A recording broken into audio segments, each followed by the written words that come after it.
impossible. It is how we use AI to solve that problem. That is the problem that I would like to see us solve today. And so, as I sum it up, I fear that if we don't bring ourselves back to our own domestic environment, if we don't domesticate this tool, there is a high risk that while this technology has so much capabilities, we would only evolve the capabilities that is required by those who have invested in it. And those capabilities that may actually be much more powerful in reducing global inequality and improving healthcare and giving access to high quality education, those capabilities may actually be ignored. Because like malaria, for as long as there is no profit to be made by those who have the most capital to deploy, capital will not be deployed onto it. And so Nigerians must think about how they will deploy the capital that is required to make sure that AI actually serves our country. So I round up by calling on, first and foremost, the government to understand that the nations and our ability to be competitive will depend on understanding the technologies that are evolving. And today, the technology that we must pay attention to is artificial intelligence. If we fail to pay attention to that, all our efforts at ease of doing business, at national competitiveness, all of that will come to naught. Because those who deploy technology on this scale would always be able to deliver higher productivity than we do. And for those of us that are in the private sector, the same way countries are going to become less competitive because they fail to pay attention to this is also the same way that companies are going to become less competitive, and eventually they will die. So we need to think about this as about the survival of the entity that we run today. I'm yet to think of a single sector or subsector that cannot benefit from looking into AI and how it will help them perform better. So thank you very much for coming. Thank you for coming on time.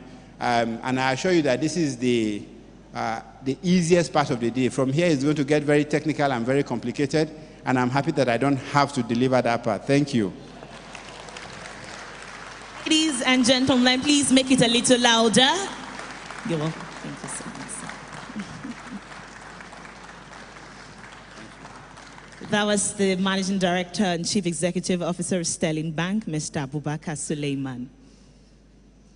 And I'd like to just reiterate a few points that I found really profound.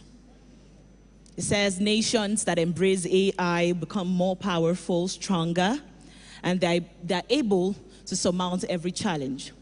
And that if they refuse to embrace AI, then they cannot expect change. He also mentioned that the most valuable thing that we can do with AI is affecting the life of somebody on the streets positively. And he mentioned that the government, individuals, we need to rise to the use of AI in Nigeria. We really need to play catch up with the world. So ladies and gentlemen, please, another round of applause for the NDCU, please. Thank you very much, sir. AI can do everything. Tell you what time it is, tell you what traffic is saying, help you. You don't have to go to the hospital to see a doctor. You don't have to queue to fill a form. You can do everything with AI. But I wonder why AI cannot make me noodles. I wonder why. I cannot wait for when AI begins to cook for us. And all I just do is say, Alexa, I'm hungry, prepare me noodles. Who else cannot wait for then? Aha, I see that hand. So many people here cannot wait for that. We hope to get there someday. Let's move on to the conference theme keynote address. And this particular session is going to be addressing the theme for the Innovate Conference Lagos 2024. And ladies and gentlemen, esteemed guests, your excellencies, as we navigate the ever-evolving landscape of artificial intelligence, indeed we have once again the distinct honor of welcoming a visionary leader whose insight will illuminate your heart and path forward. It is my privilege to read the citation of the keynote address speaker for our conference theme. Roger Wachoven, born December 5, 1967, is a prominent figure in the creative and AI industries. Since 2024, he's been the lead Gen AI affairs at Banijay and a part-time executive creative director at IO. His collaboration with OpenAI since 2022 has been pivotal, contributing to DAL-E 2 and ChatGPT development. Who uses ChatGPT here? Okay. Wachoven's role involves addressing AI biases, enhancing usability, and exploring monetization strategies. He is also an alpha and beta tester for OpenAI's innovation like DAL-E Experimental and ChatGPT's multimodal version. Ladies and gentlemen, in 2023, Wachoven worked with IO Digital integrating AI in business strategies, and he assisted DID in developing AI-driven video experiments and the Creative Reality Studio. A respected keynote speaker, Wachoven advises on responsible AI implementation in creative workflows. He holds a Bachelor of Fine Art from HKU and has over 30 years of experience in the creative sector, collaborating with top agencies and winning multiple awards. Co-founder of Collaborators, Wachoven produces Gen AI art, showcased globally and represented by Dead End Gallery Amsterdam. He has also developed several AI-related platforms. So this is a walking AI about to speak to you, and I do not mince words. Without further ado, ladies and gentlemen, InnovateAI conference, you know how we do it already, celebrating our speakers. Join me in extending a warm round of applause. Mr. Roger Wachoven, please make it louder, make it louder. Roger, we're celebrating you. Wow, that is quite an introduction. And you know, I'm almost getting shy, but it is, yeah, it is true, I heard it all, and I was not really aware of that I did so much already. I'm also an ADHD person, so perhaps that has something to do with that, you know. There's always this energy in me, and what I will share with you is also partly my private journey, my journey as a person. Thank you for inviting me. You know, this is the first time in this amazing country, and I think, you know, this is a country that will set the future. There's so much innovation here. You reinvented banking, and there's so much drive here. There's so many young people that want to be entrepreneurial, and that is also what this technology, according to us and OpenAI, should do, empower everybody. So let me take you through the presentation. Well, the distance is perhaps a bit big. If anybody can just push the buttons for me then, because, you know, yeah, well, that's my name. And but hey, I didn't expect such a beautiful introduction. And the next slide. Yeah, as independent creative director, I was invited by OpenAI. They didn't have creative people in those days. Yeah, of course, developing people, developers, coders, they are very creative as well, but they didn't have art directors or designers. So they needed a bunch of people. They invited a bunch of people from all over the world to help their models also become multicultural, not just an American thing. Yeah, the next slide. If you can, yeah. So all my life I was, you know, it's creative. You are not a creative from 9 to 5. It is in my genes. I couldn't resist being creative. Yeah, the next slide is okay. And I was, as a kid, it's the slide after this one, I was already playing, yeah, you can click it, with the computer of my daddy. He had a Commodore 64. I liked coding on it and playing around with it. Yeah, the next slide. And I wanted to go to art school. Yeah, the next slide. And not this kind of art school, you know, with the paint and getting messy, which is also a respected form, of course. But the next slide will show what kind of art school. Yeah, it was an art school where we were learning how to work with computer technology to create art. That was quite innovative in those days. Yeah, the next slide is cool. And so about that, click.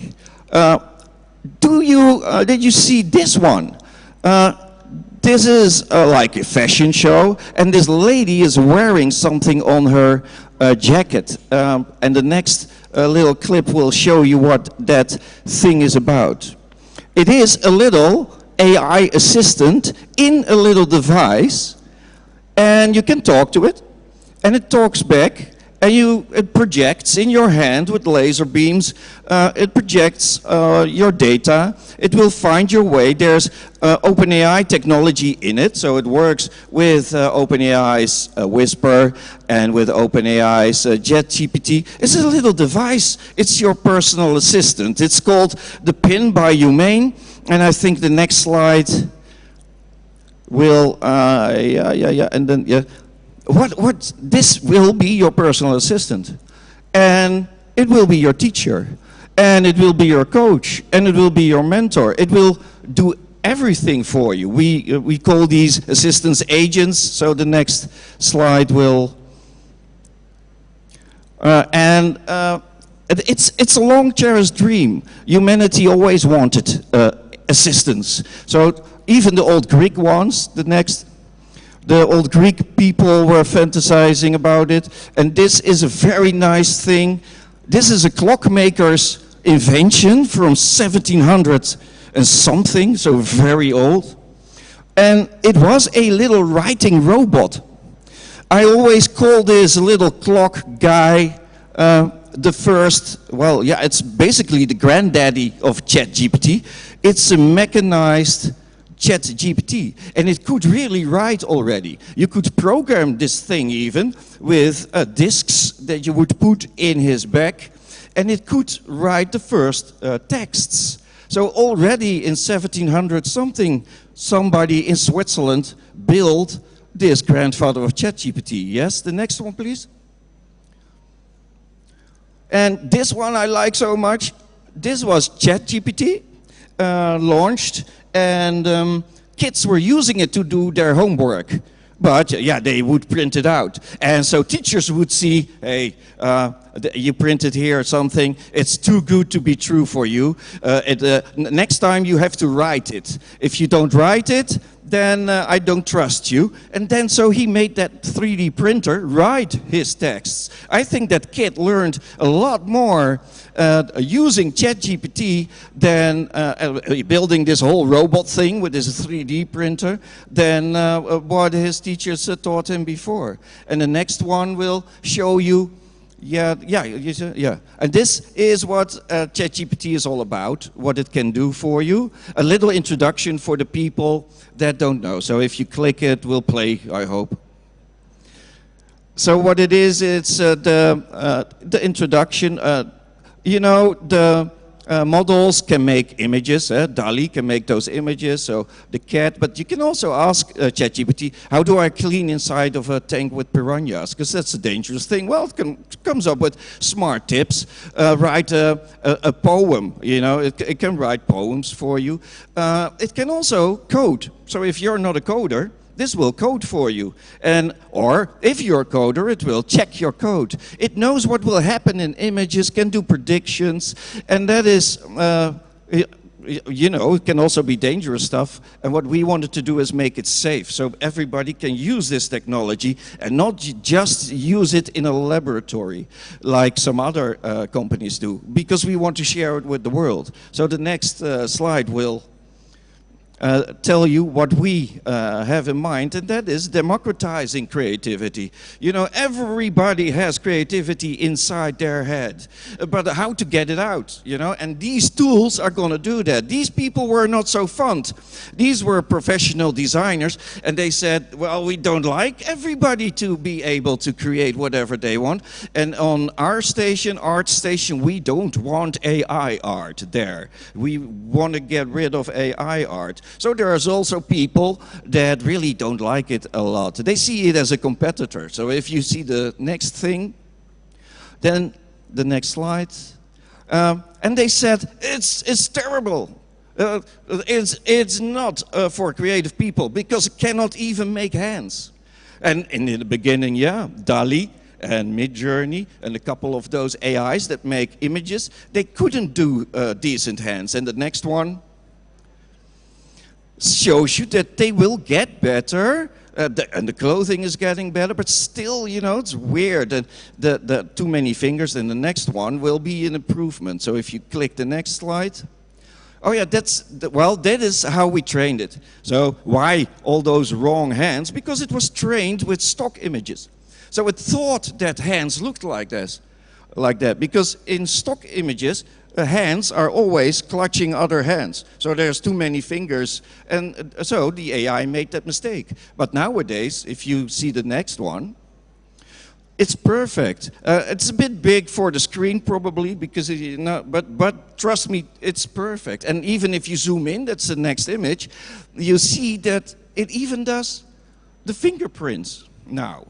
So that precise and perfect it can be if you ask for the right images. So this is really, it happened in just a couple of months. So the next one. What I've been doing 6 months before we launched the multimodal version, and that's the one that is on the next slide, what it basically is, yeah, you can click, or I'll just say click, yeah, then you know. Multimodal, click, is ChatGPT. So you can have it write for you, but you can have a dialogue and it will also make images. And the first things I made in the research days was, I wanted to try ChatGPT to make images with text in it, and then correctly spelled. Well, that image says peace, it's a bit bigger than the screen, and it was the first in-image text that was written correctly, because that was a challenge, just like the hands, click. And so I had it make Salvador Dali wearing a t-shirt, like with the Dead End Gallery. So you can now have designs and have texts on these designs in the images, which was quite innovative in those days. Click. And yeah, how did we get here? It is quite a revolution. So click. It is a nerdy thing. It started in 2015. Google wanted to make it possible for people to have to search in images, because that was not possible. You could not search in images. You needed a text below an image for Google to find a certain image. So they built an AI that could see in an image, oh, that's a person, and that's a ball, and that's a beach, click. And then it would make sentences. So it would say, this AI would say, it would see a picture and it would say, people play with a ball on the beach. That's what that AI could see. And somebody funny, click, thought, what if I have a text, can it make an image? So that was just a fun idea of a nerdy person that said, I'm going to give it text and then I want to see an image, click. Well, this is not really done by an AI, but the next one is. Click. So what they did, this is the next one. They had a line, a green school bus parked in a parking lot. Why a green? Click. Why a green school bus? Because school buses are yellow. And there is no green school bus. So if this AI would come up with a green school bus, then the researchers knew, oh, this is... It is working, because if it comes up with a yellow school bus, it could have gotten it from the internet, for instance. Click. So a green school bus parked in a parking lot, that was the first image. It looks a bit like, you know, if you, yeah, it could be a school bus and click. This could be a herd of elephants flying in blue skies. And the next one. This could be a bowl of bananas on the table. It's very simple. It's very, and the next one. You know, so it looked a bit like, yeah, this could be a vintage photo of a cat, and the next one. Yeah, click. A toilet seat, and another one. So it's very, click, it's a very fake stuff, but it was quite revolutionary, and it made hundreds, thousands of little images. So those were the first text-to-image images. Next one. Later, when I was invited by OpenAI to work with DALL-E, they were already capable of doing these avocado armchairs, for instance. You can still see the research on their website. Next one. And they did, yes, the next. Or is it now stuck? Can you not do the next slide anymore? Ah, ice cream. And the next one. So all these little experiments, they were great fun. It does, you know, these illustrations. Next slide, please. Yeah. Click. Yeah, thank you. Here, crisps, and it says Skynet. Why does it say Skynet? That's no coincidence. Click. Skynet is a science fiction internet, sort of, that's from the Terminator movies. And they were genuinely afraid that if nobody would take care of artificial intelligence would develop itself in the internet. So that's really what the founders, that's the next slide, click. They were afraid of Elon Musk and Sam Altman and what was Ilya Sutskever, very different, difficult name. These founders were afraid that the internet would or become intelligent itself, or Google would get this technology, and then Google would be God. Next slide. And you don't want Google to become God, you want artificial intelligence to be aligned with humans. Yes, next one. And alignment is, of course, that it click does what humans want to do with it and have fun with it. And how do we test? How did we test if AI was aligned? Next one. By, you know, getting weird pictures. Like if you ask for a horse, an astronaut riding on a horse on the moon, you want an image like this. And if it doesn't give you an image like this, then it doesn't understand humans. And we want it to understand us. So the next slide, please. Click. I have a biological intelligence working at the laptop. Yes, click. Biological intelligence are still superior. This one, the next one is called Sora. And Sora is quite revolutionary. It does now text to video. So this is what I asked it to depict us Lagos. And if you hit click, then it will play it. This is what the text to video AI, Sora of OpenAI, made with just a prompt, just a line of text. You know, people enjoying themselves, Lagos, the sun above the skyline of Lagos.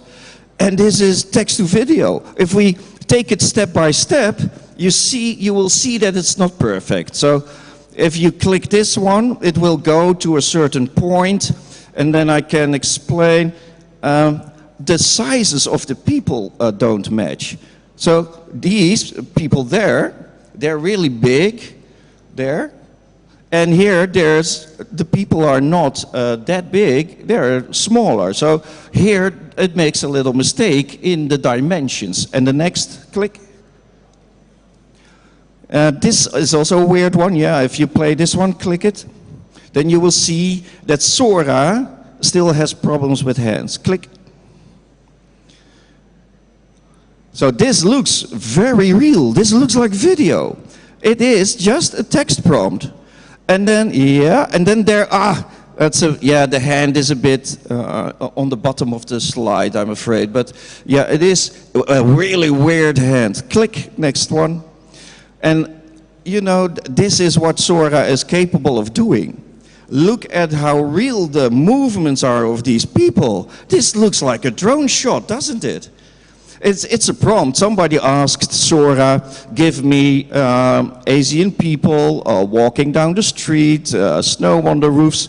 It looks so real. Next one. This looks like, yeah, an older man. Could be my daddy, you know, probably sitting in public transport. Next one.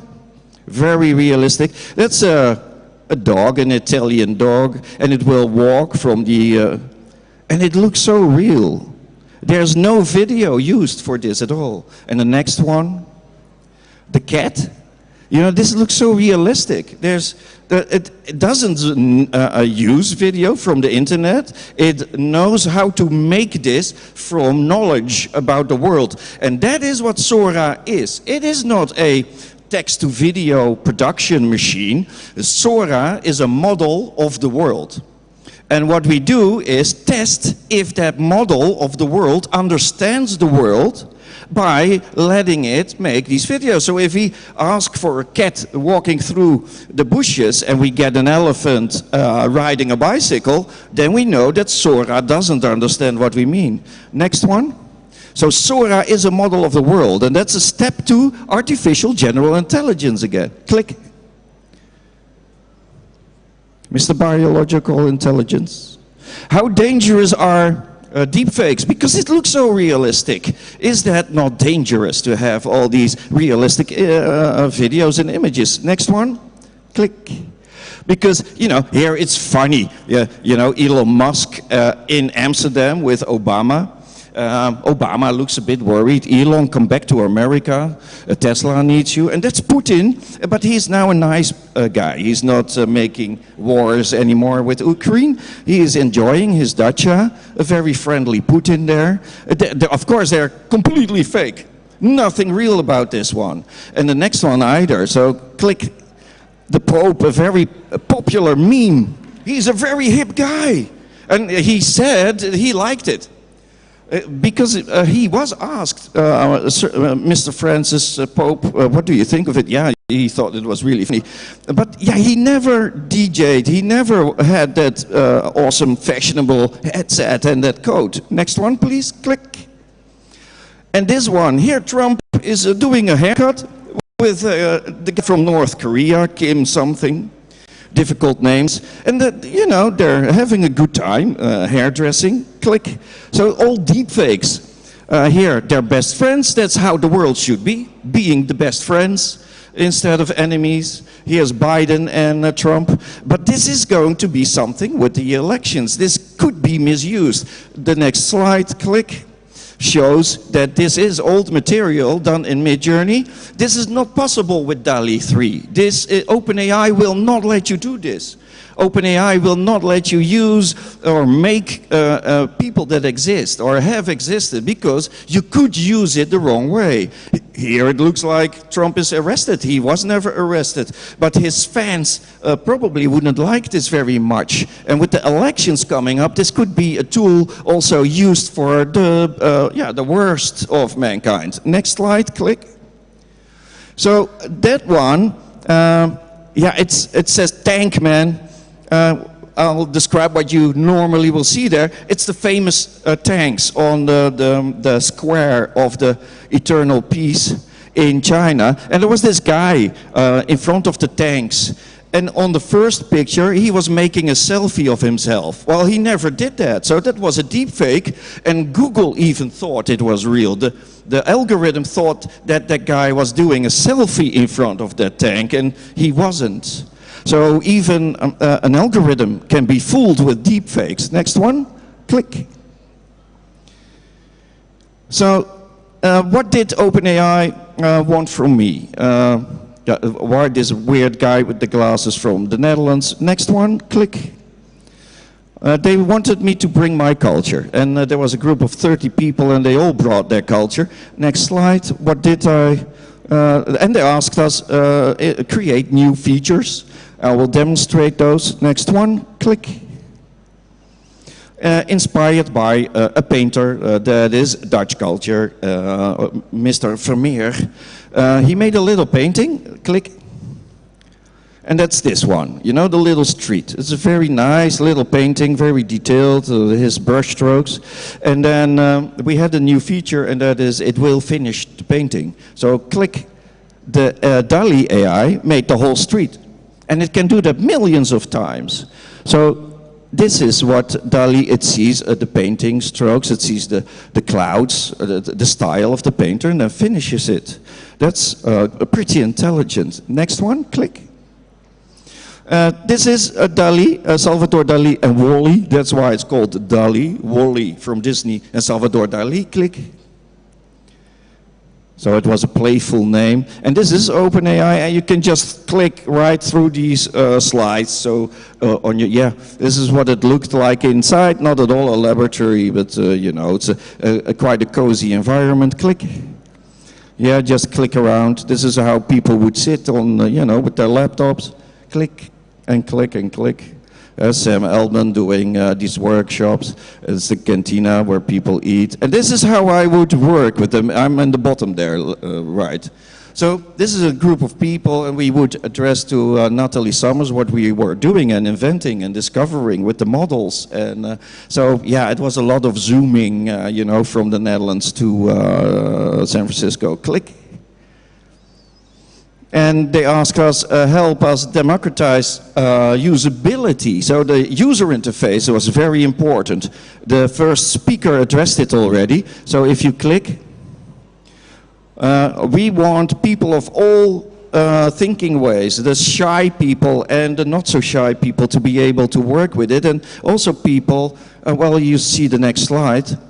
So for here, the people that are afraid of a wide thing to fill up with an idea or a concept, are like, yeah, what should I put there? I'm not sure if I'm capable of finding a concept. Then you could click an image, click, and you would see the prompt that belongs to that image. Click.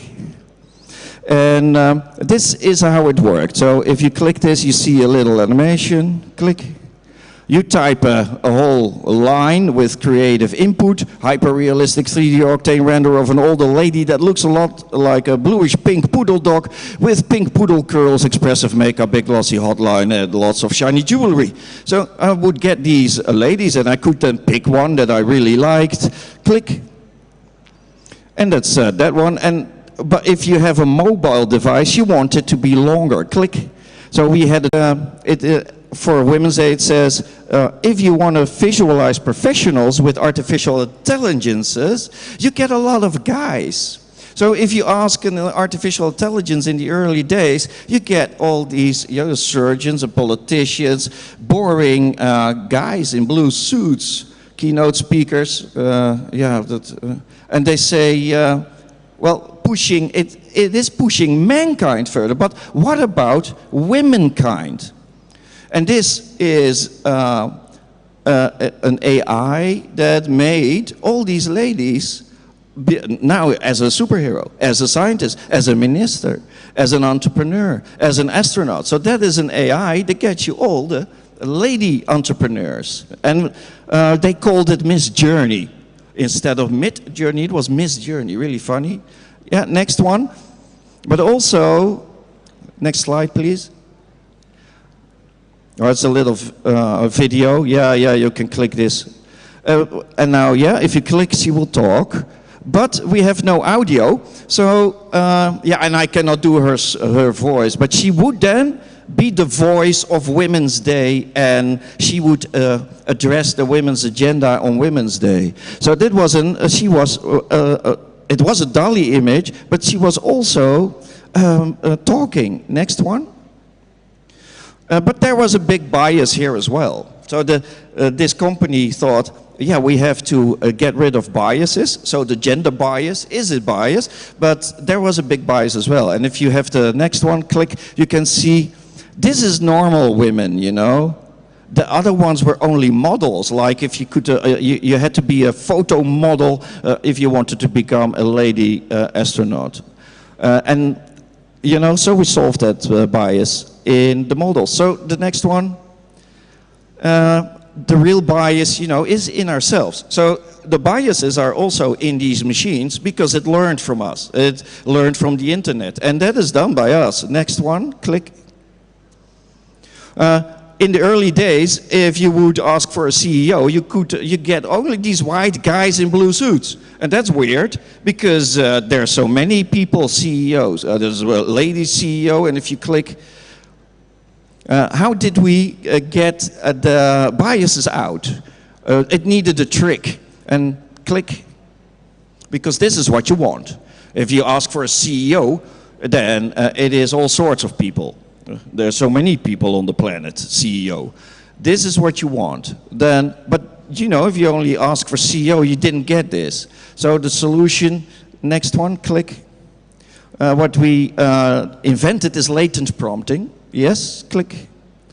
And it means that if you ask for a CEO, that's not enough. So the DALL-E model adds words you are not aware of. So if you only ask a CEO, it will say a European, African, South American, a lady, guy. So all these words are added without you knowing it, because you only ask for a CEO, and to create more diversity, a more realistic image of the world. So the next one, click. The real solution is us too, you know. So if you work with AI, if you work with artificial intelligences, know what to ask. Don't just ask a CEO or a pilot, but describe what the person should be like in detail, you know. Next one, click. Also another thing, prompt engineering.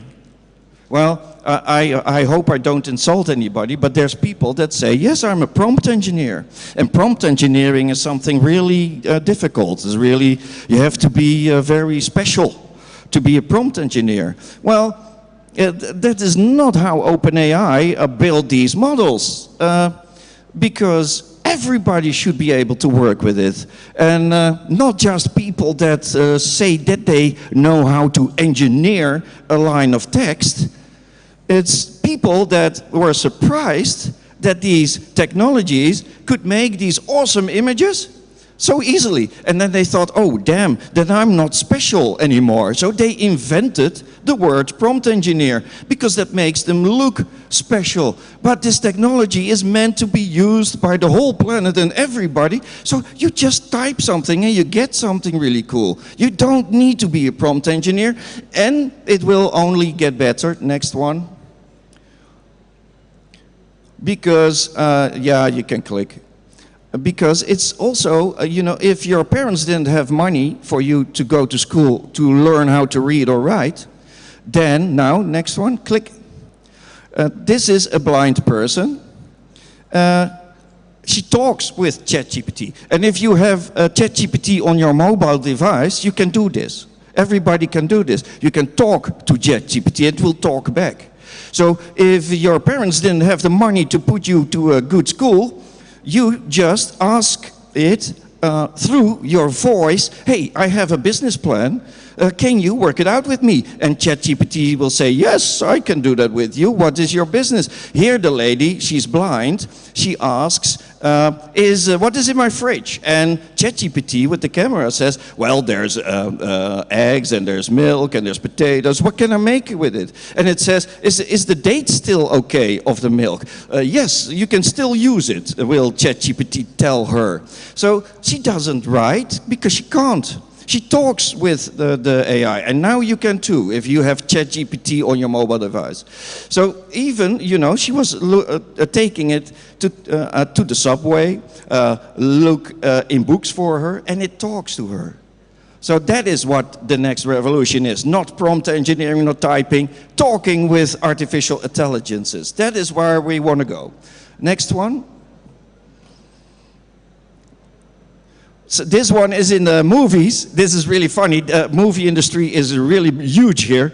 It's or the biggest, or Bollywood is now and then the bigger.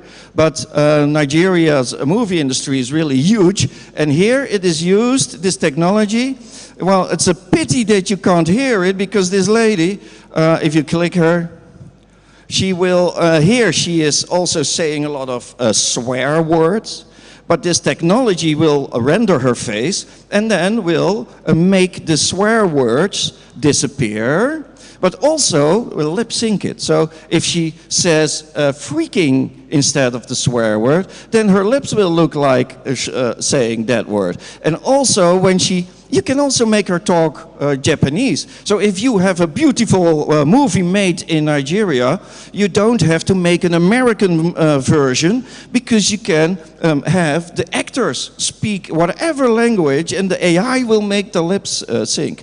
Next one, click. So creating OpenAI's first photorealism was one of the things I did. Click. And we were not allowed to make people that you could use for identity fraud. So I made these creative beings like they were actors in a Shakespearean play. And what frustrated me was that they didn't move. There was no animation in those days. Nobody could make an animation with artificial intelligence. Next one. Except for a website, and that's My Heritage, and you could upload a picture of your grandmother and it would make that move. And I thought, I'm going to combine those two. So click. I used a DALL-E image. Yeah, you can go to the next one. Yeah, skip this one. And here the kid is moving and looking around. And it's very realistic. The movement, this was 2022. This is one of the first experiments. This is really realistic. Just one image and an AI that makes a move. Yeah, next one. And with that company, DID, next one, we made this technology. You can use it now. It's agents, AI agents. So if you have companies and you want to address thousands of people at the same time, you can have these agents and talk about the product all together in any language. So this is a technology that's now out there for business owners to, yeah, and we call them agents. And if you go to the next slide, click. They think that we'll talk to avatars. Click. But I think they are perhaps already old-fashioned, because click, next one. Meta disagrees. Click. Meta thinks we'll talk to our glasses. Click. Because Meta has with there's this one, the set of glasses. You just talk to your glasses. You look at a product and you say, oh, am I allergic for this? That's the Meta and Ray-Ban glasses. And the next one, click, that's Brilliant's product, and it's almost finished now. The next one, yeah, click, is also having augmented, yeah, you can click it. Oh yeah, there it goes. Augmented reality in the glasses. Next month, you can buy this. And it will look at things like the lady did, the blind lady, but yeah, it talked to her. But here, in the lenses, the data will appear. It will translate. In the lenses, it will tell you, is it nutritious enough? Where can you buy those sneakers? In the lenses. So you look at a product and it tells you, shows you, all in your glasses. You're not going to type, you're not going to prompt, you're going to talk with your AIs. Next one. And that's the last one. Yeah. Oh yeah, it's open source. So any entrepreneur can use these glasses and build their own software. Yeah, you can click. This is the one, you know, with the pin. Yeah, click through it really fast because you know it shows you the directions. Click, click, click. It tells you welcome at the door with the projection. This is where they explain that it translates real time, Spanish, English here, real time. Click. And it tells you, are the nuts nutritious enough? Does it fit your diet? Click. So it has a camera, looks at this fruit. Can I eat it? It will tell you what it is. And what I believe is that, you know, mobile devices were so funny. And then Apple invented this black thing, and everybody copied Apple. It became boring. So nice, boring. but it's going to flip around. We're going to get nice devices again in the future that we talk to. Next one. And that's this one, the rabbit. Yeah, just click through it. It's a lot of images. It's only 199 euros. And you can, it looks at your fridge. You can order a taxi. So you can be very entrepreneurial with that device. Build your own businesses with it, talking. My mantra is AI will not replace you. People are afraid that artificial intelligence will replace them. But no. And the next slide will explain my vision. It is someone using AI might replace you. So give it a try. It is as simple as we can make it, and we'll make it simpler, easier to use, but start using it and create your businesses with it. And this is the future, and Africa is the continent of the future because there's such a drive and so many young people. This technology is not expensive to use, and there's many free ways to use this technology. So embrace it and show the world what you already did with banking. That was flabbergasting. This technology will make Africa the #1 continent of the future. I am certain. Thank you very much. Ladies and gentlemen, if you thought Roger was excellent, can we make that applause louder? Hold on, Roger. Hold on. Please hold on. Please hold on. Amazing, amazing. Yeah. Innovations after innovations. Well done, Roger. And so fast. It's your first time in Nigeria, right? Yeah. Okay. So everybody, we're going to do a quick naming ceremony for Roger.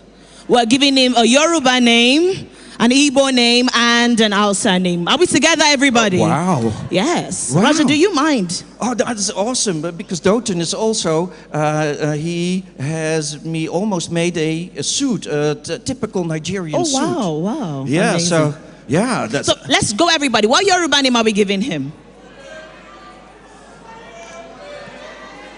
Tunde, Femi, Olawale, Olamide, Olumide. Okay.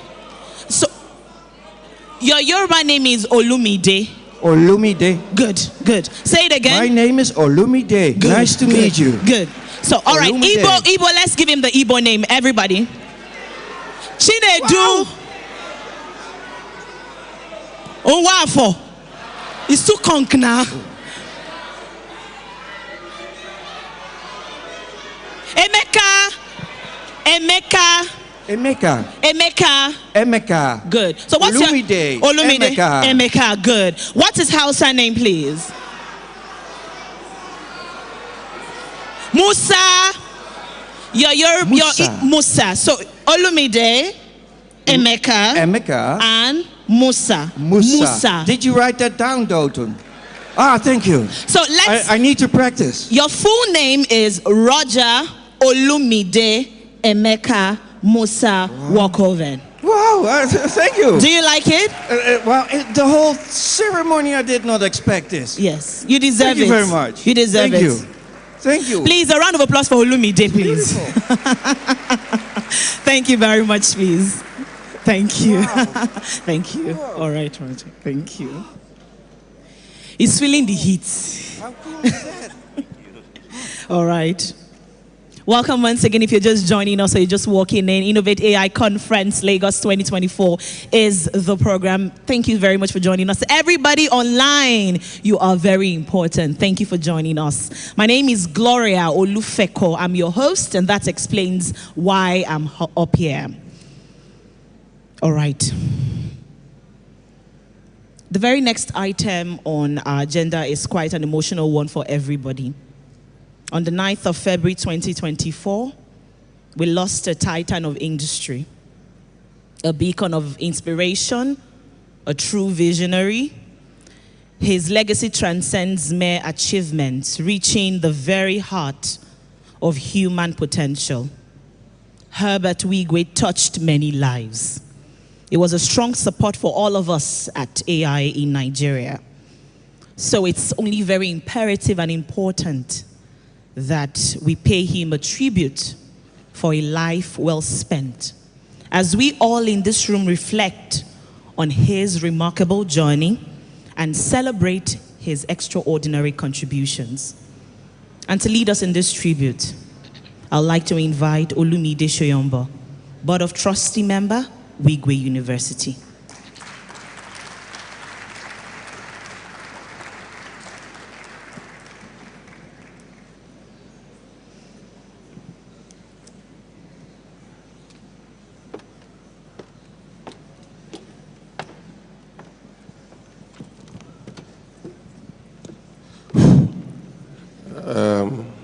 It's still morning, so good morning, everyone. I've done a lot of tough things and hard things, but this will be one of the very, very hard things I would have to do. Normally, I speak in different events. I never hold a paper, but I couldn't trust myself to do this without one because of how emotional it is. As introduced, I'm a board of trustee member for Wigwe University. And when I go through this tribute, you would understand why. And I titled my message, Grief, Grace, and Gratitude, the work ahead to build a legacy. Death is often seen to be an end, an exclamation mark to a finality. Its abruptness renders us helpless, bordering on hopelessness at times.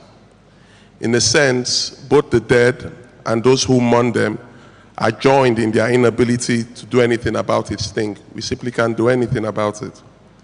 Death can also be a contradiction, because whilst it's an end of itself, it has often appeared to be another beginning.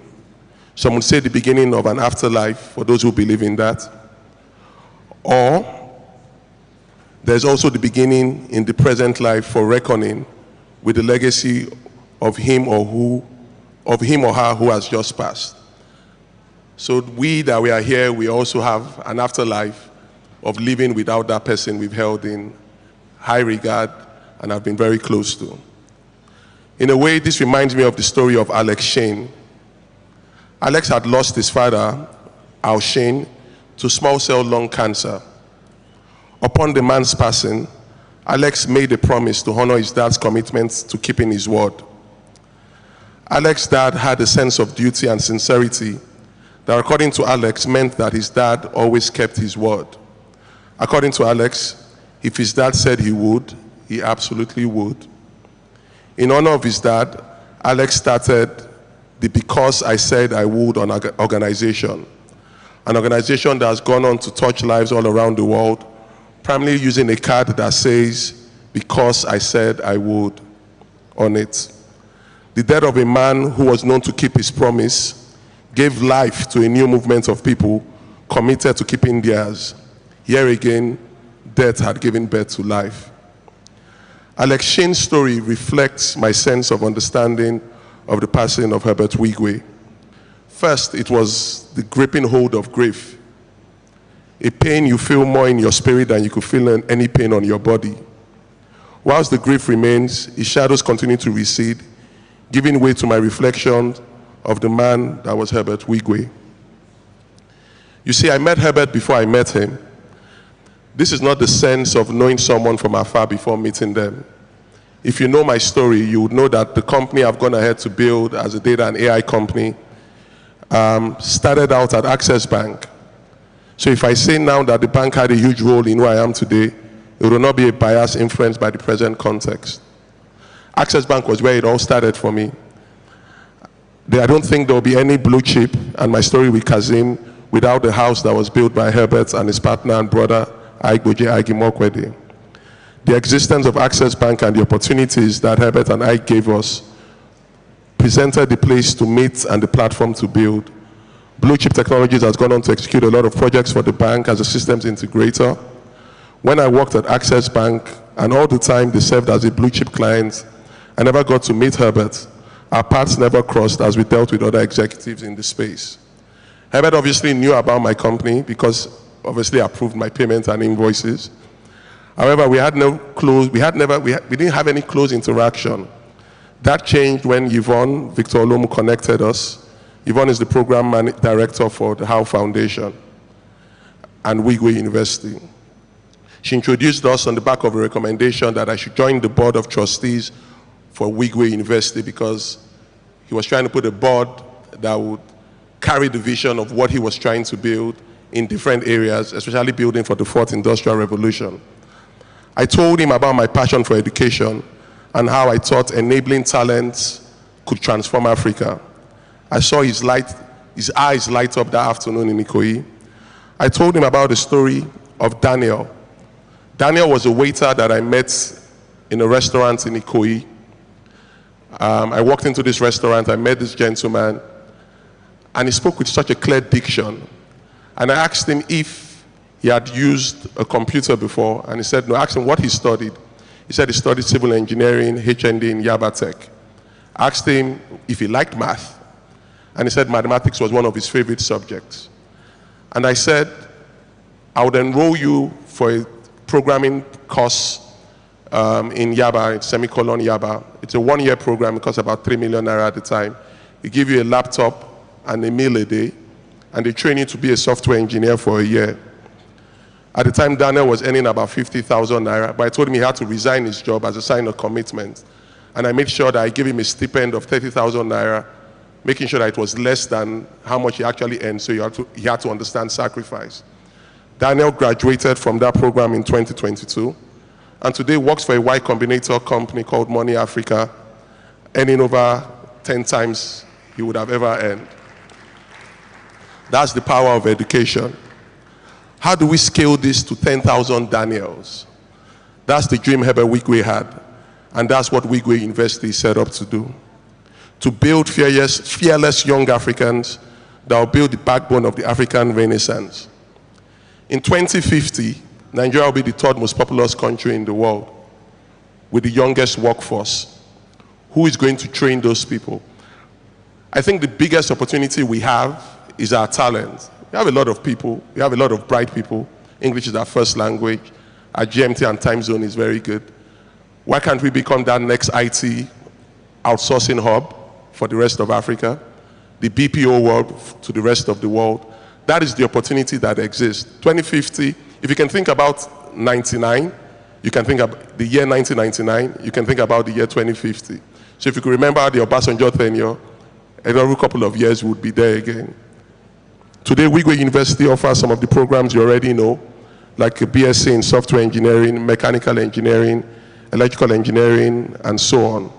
But then it goes on to offer BSc in niche and future areas, like a BSc in cybersecurity, data science, a BSc in financial technology, fintech, and forensic science. These are specially curated courses that will build Africans, fearless Africans, that can take over the world. You see, people ask why Wigwe University and why did this man have to build this legacy? He could simply choose not to, right? That was the easier thing to do. Take your money, enjoy your money, and not build. But he had the passion to build because he saw the passion and he had the dream for Africa. He also believed that there's something about Nigeria that gives you that grit. I went to school in Nigeria first before I went abroad for a master's. There's still something about that Nigerian grit that you can't match anywhere. You can get your fancy degrees in any of the Ivy League schools, but when you come back to Nigeria and the police stops you on the road or EFCC carries you, it's the person you went to university in Nigeria that you call. And those are where the connections that are made. Those are the grit, that's the grit that is required. The toughness that is required to build here. How do we put that into students in Nigeria and give them the same world-class education that they could have gotten anywhere? After my encounter with Herbert then, we started this big brother and young brother relationship.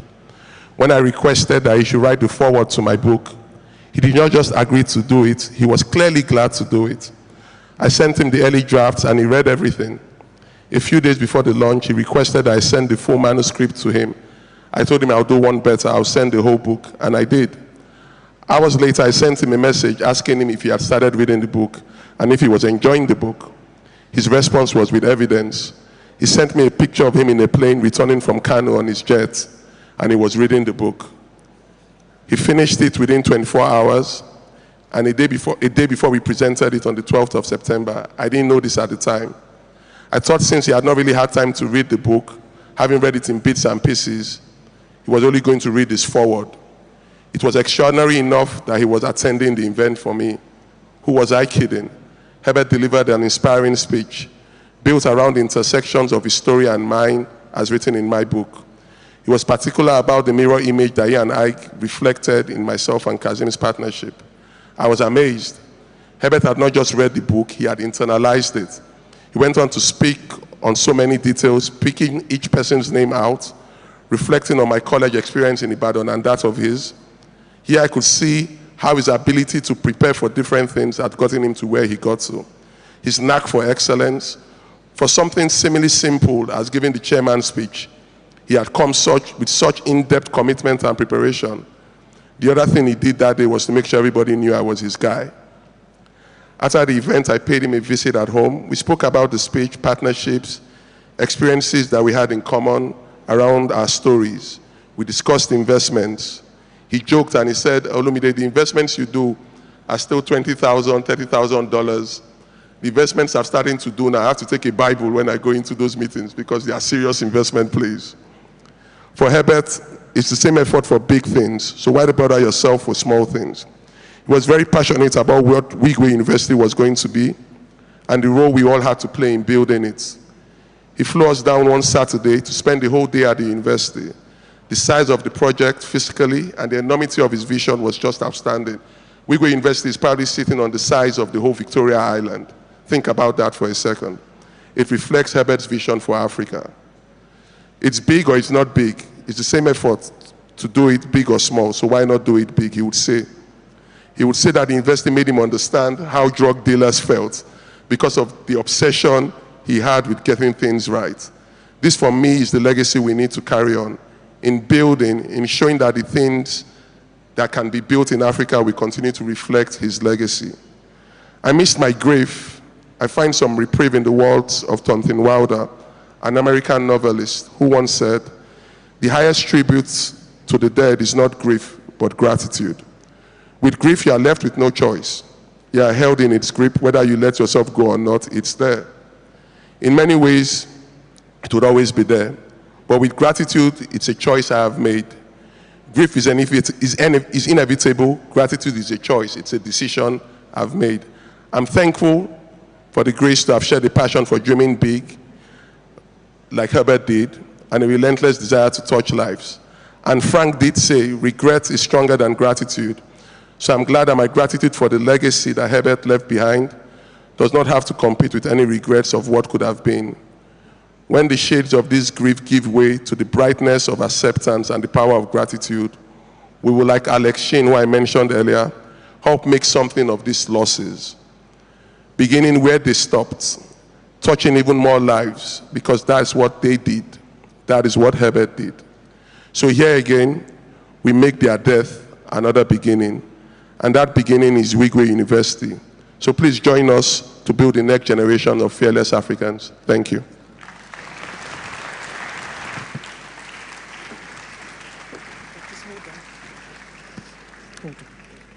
All right. Ladies and gentlemen, can we please rise as we observe a minute's silence for Herbert Wigwe's wife and his child? They're no longer with us.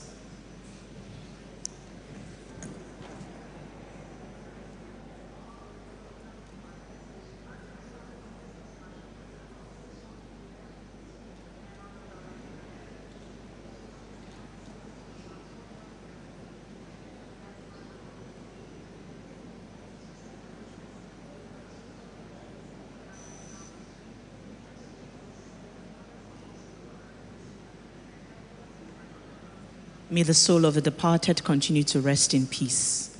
Amen. Amen. Please, let's be seated. Thank you, Lumide. Thank you very much.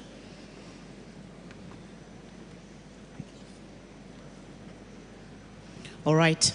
Just so because we knew that Herbert wouldn't want us to mourn or to be sad. We have to cheer up and we continue living. So it's a call to everybody, young, old. What will be said of you when you're no longer here? Will people rally round to celebrate you, your life, and your existence? As we live each day, let's be reminded that we will not be here forever. So ensure that every second counts and you leave your indelible marks in the sands of time. All right. Can we have lights now, please? Thank you. We're moving over to the first symposium for today, and we're going to be hearing from visionary founders and innovators who are at the forefront of leveraging AI to address some of the most pressing challenges in Nigeria as we speak. I mean, that's why we're gathered here today at InnovateAI Conference 2024, to discuss the challenges that we face in our country, Nigeria, and how AI can play a pivotal role in solving these challenges. We're going to be looking at AI in manufacturing. That's the first part. And to do this is the person that I will be reading the citation about now.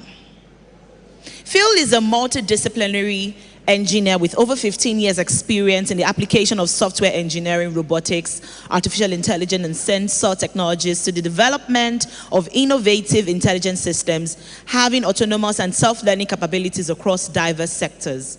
He is the founder of InnoteAI. Phil was a senior research engineer at Loughborough University in the UK, where he developed intelligent automation systems for smart manufacturing, logistics, and precision agriculture.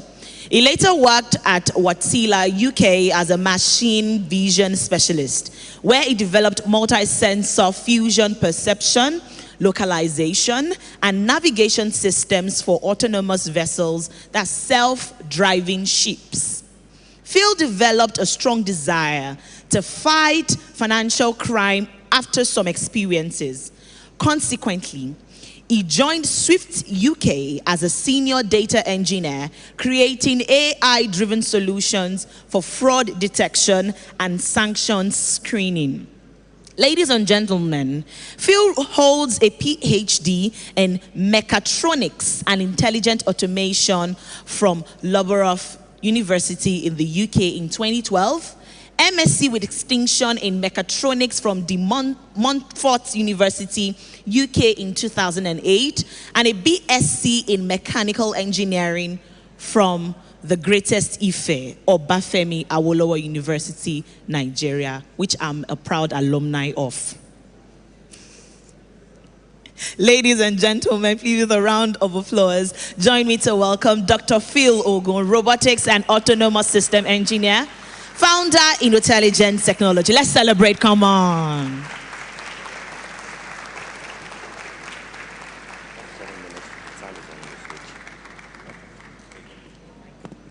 Welcome, Dr. Phil.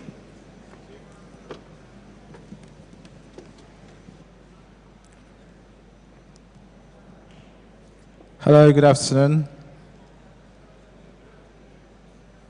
That's a bit disappointing. Hello, good afternoon. Yeah, that's better. That gives us a bit of courage to speak. Yeah,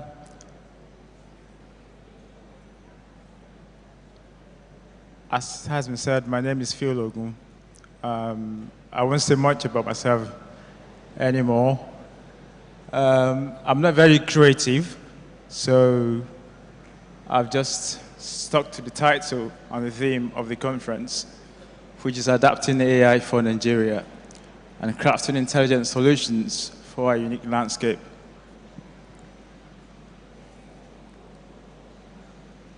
So I'm going to tell you a bit about me and why AI, why is it important, why do I actually love AI, and the need for adaptation. Why do we need to adapt AI to our environment? And I am particularly interested in sub-Saharan Africa. And what is the pathway to adaptation? And that's where I'm going to talk about InnoteAI, which is the company that I am a co-founder.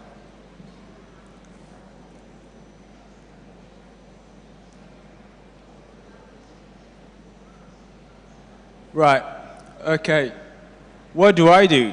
And sometimes when people ask me, what are you? It's really very hard for me to say. And I just go, well, I don't know. I'm a software engineer. I'm a robotics engineer. I can do AI. I know database. I know all of this. So I've done all of this in the past. And I still do all of these things. But in terms of education, I have background in mechatronics.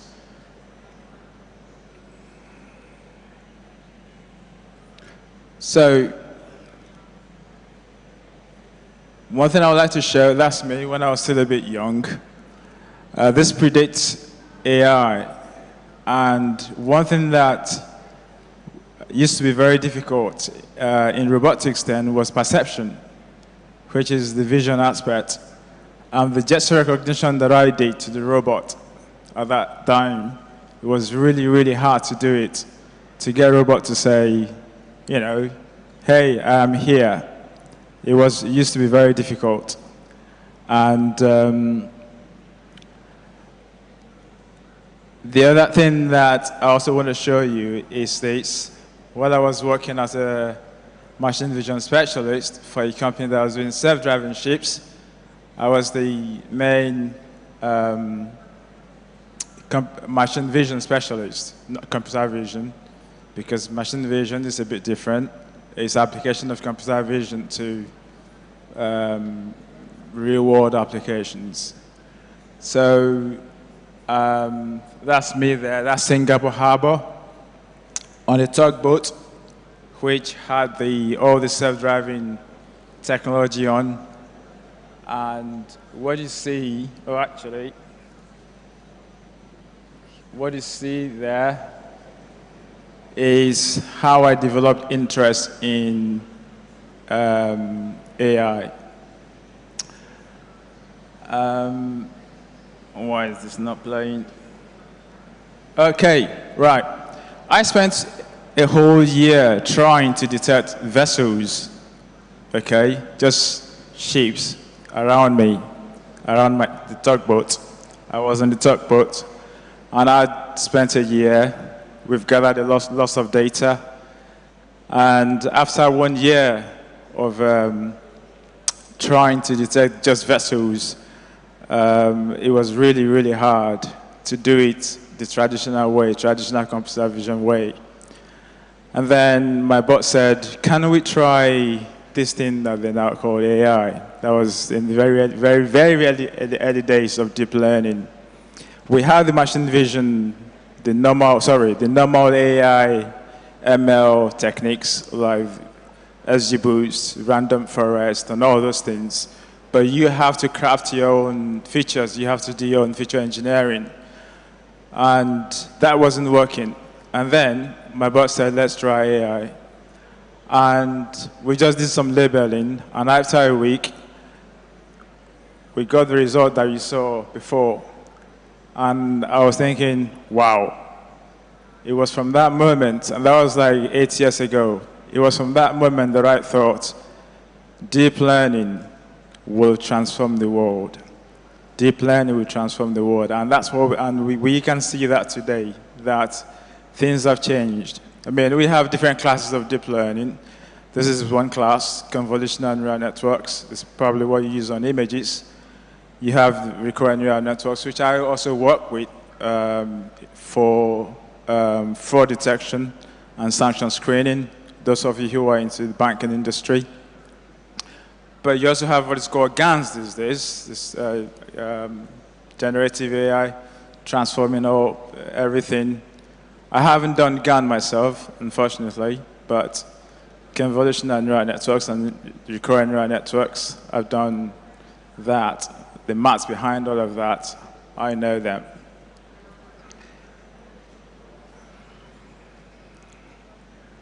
So, why do we need to adapt? Why do we need adaptation?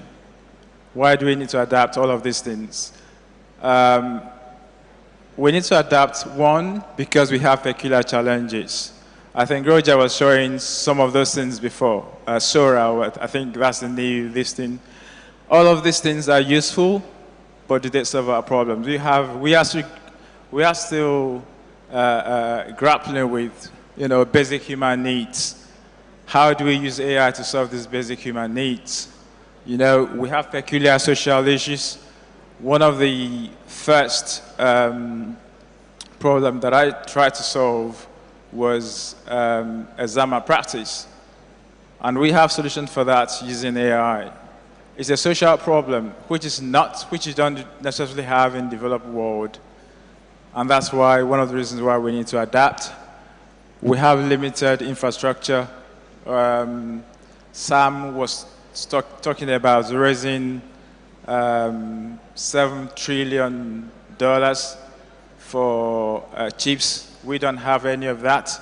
So we just need to adapt because we don't have any of these things. We don't have the resources. Technical know-how is also very limited. We need to adapt. And the pathway to that is what we've created, which is InnovateAI. I know that there are so many companies doing stuff in that area as well. But the plan for us and what we're currently doing is to apply all of these things, AI, robotics, software engineering, across different sectors. We have a stand there. We have some demos. If you want to see later, you can come there. And you will see AI live. Thank you very much. Please, a round of applause for him. Thank you very much, Dr. Phil. All right. Once again, feel free to visit the exhibition booth just outside. InnovateAI is the booth. Please interact with the product that you just shared with us. And the second symposium for today in this category is AI in Business Transformation and Operational Excellence.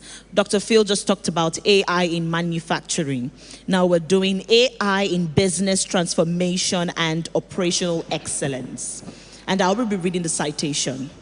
Kehinde Olateru is the co-founder and CEO Zero Complex AI, an AI startup that simplifies AI integration for businesses by supercharging their current digital infrastructure with AI capabilities via AI workflows. Before starting Zero Complex AI, he co-founded Crenect, a startup that builds MVP and provides CTO as a service to enterprise organizations like GT Bank, the Tony Elumelu Foundation, the Office of the Presidency, the Federal Republic of Nigeria, Lagos State Government, Vertiva Capital, the Nigerian Bar Association, to Airtel, Glo, Nine Mobile, Sahara Group, and Afrexim Bank. Kehinde Olateru is passionate about using technology to improve lives. Ladies and gentlemen, the co-founder and CEO Zero Complex AI, Kehinde Olateru. A round of applause.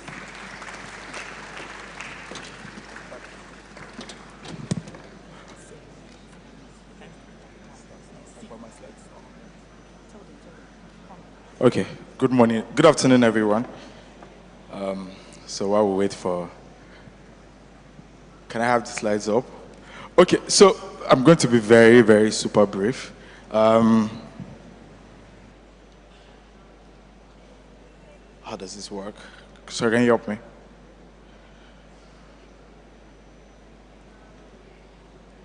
Or do I talk to them? So what's the big, just this to move forward, this to move back. Okay. Okay, can you just go back to the first slide? Okay, sorry. Okay, there's a screen here. The first one, like the beginning.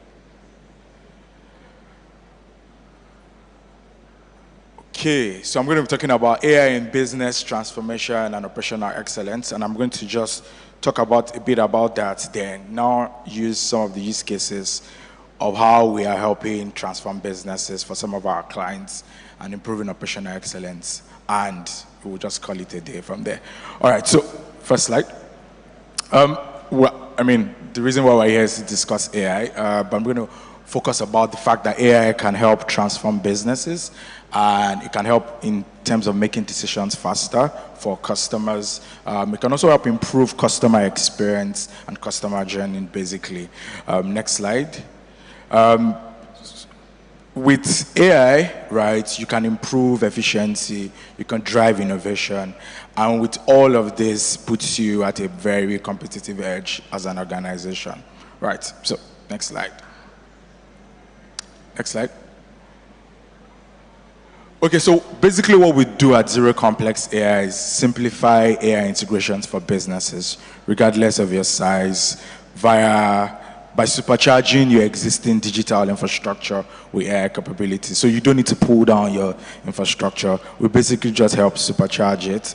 And what we basically have seen that, next slide, it improves efficiency, reduces your cost of operation, and also helps you open you up to more increase in revenue. So I'm just going to be talking about 3 case studies of how we have used AI to help some of our customers. So first one is a tier 2 financial institution.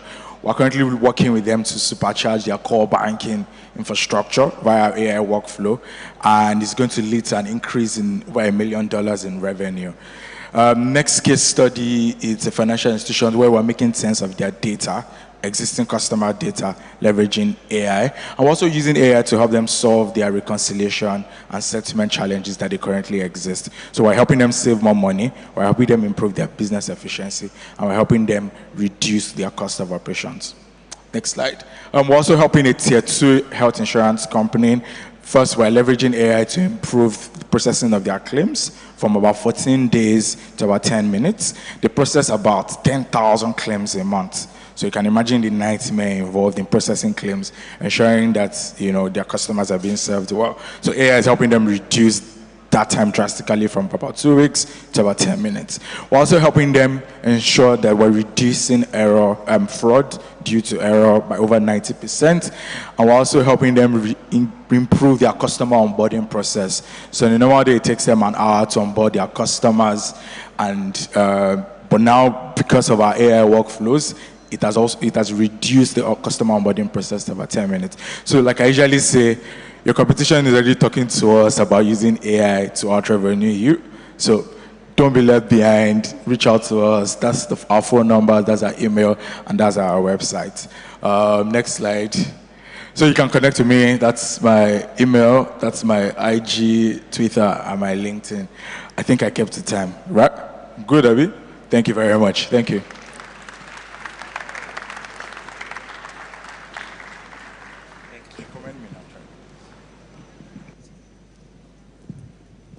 Thank you very much for keeping to time, Kendi. We're going to have the 3rd symposium right after, and then we'll go for a quick break. We noticed that you've been sitting for too long and you need to stretch your legs, have something to eat, and then we'll continue. So the 3rd symposium is on AI and credit risks and AML. AI and credit risks and AML. I'm going to be reading the bio for the person presenting the 3rd one. Mojirai Ofolarin Lawal is a dynamic banking professional with over 12 years of banking experience in various sectors of the industry.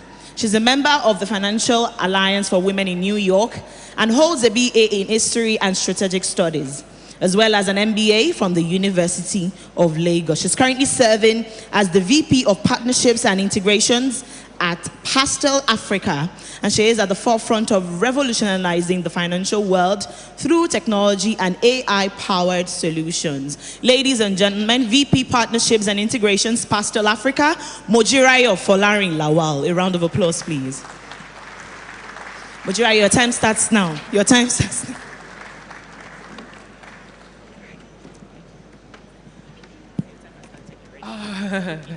Okay. Good afternoon, everyone. My name is Mojirai. I'm the Vice President of Pastel Africa. Which of them am I using, please? Is someone turning the slides? Okay, all right. So I'm going to be introducing you to our product, Sigma by Pastel. Next slide.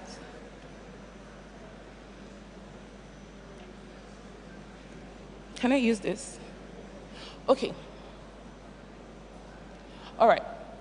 Okay, so I'm just going to show these figures. This is just to give you an idea of some of the challenges we have in the credit and in financial institutions. So over here, we can see that over millions of dollars have been lost to fraud, fines, and credit. I'm not going to bore you with these figures, but you can see it's quite huge. There's been a lot of loss of money to fines, frauds, and credit default. And at the background of this is some of the challenges we're trying to resolve at Pastel. Pastel, our goal is to empower enterprises with intelligent solutions, and I'm sure we've all heard a lot here what AI can do for businesses. I think some of the slides, okay, well, we're a team of designers, builders, and AI experts. Our founders have been trained at MIT and Stanford, and I recall Abu talking about domesticating some of these solutions, and that's what we've also done at Pastel. Our AI is tailored to the African market, African users and transactions specifically, and we have 3 products that helps to do this. Our fraud detection, anti-money laundering, and credit underwriting. Okay, so a brief of our credit assessment. With our AI-powered solution in our credit assessment, we're able to detect fake bank statements, fake bank transfers, fraudulent transactions, and you're also able to reduce your non-performing loans by over 50%, as well as streamlining your process. I don't know if this is... Okay, this is supposed to be a demo or a brief demo of how the solution works, but I'll just run through it. So what it does is that it would detect the bank statement if it is fraudulent and flag it up. You're able to see the user credit summary if you should lend to this person or if you should pull back from that lending. On the other hand, also, you're able to see an overview of what the customer spends most of his money in. So Sigma is going to categorize those transactions into, is this person a gambler? Is this person fraudulent? Is this person spending on bad things? You know, it gives you an overview of what the customer does with his money. So you have an overview of customer's character, the 5 C's of credit: character, capabilities, and if you should go ahead and lend to that customer. On our fraud detection, Sigma also enables you to have online real-time access to detecting fraudulent transaction immediately. And this is quite timely. So with our machine learning, supervised learning, natural language processing, as well as anomaly detection, we're able to detect if transactions are fraudulent, and we flag them as either the risk. And this is also based to your tailored needs. It's suited to your RAC, your business risk criteria. We look at all of that and model that into your business. So whatever Sigma does, it pretty much supercharges what your business model is at hand. Under fraud detection, we have 3 modules under it. The transaction monitoring, the transaction network analysis, where you're able to flag. An example is if a device that is flagged for being fraudulent, you're able to blacklist it, and that device will never be able to work in your system. What that means is at every point that person tries to do any fraudulent transaction with that same device, it's going to be blacklisted. So we're also able to monitor your network analysis. And we also have a user risk profiling that helps you to profile your individuals in terms of, are they fraudulent, are they risky to you, so you just avoid those issues and fraudulent transactions. Okay, so this is just picking at some of the metrics we look at. We look at consistency, but one thing is Sigma looks at several fields, several metrics. Is the transaction consistent? Is the location consistent? Device fingerprinting, and a lot of it. The third solution is our anti-money laundering, which also helps financial institutions to prevent money laundering and makes you compliant to regulations. As we all know, it's quite important to be compliant. And the AML modules also includes transaction monitoring, the transaction network analysis, and also sanctions and peer play. So what this means is you're able to know if your users are politically exposed, which is very important. You're able to know their media footprints. You see whether there are negative feedbacks and negative information, and just be able to protect your businesses overall. So that's it. So I think I'm up to time. Thank you, Mariah. Please, a round of applause for her. Thank you very much. Thank you. All right, so we go for a quick break. It's called a toilet break for 10 minutes, and then we'll return for the next item on the agenda. So you might just want to stretch your legs, move your legs, get something to munch on outside, and then return in 10 minutes. This is 12:40 p.m., so I'll expect everybody back at 12:50 p.m. Yeah, thank you. 10 minutes, please enjoy your break. Thank you.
Very distinguished ladies and gentlemen, if you're outside, please make your way into the hall as we continue the event for today. Thank you.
One, and then another one will come in after the break. And this panel session is talking about adapting AI for Nigeria, current and future trends in our unique landscape.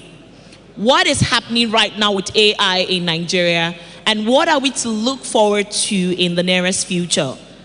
That's basically what this panel session is going to be answering. what is happening now with AI in Nigeria, and what are we to look forward to in the nearest future when it comes to AI in Nigeria. So throughout this discussion, our panelists will explore the current landscape of AI adaptation in Nigeria. They would examine the opportunities, the obstacles, the challenges, the trends that are shaping our journey towards a more intelligent future. So this panel session, we focus on opportunities for AI across different sectors. And I will be bringing up our panelists one after the other, reading their bios as quickly as possible. And then InnovateAI conference, you know how we do it. We celebrate our speakers with a warm round of applause when I bring them up. Please indulge me. Thank you. Raghu Bala is a dynamic C-level executive and MIT Sloan instructor. He specializes in AI, Web3, crypto, NFT, DeFi, and IoT. With a Wharton MBA and a history as an ex-Columbia faculty and Stanford learner in ML and cryptography, he is a seasoned leader with 4 successful exits, including roles at Yahoo and PwC. Raghu is a prolific author, speaker, and IIT Madras Deep Tech mentor, also serving as VIT adjunct professor. His expertise in IoT, AI, blockchain, and big data is renowned. He is the head managing instructor for MIT Sloan's AI, blockchain, and DeFi courses at 2U, co-author of Handbook on Blockchain, released in 2022, and a contributing editor for Step into the Metaverse, also released in 2022. A passionate soccer fan, Bala's career spans significant roles at Cresos Labs, Clinitrack, Open Fabric AI, and more, showcasing his deep technical knowledge and strong business acumen. Ladies and gentlemen, with a round of applause, join me to welcome Raghu Bala. A round of applause, please. Raghu? Okay. You're welcome, sir. All right. So while Raghu takes his space, I'll just read the second bio so we can move on swiftly. You're welcome. You're welcome. Our second panelist for today, as the CIO of MTN Nigeria, plays a pivotal role in shaping the company's IT strategy and enhances its back-end systems to support business goals. With a Bachelor of Technology in Mathematics, Statistics, Operations Research from the Federal University of Technology, Yola, Nigeria, and advanced degrees in Business Administration and Global Management from the UK. Shodunke brings over 2 decades of experience in technology and business. His career includes a significant early stint at MTN Nigeria's IT division and a role as Director of Technology at Vodafone Ghana before rejoining MTN Nigeria in 2021.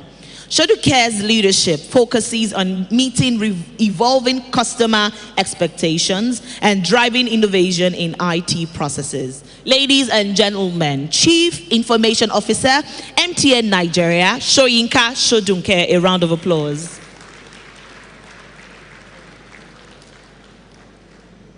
Okay. All right. Soyinka will join us as we move on. And our third panelist for today is the Commissioner, His Excellency Suleiman Issa. Suleiman Issa, Commissioner for Communications Technology and Digital Economy in Niger State, is an IT professional with extensive experience in cybersecurity, digital marketing, enterprise network, IT administration, I beg your pardon, and IT governance. Formerly an advisor at Niger State Internal Revenue Service. He also served the Federal Inland Revenue Service for 10 years. His diverse roles include Special Assistant at Upper Niger River Basin Development Authority, Systems Administrator at National Primary Healthcare Development Agency, and worked at First Bank of Nigeria. Academically accomplished, he is associated with various professional bodies and engages in charitable activities, including organizing TEDx Mina and volunteering for multiple foundations. Ladies and gentlemen, His Excellency the Commissioner, Communications Tech and Digital Economy, Niger State, Suleiman Issa. A round of applause, please.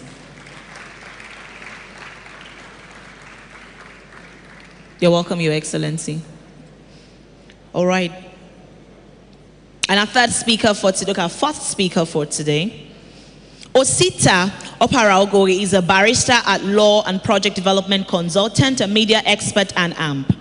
Social impact influencer, founder at Get Bondi, an online educational technology platform dedicated to STEM and digital skills learning for all of Africa, a Pan-African who believes that Africa's young population can only be beneficial to the continent if they acquire the right skills that run a modern economy. Get Bondi is building a new Africa based on technology. He has also taken courses on resource development, centering on project planning, development, and implementation in developing countries. A merit award winner in recognition of his selfless contribution and dedication to rural development in Africa. His contributions towards SME development in Nigeria, Ghana, Sierra Leone, and the Democratic Republic of Congo are transformative. Ladies and gentlemen, CEO Get Bondi Edutech, Osita Oparaogo, a round of applause for him. You're welcome, Osita.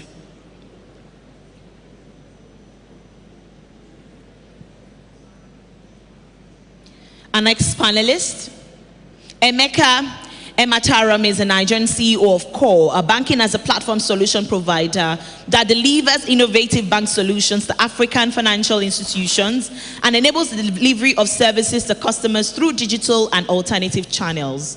Core is reshaping Africa's financial ecosystem by providing technology and operating systems to fully digitalize banks across the continent.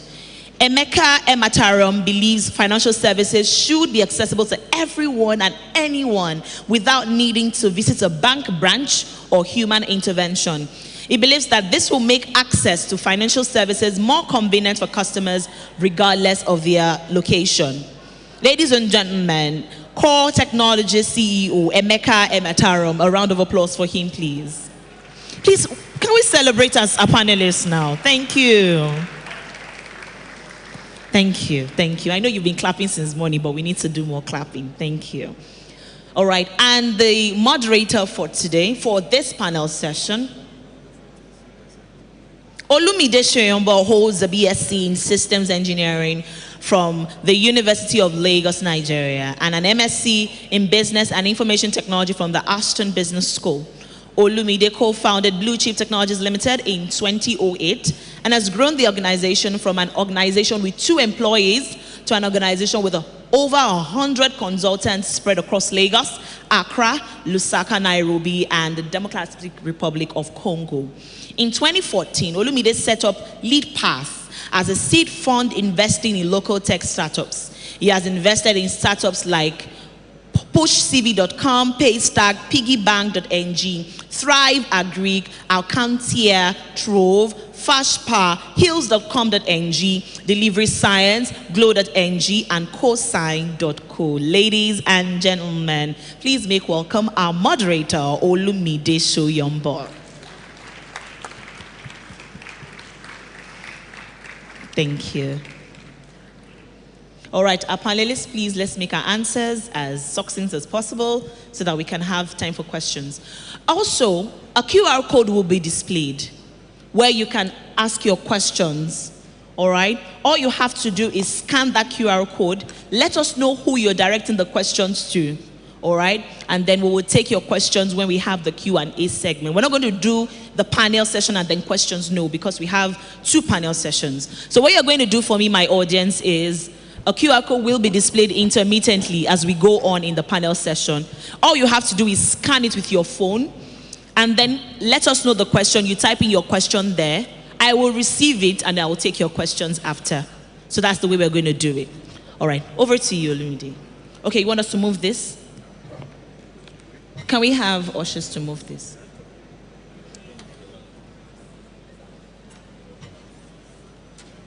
Hello. Can you hear me clearly?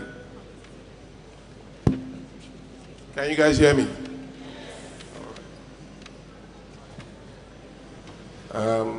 It's now afternoon, so good afternoon, everyone.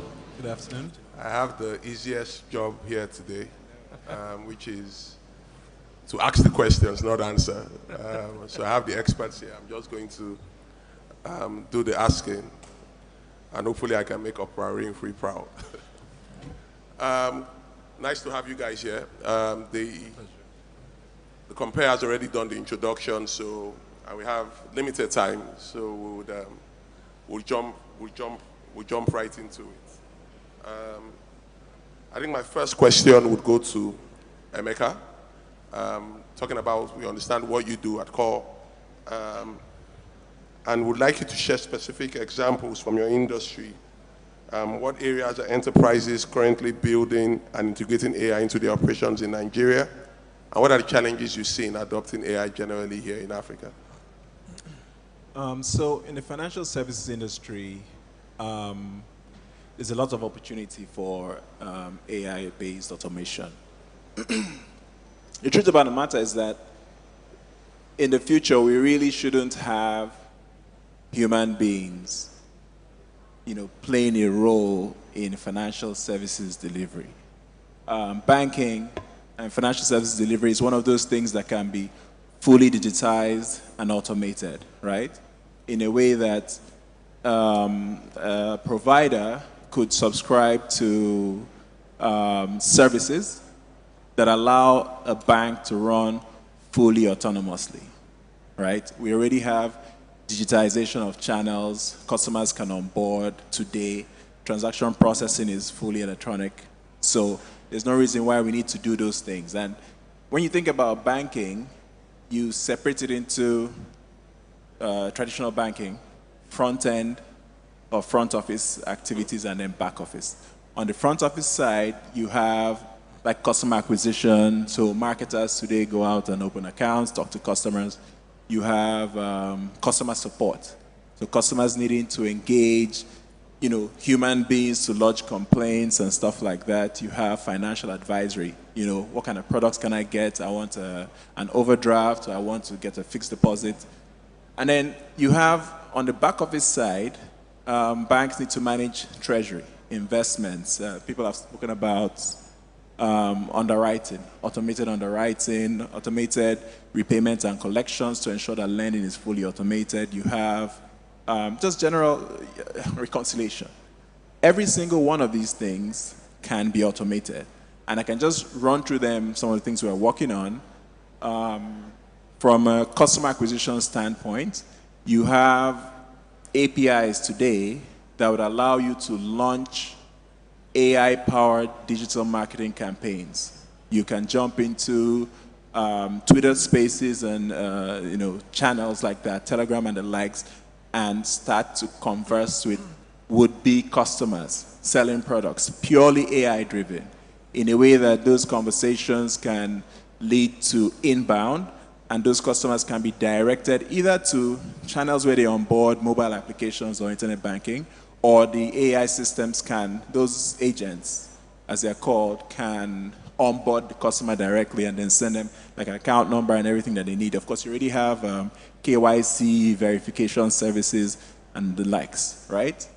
Once a customer is onboarded, they start to transact. They have issues. You don't need to have physical people at call centers anymore. Through generative AI systems and, text-to-speech and backwards conversions, you can have customers lodge complaints and talk to bots in a way that today people speak to ChatGPT, right? You talk about what you need and you can get like information. You can stop checks, you can block your account, make requests, authorize transactions. And this is very powerful because today, the cost of running a bank, delivering financial services is very high. There's a very high OPEX line. Brick and mortar is one piece, but then the human interaction requirement makes it even higher. You go beyond that, how do banks invest their funds today? You have a lot of idle capital lying around. Through AI systems, an agent can predict how much free capital a bank can have, a financial institution, and recommend investment opportunities so that you stay optimum. Whether it's temporary, overnight type fixed deposits or investments in mutual funds or whatever it is. And with APIs today, you can have those services or those products activated and deactivated so that literally someone can set up a bank, meets the, I guess, minimum requirements, capital requirements by whatever regulator in whatever market they're operating, and just click of a button, go to sleep, and a set of AI agents handle the bank for you. They acquire customers, and you just see the transactions going with the OPEX costs very low, and so the bank can be very profitable. Thank you, thank you. Yeah. The bank of the future, indeed. Yeah. Osita. Yes, please. Hello. Emeka has talked about so many interesting things that will be possible, right? But we need people, and we need infrastructure to build some of this. So in Nigeria's evolving digital landscape, with its unique challenges such as our infrastructure deficit, limited access to funding, and a growing but under-skilled workforce, how can the country's AI startup ecosystem be catalyzed to contribute significantly to this technological innovation? I know that's what you're doing with Get Bondi in a way, so maybe you can share more about that. Yeah, so I will be looking at, can you all hear me? Hello? Yes. Hello? We can hear you. Okay, so I will be looking at the education part of what AI can do in Nigeria and in Africa as a whole, all right? So, but I do have a problem with AI. What's my problem with AI? My problem with AI is everyone says, like my brother Emeka has said, it's going to help the bank, all right? What language does AI use? The chat GPT. English, right? Thank you, that's where my problem is. Chat GPT. GPT, generative, pre-trained transformers. That's what it means, right? So one is generative, one is pre-trained, and one is the transformer. Leave generative, leave transformer, come to pre-trained. Who is pre-training this tool? Is the Englishman, right? I want to pre-train that in Yoruba language. I want to pre-train it in Igbo language. I want to pre-train it in Hausa language. What we are doing, and what I want everyone here to take home here today, whatever your business is, please begin to look at, right, where there is human-to-human contact and bridge it with technology. That's correct. That's why we are here, AI, right? But in bridging that, pay attention to the language at which it is bridged.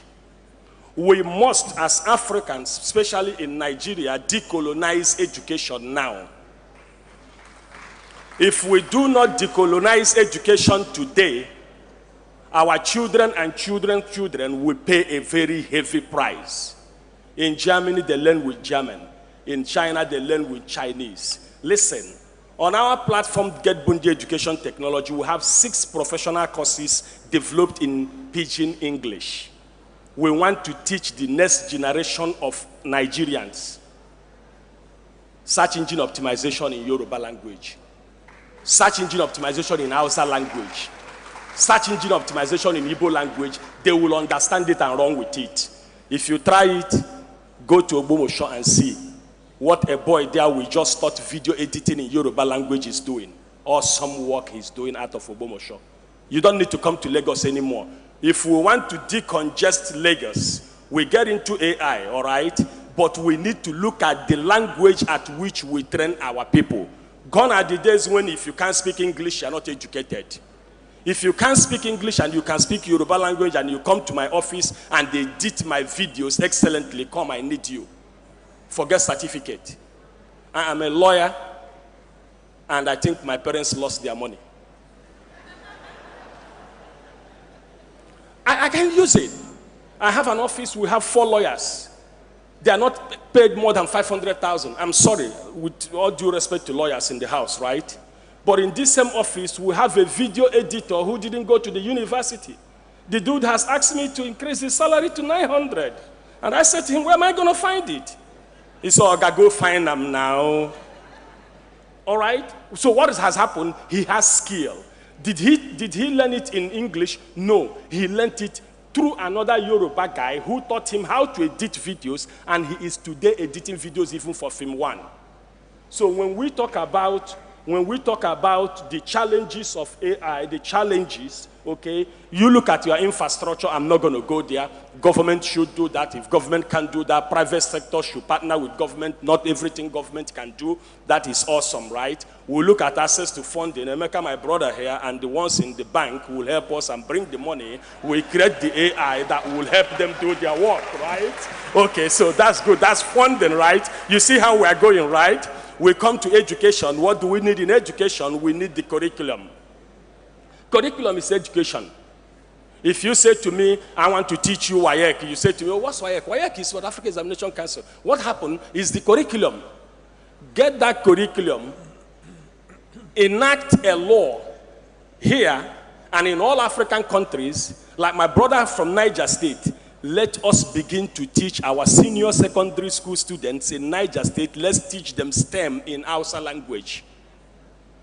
Inability of African continent to develop a skill or a curriculum that is based in our individual languages is the reason why 85% of Nigerian graduates who did youth service in 2022, 2023, 85% do not have any digital skill. I'm sorry. It's a survey. It's out there. The skill they have is social media. They don't have the skill, not because they don't want to learn. They don't have the skill because the curriculum at which they are trained is flawed. The curriculum does not meet today's education standard globally. So we need to, first of all, look at the people. My brother, you are in the government. Please, it's time for us to look at our curriculum and rejig them to accommodate STEM, science, technology, engineering, and mathematics. If we do that, more people will get to understand and appreciate STEM. When they understand and appreciate STEM, they get into the universities, they can pursue careers in sciences. We can't be talking about AI and AI in Nigeria and AI in Africa if we don't know statistics. I will shock you. Less than 20% of Nigerians who enter the university every year pursue careers in sciences. Less than 20%. The other 80%, maybe some of them are like me, like lawyers, no skill. That's a problem, right? Now, in sub-Saharan Africa, less than 11% of tertiary graduates across sub-Saharan Africa have any form of digital learning. That's where the problem is. But the question you ask yourself today, are they willing to learn? I can tell you from experience, I've been to nearly 30 African countries, yes, they are willing to learn. What's their problem? Lack of opportunity.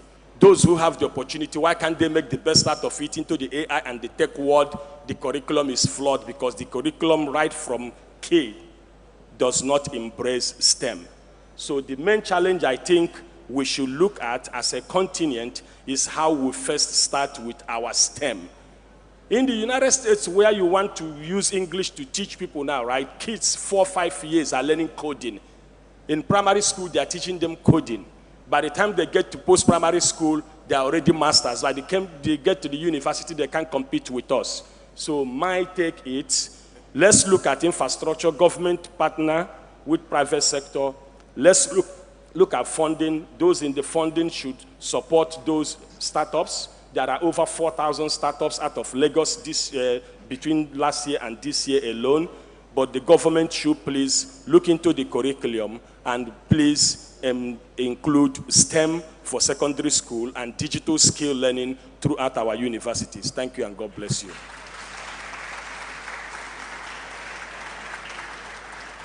Thank you, Sita. I think there's a call on government. And we have one on, she was shaking the table and almost broke the table already. Honorable Commissioner, Mr. Suleiman, using specific examples from your state, what areas can state government adapt AI into public service and governance? And what are we doing about education in the STEM space in preparing the graduate workforce, if you want to say? Okay, thank you very much. Before I respond to your own, let me first respond to Get Bondi. I hope that, okay, I'm volunteering my state as a pilot state for you for the whole northern Nigeria.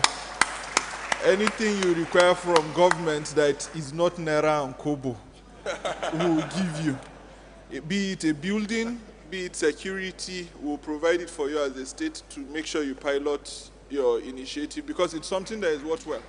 And part of the misconception is, you say you want to develop for us curriculum in Hausa.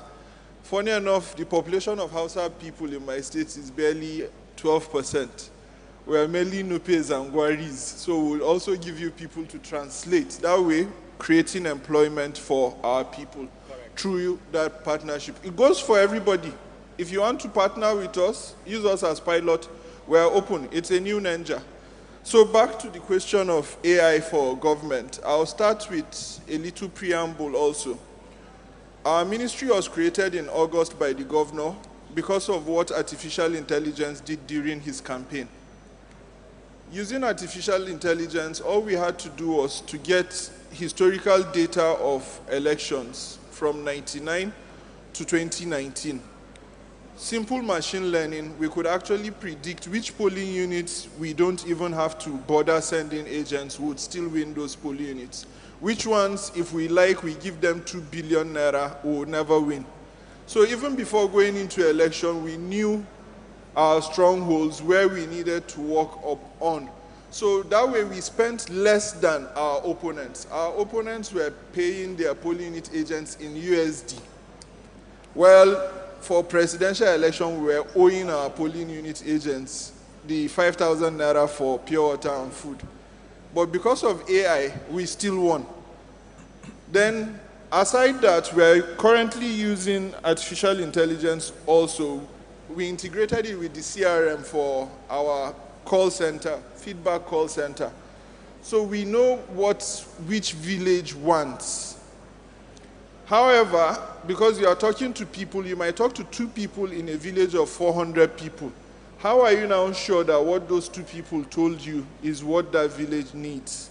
So we still integrate it with project history for those locations. You tell me there is no water in your village. I will now be able to get from, we call it runs, and that's like how you have rural electrification, we have a rural water agency. Have they ever done boreholes in that village? How many have they done? So with AI, we now know boreholes actually existed once in that village. So then you know this village is probably to just go and flush or change the submersible, while this village is to create new ones. So we are trying to now see how we can use that to get the needs for people. Then currently we are conducting a recruitment exercise in the state. And you know politics, once you are doing recruitment, everything is about slot. You have to give slot, you have to give slot. So what we've actually done is to marry our recruitment portal, the exam side of the CBT, with ChatGPT. So the questions for the exams, they are going to start on Monday 25th, are actually going to be set by ChatGPT. So even me, myself, in the ministry, I don't know what the questions are. So that way, we have little or no interference in that aspect. Yes, when they come for interviews, that's beyond my ministry.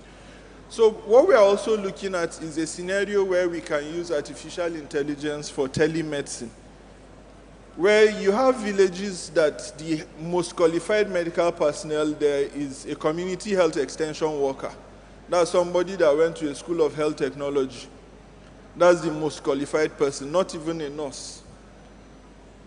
So imagine the level of mortality due to errors that would be occurring in such villages. But if you can now use generative AI to at least start a conversation with the patient on symptoms, then from there you can now decide, okay, transfer that conversation and what that generative AI presumes to be the, okay, what do you call, I think hypothesis is for theory. Is it prognosis? Any medical doctor before the main diagnosis. So when you transfer that to a doctor, you've at least cut time.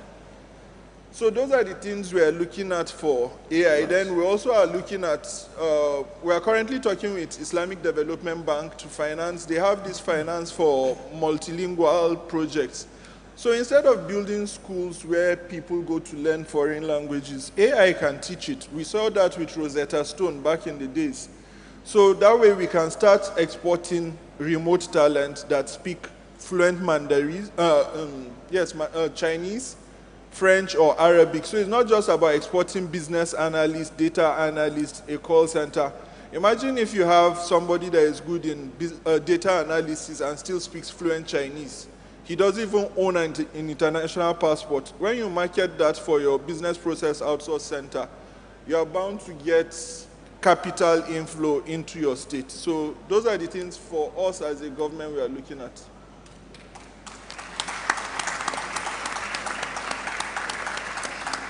Thank you, Honorable, and I'll take you up on part 9 on some of those initiatives. Well done. It's what we need. Raghu,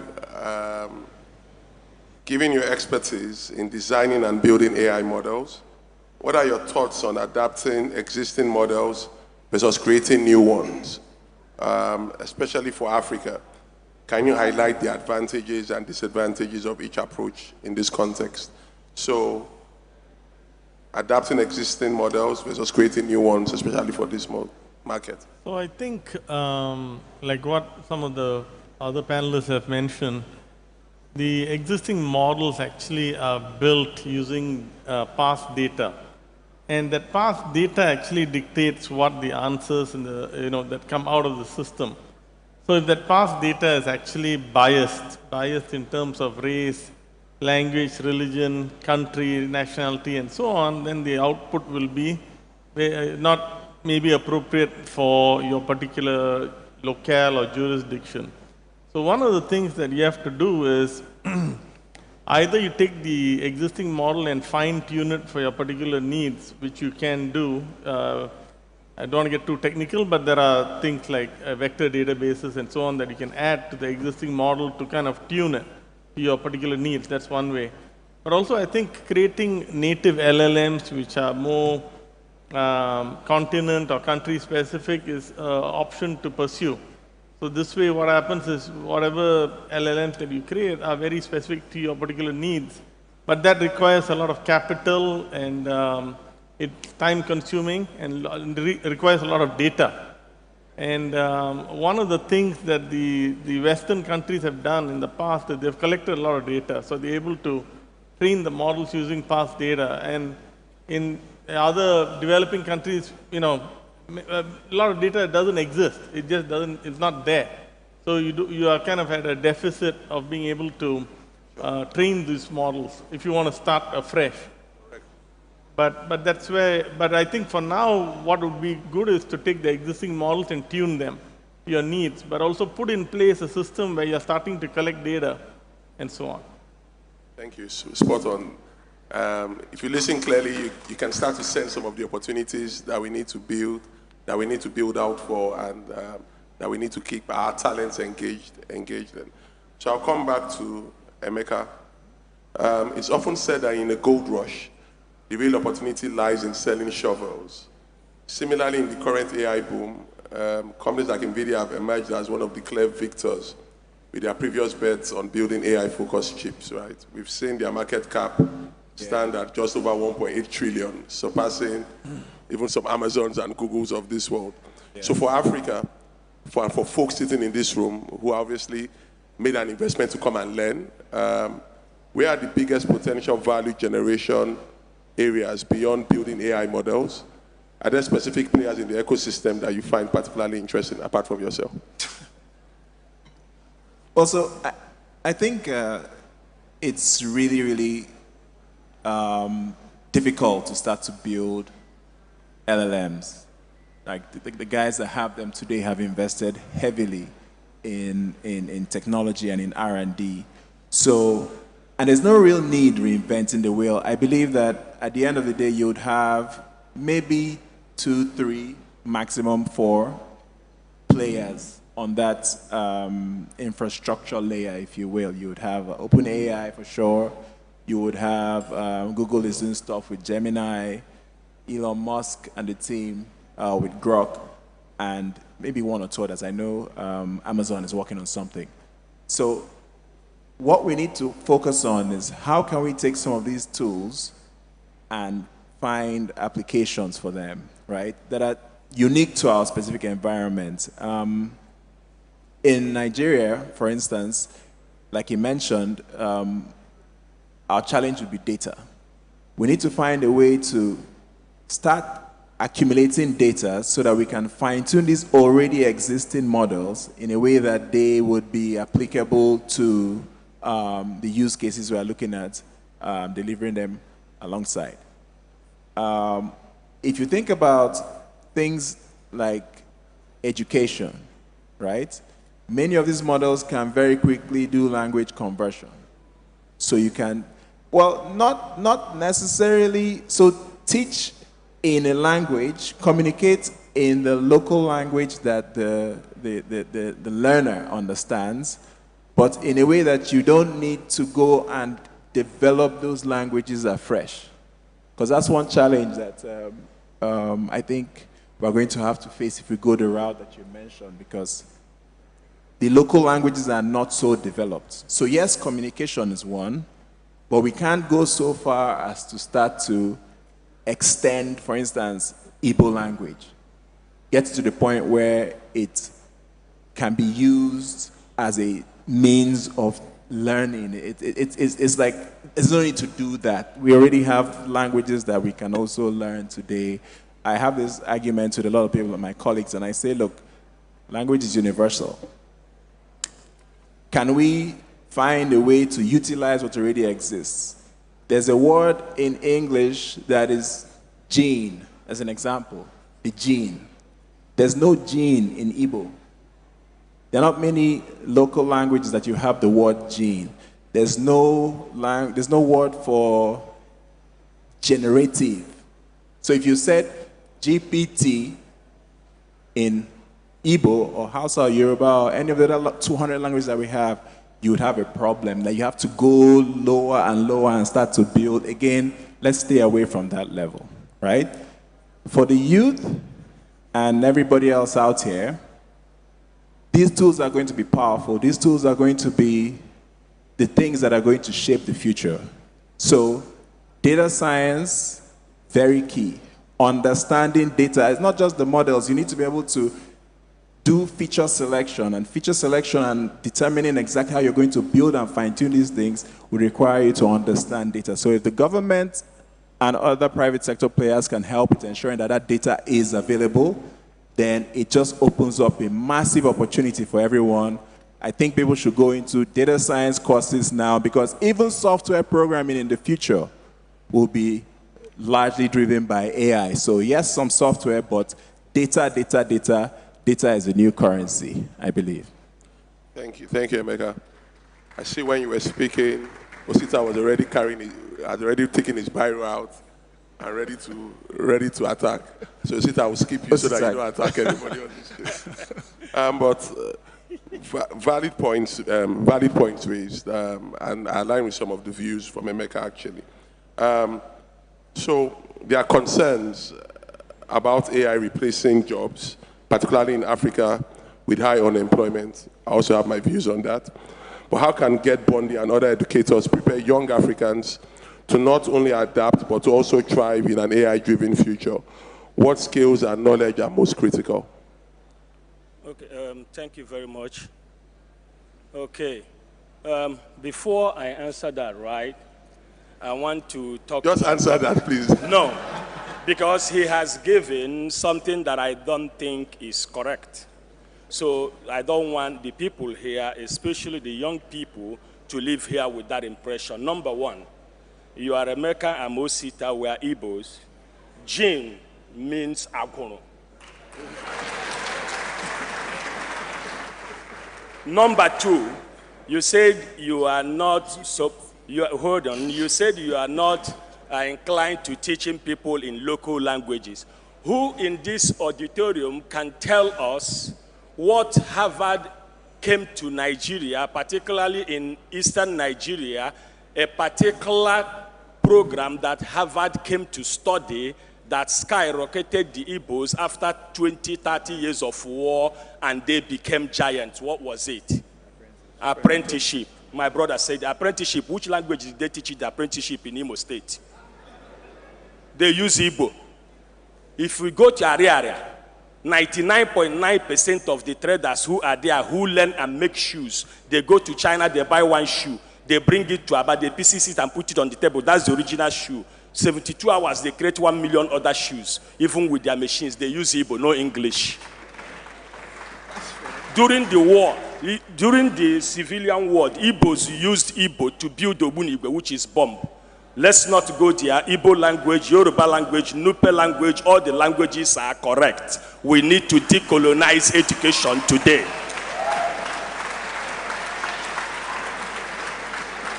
Now, my brother, what was your question?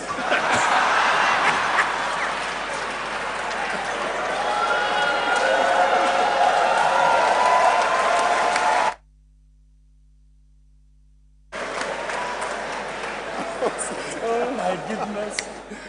Osita, will you run for president?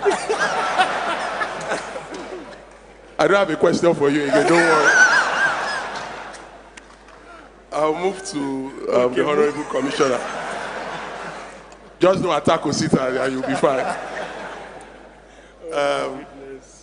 I mean, as Commissioner for Tech and Digital Economy, how do you balance fostering innovation while ensuring the safe and ethical development and use of AI, especially within the African context?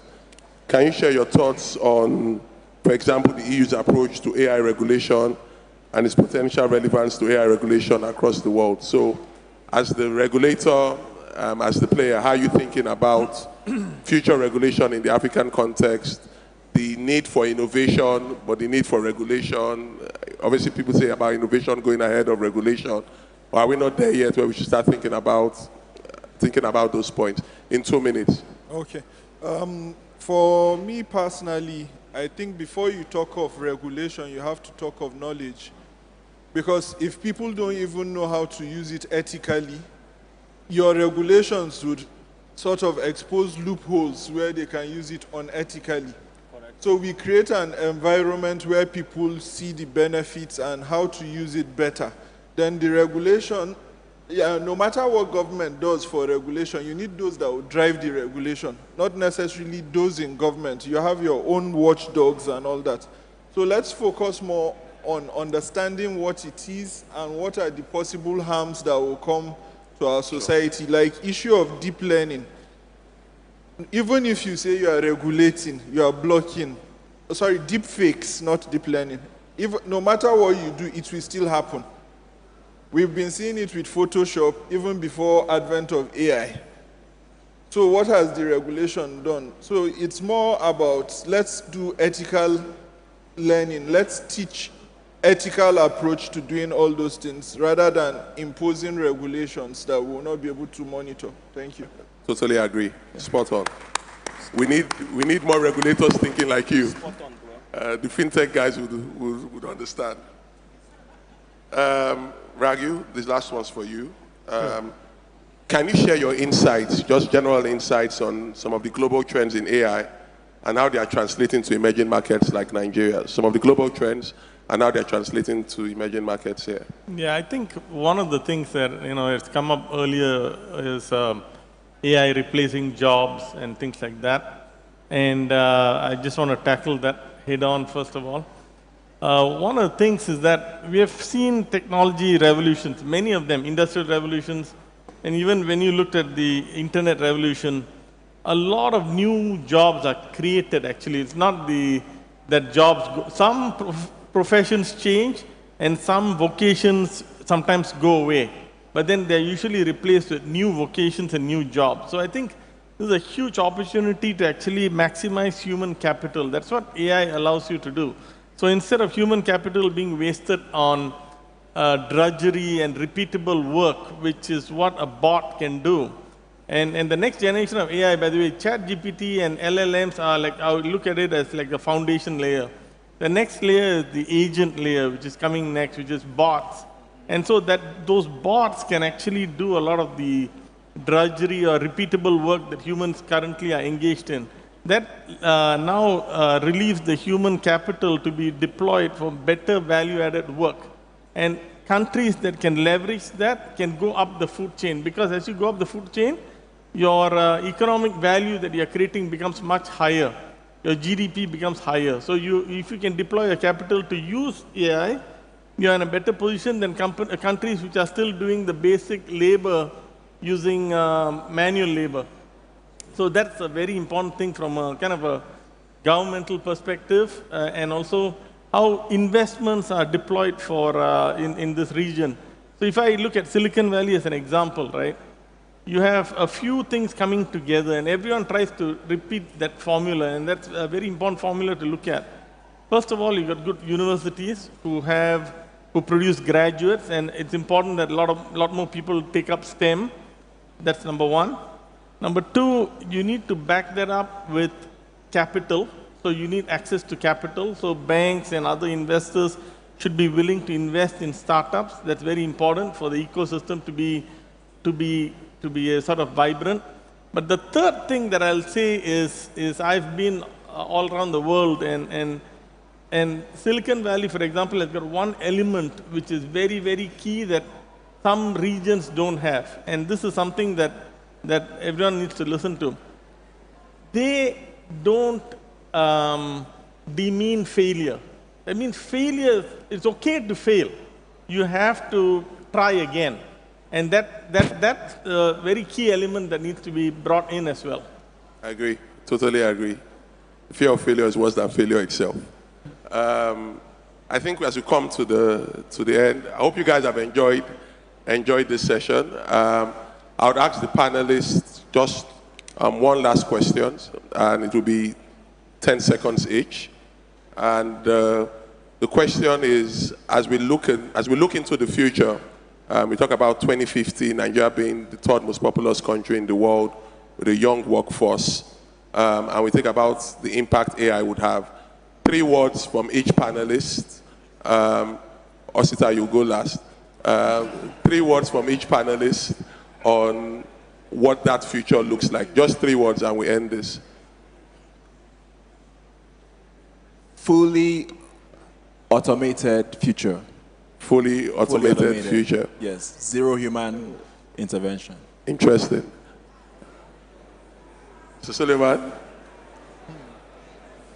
where will you be when we are automating the whole future? All right. Go with the change. Go with the change. All right, Raghu? I'll say Nigeria invest in AI, but I don't know whether it's 3 or 4 words. Interesting. Nigeria invest in AI. Mr. Osita? You see? 1 sentence. A new Africa. We can't hear you. We can't hear you. A new Nigeria or a new Africa driven by technology. And with that, gentlemen, we come to the end of this panel. Gentlemen and ladies, we come to the end of this panel. I hope it has been productive and fruitful. Thank you very much. Thank you, panelists.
thought that panel session was powerful.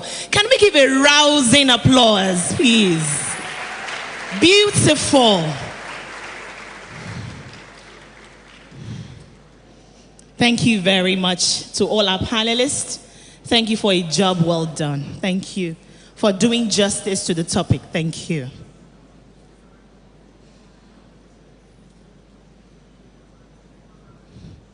So just before we go on a quick break, we're going to be having the second conference theme keynote address. And it gives me great delight at this juncture to welcome the one man that will be delivering this keynote address to everyone. This man is dear to every one of us at AI Nigeria. And so when I call him up after reading his bio, please, you join us to celebrate the one that is dear to us. I mean, came in all the way from Abuja yesterday. He has been here since morning. And that's because of the passion and fire that he carries when it comes to artificial intelligence and technology in general, even as a nation. It's my absolute honor and delight to read his citation at this juncture. Honorable Representative Adedeji Stanley Olajide is the CEO of Bentley Energy Nigeria Limited, a company with a vast interest in oil and gas. He is a bioinformatician with a vast knowledge in human genomics. He worked professionally with Fortune 50 companies in the USA for almost 25 years. He has been a leader in the application of advanced computing architectures to deploy high-performance, scalable, highly available, and cybersecurity solutions.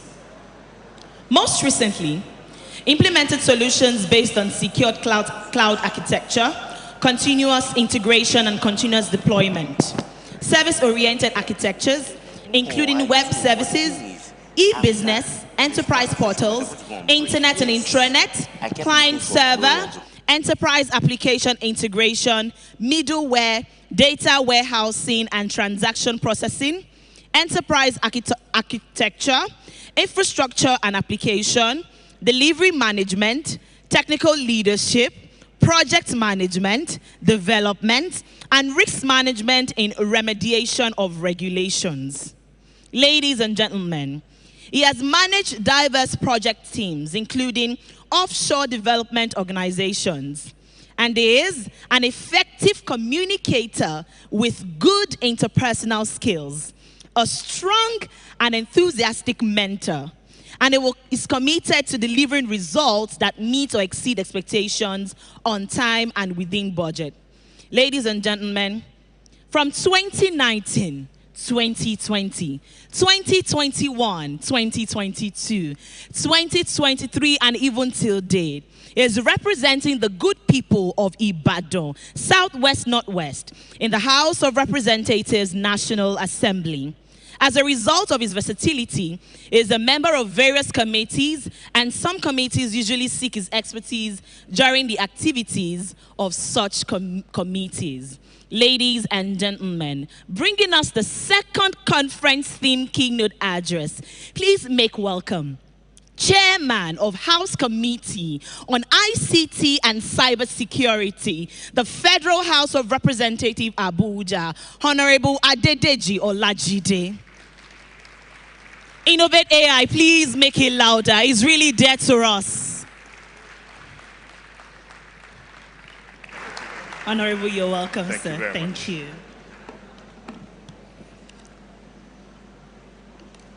Good afternoon, everybody. I'm so happy to be here. First of all, let me thank the conveners of this wonderful conference.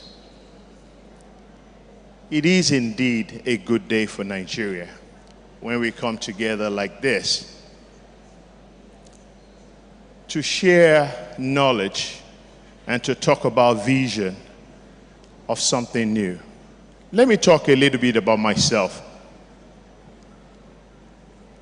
I left Nigeria a very young man.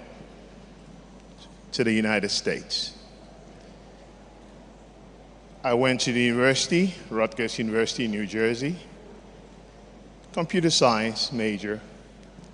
Started my career as a mainframe operator, even when I was in college. Moving from just the mainframe. I mean, how many of you know what mainframe is? Okay. So, moving from that world of mainframe to distributed computing, where we saw the dot-com boom, moving from that to cloud computing, which everybody is adopting now. And now, today, we're talking about AI. I've seen quite a bit in these few years of my journey. And I want to clap for all the young people in this house today. We don't thank you guys enough for being patient. We don't thank you enough for what you can do. But I want to thank you for being here today, because I believe after leaving here today, your life will never be the same again. Let me say this. Imagine a social, let me say this also, that the DG of NIDA, who is unavoidably absent today, he gave me his keynote speech, and I told him that would be plagiarism if I come here as a legislator and read your keynote. But I will highlight some key points in your keynote. I really want to speak to you as somebody who has made, not to brag, I've made so much money in technology, and you can. You can do the same thing. I'm here to challenge you, you can. I'm here to partner with you how we can walk on this journey together. Imagine a world where agriculture, our farmers can use AI to detect some of the possible diseases that can take over their farm even before they occur. That can be very devastating on their farm and the economics of it. Think about this. In this current age, Osita, you are my guy. You spoke some things that I really wanted to say, and I want to highlight. I met with some Germans yesterday, and they actually gave me this book. And I challenged them. I said, why don't you go and look at this, your educational platform, and see if you can give it to us in 3 languages: Igbo, Yoruba, Hausa. We have to tear down the barrier of language. Because if I want to teach somebody in the rural area what technology is all about, I am going to go out there and try to teach him or her in English. That's the first barrier. That guy or that woman will probably have to, or that child would actually have to catch up with my words, with my language first, before he can actually understand what I'm trying to pass out. For us, we have to break that using AI. AI can actually tear that veil where, think about this, you go to India. I've traveled to India to talk to some of the legislators. What are you doing to legislate AI? I went to China. What are you doing to legislate AI? I went to the United Kingdom. I went to the US. What are you doing to legislate it? We have to, but at the same time, there must not be an order in the way of the innovation. We cannot put legislation as a blockage. We must not block the innovation. with legislation. We must provide legislation that can make the innovation thrive. Move it forward so that a lot of wealth, a lot of health, a lot of agriculture, a lot of all sectors that can be changed with AI, we can achieve that. Let me say this. Every Nigerian must benefit from artificial intelligence, if we are to call it Sussex. Every Nigerian. You go to China, you pick up the phone. Nobody is reading anything in English, Cantonese. All their phones, so understanding financial application, health records, it's easy because everything is in their local language. Osita, yes, I agree with you. Language must not be a barrier. National Assembly will continue to support and put friendly legislation to enhance and promote technology. This is just one of them. Artificial intelligence is just one of them. We still have other things like blockchain that is still out there that we need to look at, but they will tie together. Let me give you an example. When I was hired as an architect on the Medicare and Medicaid system in the US that we should put a solution in place, there were fraudulent claims of about $400 million a day going through that system. And we're to find a way to reduce that. We're able to, just looking at the workflow, process flow, and automation of processes, we're able to drop from 400 million in fraudulent claims to about 65 million in about 6 months. That's huge.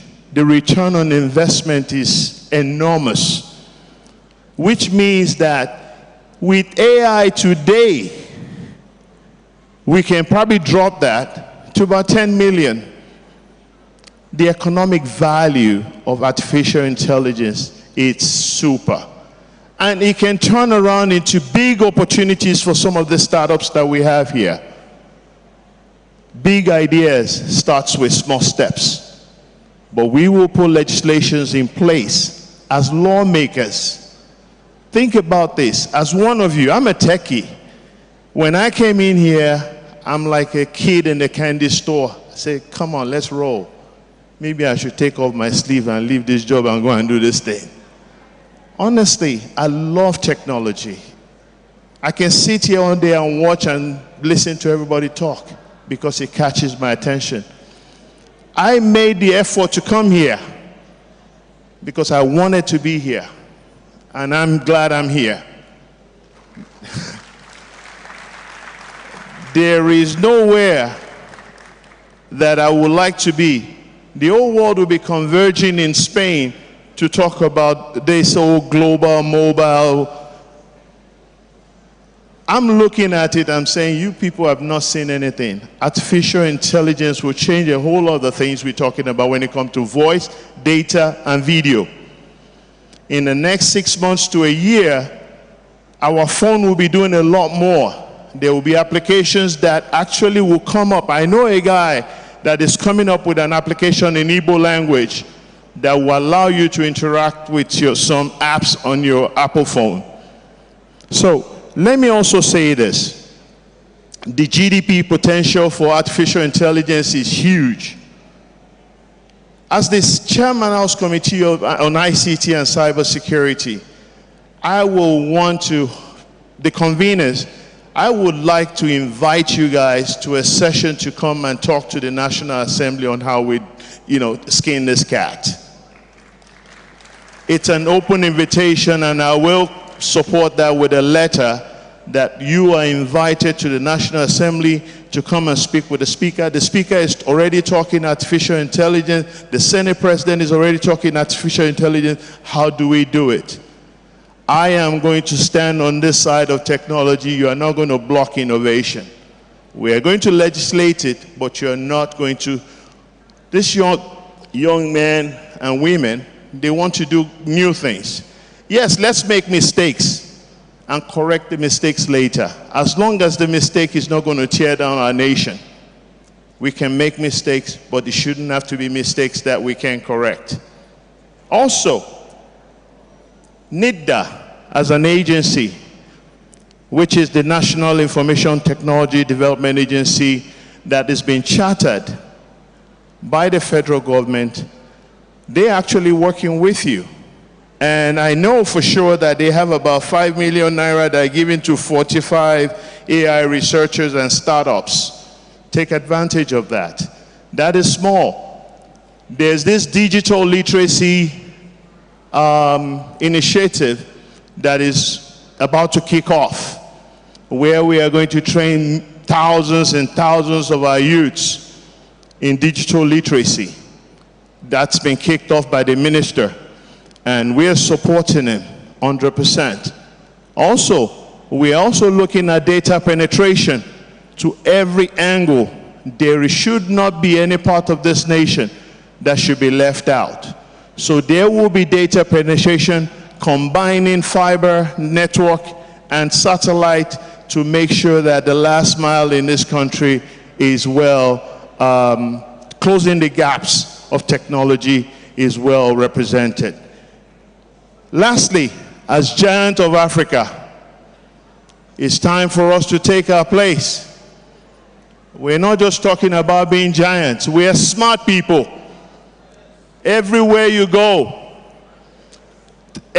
all the clients that are serviced in the US, they were Fortune 50. Everywhere you go, you find Nigerians. This is, let's custom AI to our needs. This is our time. Let's take our rightful place in this nation and in this continent to make sure that Nigeria comes first.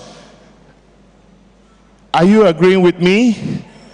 Nigeria comes first, and we are going to take our rightful place. However, let's not cross the ethical line with AI. It's very important that we strike that balance. We should not cross that ethical line. Whatever we do must be ethical, and it must not take away the fundamental human rights of any citizens. As long as we do that, I'm not in favor of regulating the media to the point at which media also will take advantage of artificial intelligence. Let me say this. Coming from being a technologist to being a legislator is not an easy ride. But when I leave as a legislator, I'm coming back to technology. No, it's the truth. I will leave office one day, but this business of technology is for me. That's where I am. That's where I belong. And that's where I will say that we are all partners and we'll work together. So again, let me say on behalf of the National Assembly of Nigeria, we will collaborate with all the stakeholders to make sure that we come up with the right legislation. Electoral reform. We have a lot of work. AI can do a lot there. Our budget, where are opportunities? Let me also highlight some of the opportunities that you can look at. Electoral reform. There are lots of applications that you can come up. We need to clean up our data. Look for ways. Go to your state. Do something. There are things we could do. And I will talk to the conveners. There are some things I cannot talk on national TV. And for all the people that are listening to us on the internet, you're welcome. Nigeria is for AI. AI is not going anywhere. We are adopting it and we are going to embrace it. Let's not worry about the jobs that will be lost. I'm looking at the opportunities that it will unveil. The kind of opportunities that artificial intelligence have, the opportunity that we have, it's enormous. If you look at somebody who is a bookkeeper, Whereas you can actually talk to your phone, debit account 11111, 250 million. That bookkeeper doesn't have to enter anything. He goes straight to the books. You can actually speak to your accounting system. So there are people that basically can come up with these algorithms. Those will be you. Those are the people that will be you. You are the ones that will be writing these algorithms to help interpret some of these things. So for the conveners and everybody, I thank you very much for this opportunity. I decided not to speak from a script or anything written and formal, but I want to speak to you as just a regular citizen. This is more of let's connect together and let's change the narrative for Nigeria. Thank you very much for this opportunity. Thank you.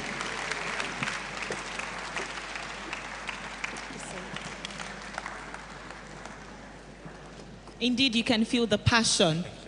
I mean, it takes a man who has a burning desire to see that AI becomes a thing and a celebrated item in Nigeria to come all the way from Abuja and even give us an exclusive invite to Aso Rock. Ladies and gentlemen, please celebrate the Honorable once again. Thank you very much, sir. The AI in Nigeria team will be at Aso Rock very soon. Yes. So right about now, very distinguished ladies and gentlemen, we will be going on a break. Now, this is how it's going to go. Please sit. The ushers will come to you and serve you food where you're seated so that I won't have to struggle getting everybody together again. So please just remain on your seats.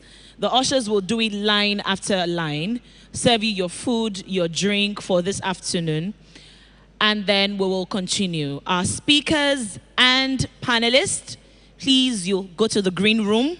And then our other VIPs, very important persons that are not speakers and panelists, you go to the green room on my right. So let me just repeat and reiterate. Everyone, tech lovers, enthusiasts, please be on your seats. The ushers will come to you, they'll serve you food, serve you drink, and you'll be fed this afternoon. For our speakers and panelists, please make your way to my left, that's your right, to the green room. And our other very important persons, you make your way to the right, that's your left, to the green room. All right, ushers, can we make this snappy already so that we can get on with lunch? Please sit, don't stand from where you're seated so that we don't pass your food to somebody else. So sit where you are, food will come to you. Our speakers and panelists, please, can we rise as we make our way to the green room? So you're served lunch at the green room. And our other very important persons that are not speakers and panelists, please make your way to my right. Your left to my right, to the other green room where you'll be catered to. Thank you. Can we have light music to serenade us, even as we are eating our food so it can digest properly? Thank you. Ushers, I will need you to work with make it very snappy so we can have lunch quickly and we can move on. We still have quite a lot to do today. Thank you. Speakers, panelists, to my left, your right. Very important persons, VIPs not on our speaker and panelist row to my right, to your left. Thank you. So we just have 20 minutes to do this. 20 minutes and we are back. 20 minutes. My time check, 2:10 p.m. So by 2:30, please, we need to return. Thank you, everyone. Enjoy your break. Meanwhile, please fix your eyes on the screens, even as you have your lunch. Thank you.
The world is rapidly evolving, and at the heart of this evolution is artificial intelligence. AI is reshaping industries, economies, and societies, offering endless opportunities for innovation and growth. Begin your career journey with Jestone Education. Here are some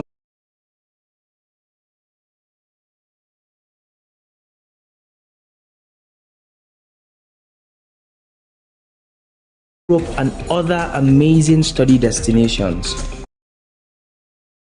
Get on the moving AI train with Jestone Education. Contact us today to explore the options available for you. Actualizing dreams.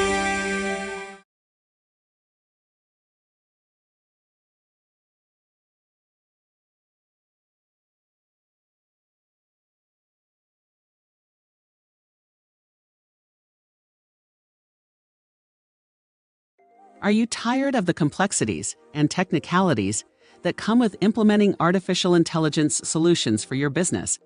Look no further than Autogon, the ultimate platform for AI empowerment. With Autogon, you can easily harness the power of augmented intelligence technology, regardless of the size of your business. Our platform boasts a user-friendly drag-and-drop interface that enables you to build AI models in mere minutes, even without any prior knowledge or technical skills.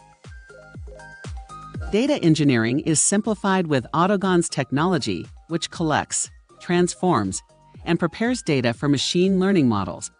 This ensures that your business decisions are accurate, relevant, and valuable. But it doesn't stop there. Our platform provides a centralized location for deploying, monitoring, managing, and governing production models through MLOps. This fundamental building block of machine learning models ensures that you have access to advanced ML monitoring, built on a robust governance framework. And that's not all. With Autogon, you also have instant access to a vast array of AI models from our AI marketplace. So, what are you waiting for? Join the many businesses already benefiting from the power of Autogon and take your business to the next level. My name is Miriam, and I'm really happy today. Yesterday I wasn't, and the day before and the day before that.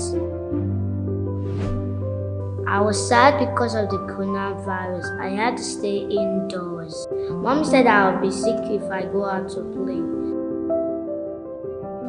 Mommy was sad because we didn't have any money. And my brothers and I were eating all the food we had at home because we weren't at school. Something happened the other day. A big truck came from SOS Children Villages, Nigeria. It had plenty food and all the women were happy, even Mommy. Mommy got a lot of food. I am happy today because Mommy is no longer sad.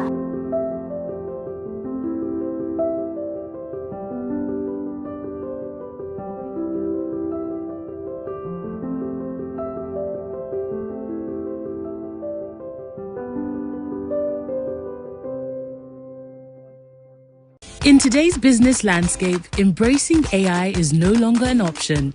It's a necessity to stay relevant and competitive.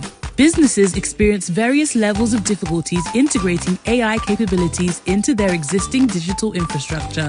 At Zero Complex AI, we are simplifying AI integration for your businesses by supercharging your current digital infrastructure with AI capabilities via our AI workflow platform.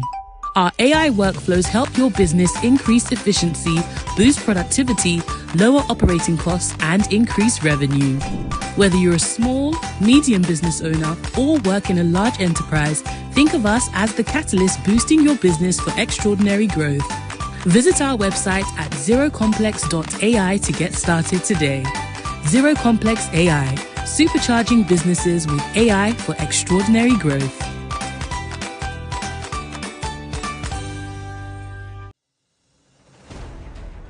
We know the problem, we know the solution, so what do? That's where the Made by Nigerians initiative, MBN, comes in. We're not just promoting products, we're building a movement, a community around our local brands. MBN is a movement that says Nigeria made means quality, innovation, and pride.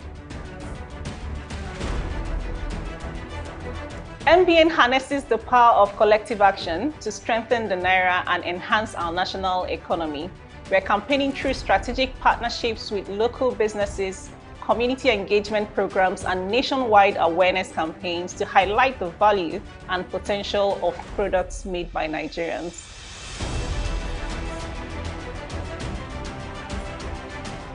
By promoting a sense of pride in Nigerian-made goods and demonstrating their quality on international platforms, we're not just promoting products, we are elevating the Nigerian brand. So the concept of MBN ambassadors is central to our campaign. We work with organizations and individuals to promote the vision of the MBN initiative. I'm also using this opportunity to invite organizations, businesses, entrepreneurs, and citizens who want to see a better Nigeria to join us. Become a voice for Nigeria and inspire others by communicating the essence of our rich heritage and entrepreneurial spirit. To renew public confidence in Nigeria's local content, our strategies are threefold. First, we work with relevant stakeholders to ensure quality and consistency in local products, which is fundamental. Second, we celebrate local successes through media stories, showcasing the global standards our products and services are meeting.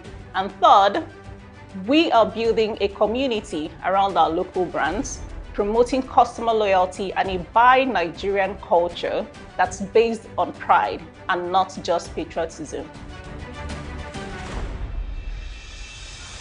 Our KPIs are focused on measurable economic impacts, growth in the number of local businesses and entrepreneurs, the percentage increase in the domestic sales of Nigerian-made products, the volume of exports of locally made goods, and job creation statistics. We also measure the engagement level in our educational programs and the success rate of businesses that have benefited from our capacity building initiatives. These indicators will help us understand and quantify how the MBN initiative is directly contributing to the broader Nigerian economy. Visit mbn.ng to discover how you can be a part of this change. Imagine a world where the air is fresh, the skies are clear, and nature thrives. That world is within reach, and it starts with the choices we make today. A commitment to a sustainable future where innovation meets responsibility. A promise you can take anywhere. One charge at a time. A way of getting around that aligns with our values, our beliefs, and our desire for a better future. Be a part of the solution, not the problem. The future of transportation. Available today.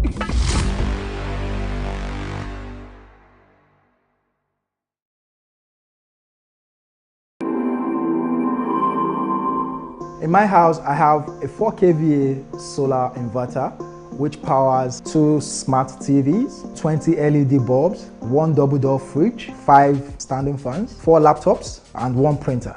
My experience has been fantastic. Just imagine going downstairs at 1 a.m. to go pull the generator. I can't even remember the last time I went downstairs to put on the generator. I normally would spend 60,000 naira monthly fueling my generator. When I think of how much I've been able to save buying my solar power solution, I've been able to save up to 75 to 80% of the cost. Now I have 24/7 power supply. Honestly, what more do I need?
Ujira watare, Majeti jo, Awalo jo, Zomba jeti reo, Awalo de rea, make we dance on you, come and dance for peace.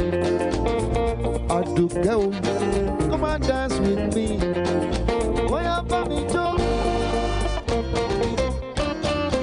ijo ti yo.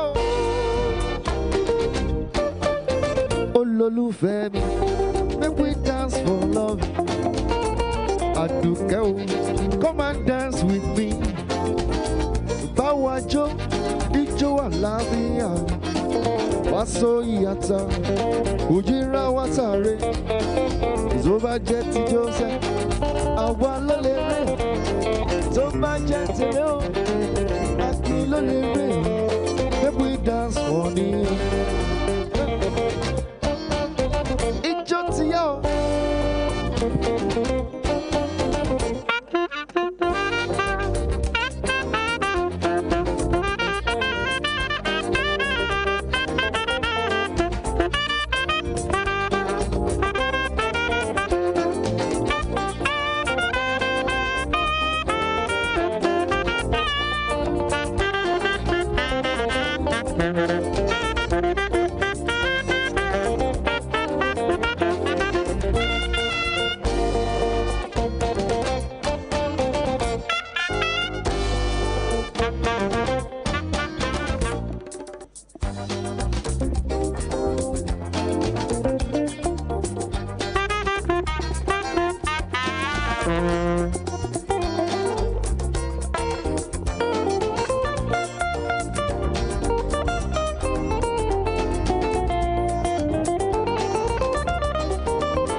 Everybody run, run, run. Okay, yes. Don't run. Sound check. All right. All right. Ladies and gentlemen, please, let's make our way back into the hall as we continue our event for today. If you're outside and you can hear me, please, lunch is over. Please make your way back into the hall. Our speakers are very distinguished speakers. And panelists, please, can we make our way downstairs from the green room as we continue the program for today? We still have one more panel session to go, one more symposium to go, and one more keynote address. Our speakers, very distinguished speakers, panelists, please make your way down from the green room into the hall as we continue today.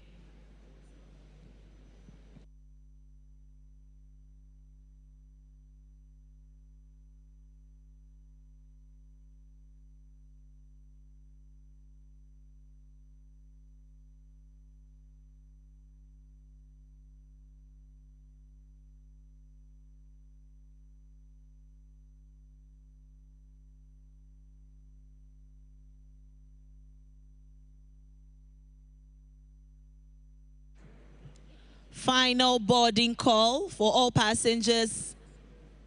Flight Innovate AI Conference 2024. Please make your way to Gates Landmark Event Center for boarding.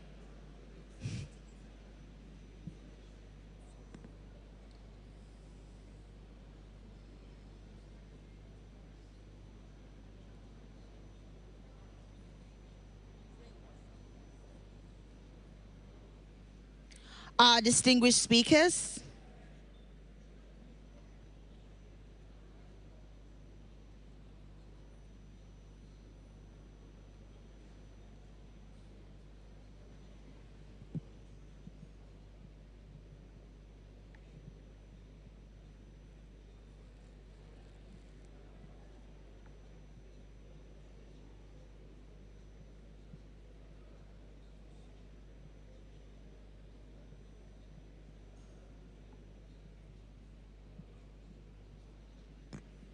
our very distinguished speakers, please, we're waiting for you so that we can continue in earnest.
Ladies and gentlemen, once again, please, let's make our way into the hall for the rest of our event today.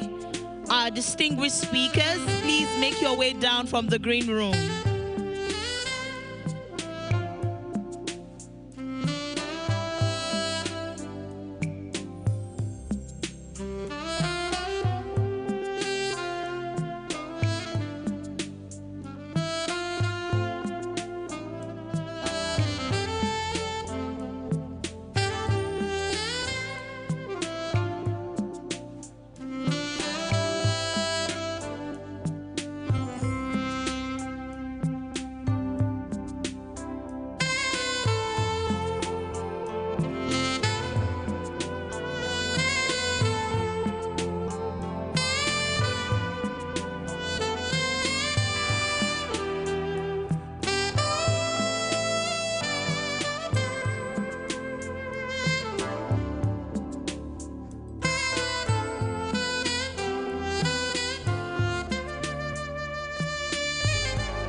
have some volume?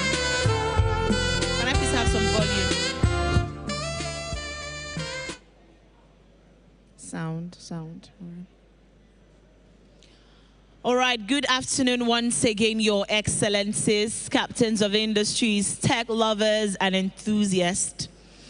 I warmly welcome you once again to InnovateAI Conference 2024. And we're about to have our third conference theme keynote address, which will directly tackle the theme for this conference today. It gives me great pleasure to read his citation at this juncture.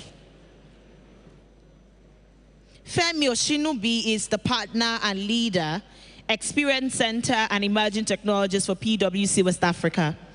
He is also the risk assurance leader and leader of technology, infocoms, and entertainment industry for PwC West Africa. Femi Oshinubi comes with over 20 years of experience across telecoms, financial services, and consulting in Europe, Middle East, the Caribbean, and Africa. Femi's experience in the last 20 years plus covers revenue assurance, billing systems, data and analytics, internal audit governance, risks and compliance, robotics, process automation, intelligent automation, and delivery of business solutions to international clients across several sectors. Ladies and gentlemen, Femi is at the forefront of pushing the advanced analytics, RPA, AI, ML, VR and AR, and other emerging technology agenda, including disruption to several clients across several sectors in Nigeria. Now, prior to joining PwC Nigeria in 2016, Femi worked with PwC London and Vodafone Group for over 12 years. He is a board member of the Institute of Internal Auditors Nigeria and has spoken at several conferences and workshops on emerging technologies across Africa. Recently, Femi has been engaging clients on disrupting their business models and strategies, and recently hosted a couple of Africa CFOs and heads of finance on the Finance of the Future in London, and also was the key speaker at the Harvard Business Review Conference in Lagos and Nairobi on the future of finance. InnovateAI Conference 2024, Femi is a computer science graduate, a fellow chartered accountant, and holds an MBA from Warwick Business School in the United Kingdom. With a round of applause, as we have been since morning. Come on, ladies and gentlemen, make welcome Femi Oshinubi. Please, a round of applause for him. You're welcome, sir. Thank you very much.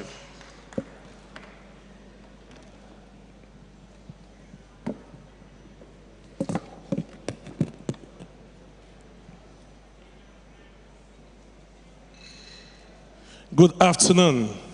Good afternoon, everyone. And thanks for that introduction. Although I think that profile is a bit outdated, but I will take it. That's probably about 2016. I don't know who's in there.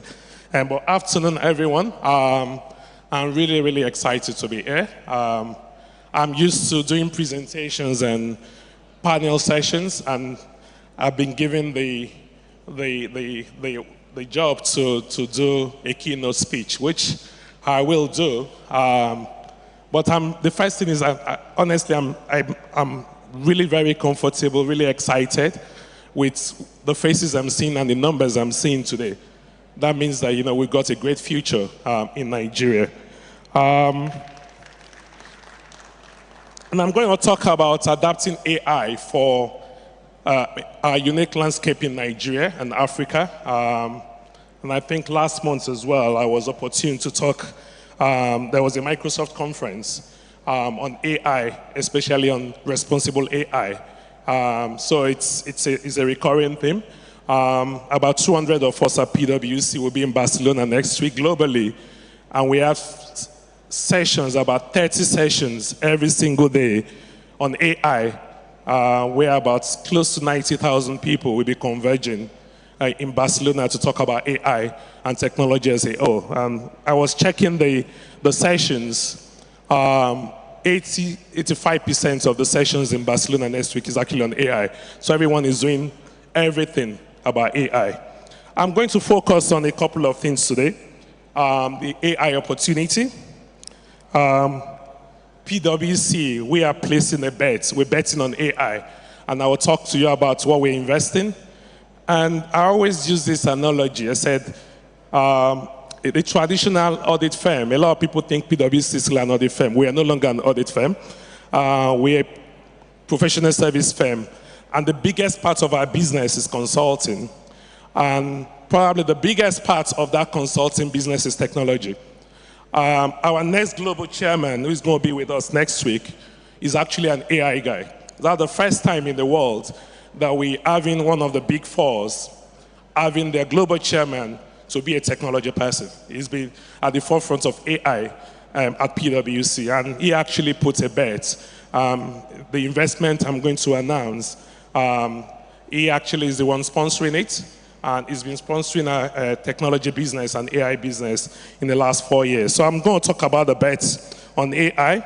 I will talk about some of the use cases as well, the challenges of some of those AI use cases, and how to adopt AI. And I will probably conclude by talking about how to move fast, and while moving fast in AI, how to move responsibly. What I'm going to do, the pattern is I'm not presenting, but I just prepared a couple of notes to just guide us this afternoon. Again, good afternoon, everyone. I think we were a bit distracted with the photo shoots by the speakers, but I'm happy they are coming back now.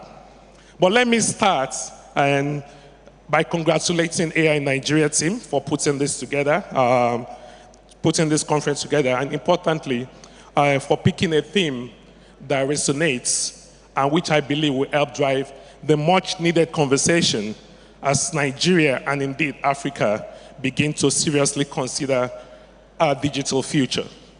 Again, thank you for inviting me to deliver this keynote address. I know it was a painful process, but we are here at the end of the day.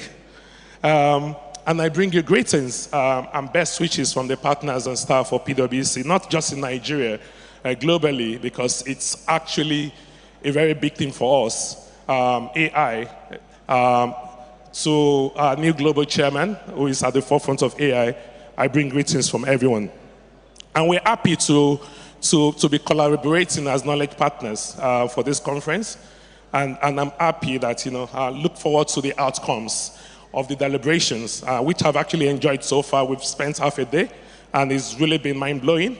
And I hope, and I sincerely hope that things like those will actually advance the adoption and implementation of AI in Nigeria. And we're beginning to see people think AI is new. I think we've been doing some implementations, AI machine learning, in the last 5-6 years. We have a business focused on AI, even in Nigeria. Let me talk about the opportunity, the AI opportunity. AI reached a tipping point in 2023. Generative AI, Gen AI, is so powerful and easy to use. It's starting to change business models and revolutionize how work gets done. And you see a lot of that in practice every day, how people are actually embedding Gen AI into their business models. Conventional AI is advancing too, delivering greater productivity and new revenue streams. And this includes the foundational subjects, such as machine learning, deep learning, and some of the speakers have actually talked about that, knowledge representation and reasoning techniques that seek to initiate how humans learn, process knowledge, and make educated decisions. AI today is no longer the exclusive domain of data scientists and software engineers. Traditional knowledge workers everywhere are using it. So everyone in this room, whether you're a tech guy or not, or a traditional guy not really knowledgeable in tech, we're all in it together. So anyone should be able to create content using super simple human text-based prompts. AI's power to deliver value keeps growing, but as a standalone technology and as an enabler of other technologies, and many types of AI are already being used responsibly and at scale across organizations to solve everyday problems.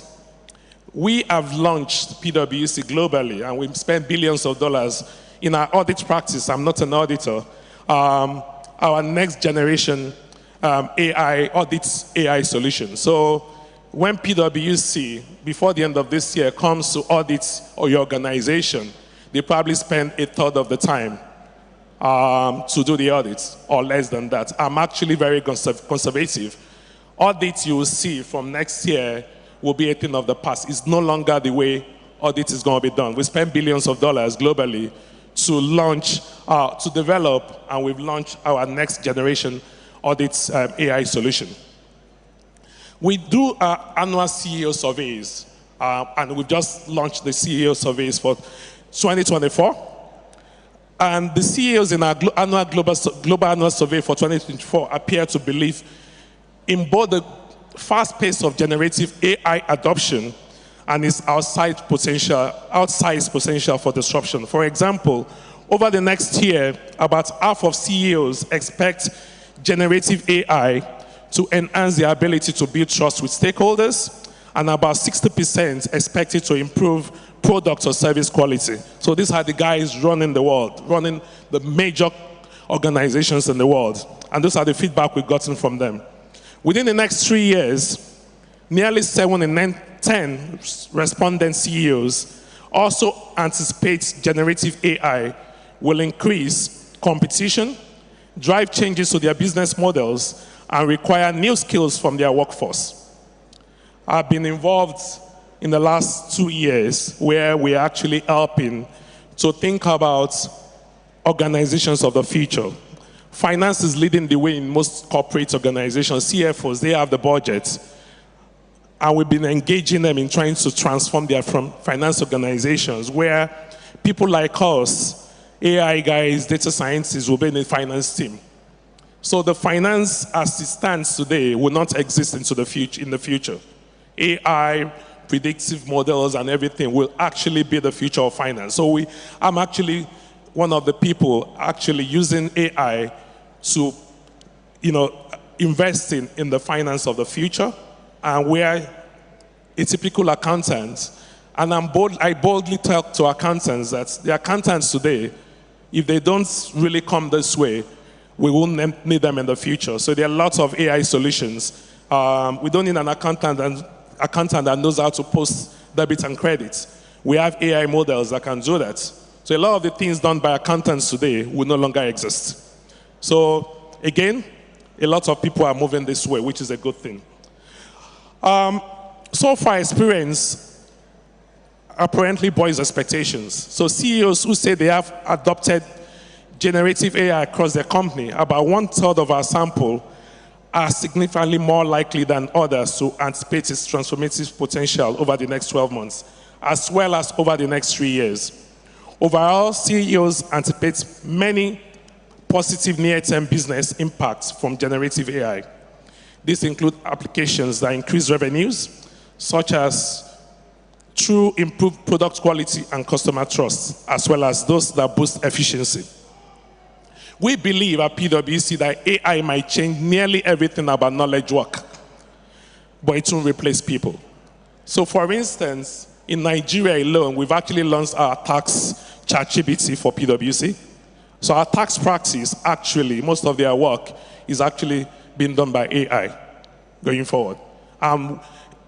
We've trained our data globally to support this. So that's been deployed in our tax practice, our audit practice before the end of the year, but we've actually launched all the AI tools to support our business going forward. So I tell people, once traditional accountants are investing, you have to jump at it. They don't like spending money, but they are spending billions of dollars to make this happen. So we are in this together. So both AI can make both people and organizations where they work more valuable. Both AI and Gen AI can detect anomalies in data, and a lot of speakers have talked about it, to help humans make better decisions, and organizations that capitalize on both are likely to see increasing productivity. Let me talk about PwC betting on AI. We believe so strongly in AI's ability to transform what people and companies can do that we are investing $2 billion, that was announced last year, to expand and scale our AI capabilities across our network. with our new chairman, who has been leading AI at PwC, I think we're going to invest more. So again, the first time in almost 200 years of existence as a professional service firm that we're having a non-auditor, non-finance person leading our practice. We're having an AI guy leading PwC globally. That says a lot.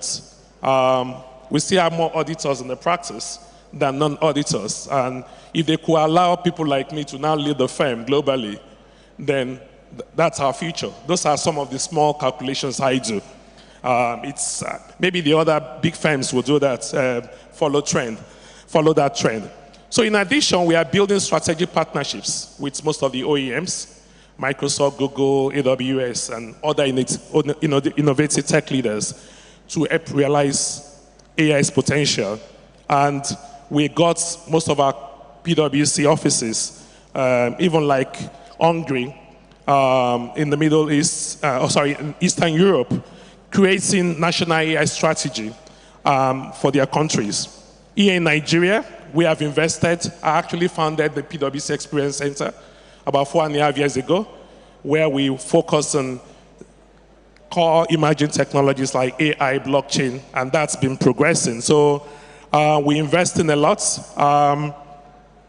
And I'm also pleased to announce, and I'm happy, I think I've told a few people when I heard about this conference, we are actually working with Microsoft. I think it's official and Lagos Business School. We're going to launch a white paper on AI in Nigeria, where we're going to work with the government.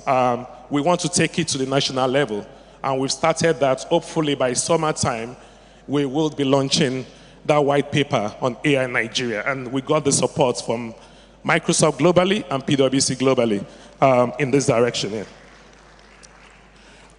Yeah. Just to mention a few things as well.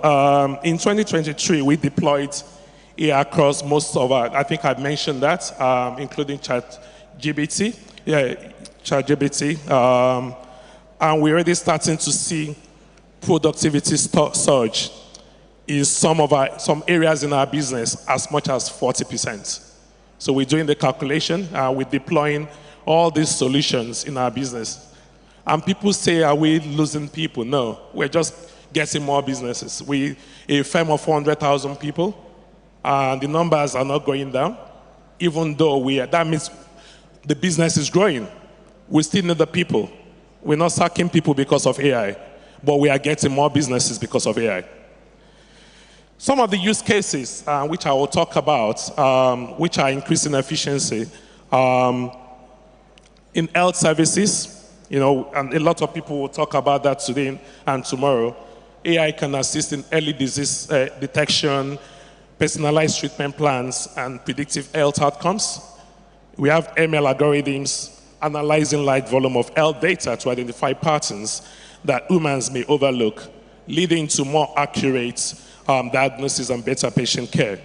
And you got Google's DeepMind, detecting eye diseases as effective as human specialists. So there are lots of organizations actually, working on, the healthcare sector, in the healthcare sector, and deploying AI solutions. Education as well. There are platforms we created to improve learning experiences, tracking student performances, adopting educational content based on individual needs. So there are lots of examples in the education sector, very transformative example. In transportation as well, we've seen AI transforming public transportation systems through smart traffic management, autonomous vehicles, and predictive maintenance of infrastructure. So that is happening as well. And let's talk about the challenges a bit. And those are the challenges that people run away from. Data privacy is a big one. Even though we're talking about the increasing use of AI, it's got its own challenges. We've got to think about the data privacy with increasing frequency of data breaches. It's crucial to ensure robust data protection measures. And I can tell you the legislator, the honorable member of the House, those are the things they will be looking at. They will be challenging us. Even though they want to support us, those are the questions legislators will be asking us. What are we doing around that? The regulators will be interested about that. because the citizens they will come for us. You can't just use people's data just anyhow because we're building solutions. Then the bias, and I think the gentleman spoke about the bias. He showed some videos or pictures around bias. AI systems can unintentionally perpetuate and amplify existing biases, leading to unfair outcomes. You will see a lot, depending on the diversity of the people developing the AI solution, unintentionally they can introduce biases.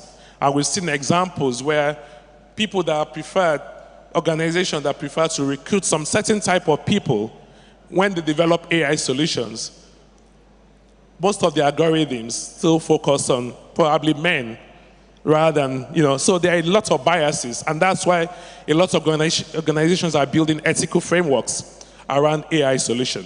So if you look at likes of Google, they have an ethical committee, they built a framework. Microsoft, even PwC, we have something we call responsible AI ethical framework, where as you build the solutions, there will be a lot of reviews and ensuring that even those people building those solutions are diverse in thinking. You can't put the same set of people, similar people, building AI solutions. They are going to be biased one way or the other. The transparency. Citizens and employees have the right to know how decisions impacting them are made. AI models can be opaque and complex, making it difficult to explain how they derive their conclusions. Another thing I want to talk about, I know we've talked about AI being, is it available to, I think a speaker talked about available to everyone, but I will call it equity of access. Very important. AI solutions should be available to everyone regardless of their educational status. It's not for people in this room when we talk about public services. Public services must be available to all citizens. And when AI is democratized, we're going to be talking about people that are not literate, even digitally. So we still have a lot of work to do. So with the implementation of AI, care must be taken to ensure that these services remain accessible to those with limited digital literacy or access. That's a big one for us in Nigeria. A lot of us here and the educated people in Nigeria, probably 5–10%. And that's why I like the gentleman or Sita. Yeah, we'll mention your name a lot. Not everybody is going to know how to speak English or read in English, but they need access to AI solutions. Because our public services and all those things, if we're going to embed AI, then we've got to talk about the equity of access. Everyone should be able to access those systems and those solutions. Security concerns. Generative models could be used to generate malicious content, fake news, deepfakes, resulting in reputational damage for companies. And you see all over the internet. I saw one of the platforms I'm a member of my old school, and one guy, one of my mates put a t-shirt and put something funny, and the guy said he never wore this t-shirt. And that can be spread all over. Something written on that t-shirt that was so funny, that's where we are now. The age, there are some things that you will see that you know that it's not you, but it's going to be very difficult for you to prove to anyone else that you're not the one wearing that t-shirt. Explainability. Clear and understandable explanations might be lacking, resulting in lack of interpretability and accountability. So every decision made by our AI solution, we need to be able to explain it. So we can't just say you refuse somebody credit because of the AI solution threw out a credit rating that is so poor, maybe 5%. And a lot of credit scoring models are appearing in Nigeria. And I'm sure if some of the customers challenge some of the fintechs or the banks that have deployed credit solution to say, why have you scored me? Why have you refused this credit? People will struggle. So we must be able to explain why that score is that, because we need to understand what we're developing and what we're deploying. So how do we adopt AI? Because of time, I'm going to rush this quickly. We've got to define key objectives. Before implementing AI, what are the objectives, what are the challenges you wish to address, and set measurable goals. And this helps align AI initiatives with broader organizational objectives. You've got to set your goals right from what are you trying to address. We're not just developing solutions just for the sake of developing solutions. We've got to invest in infrastructure and skills. Implementation of AI requires robust digital infrastructure and skilled personnel. And I'm happy that the government, they're looking at that, and there's a lot of, I'm aware that there's a lot of work being done around that area. We need that infrastructure, otherwise most of our solutions won't work. If you look at when we started VR XR a couple of years ago, thank God some of the telcos are now really investing in 5G. Otherwise, most of our work in the VR space would have come, nothing would have come out of it. So you see some of the adverts by the telco space is because of the investment in infrastructure. And we need such investments to continue.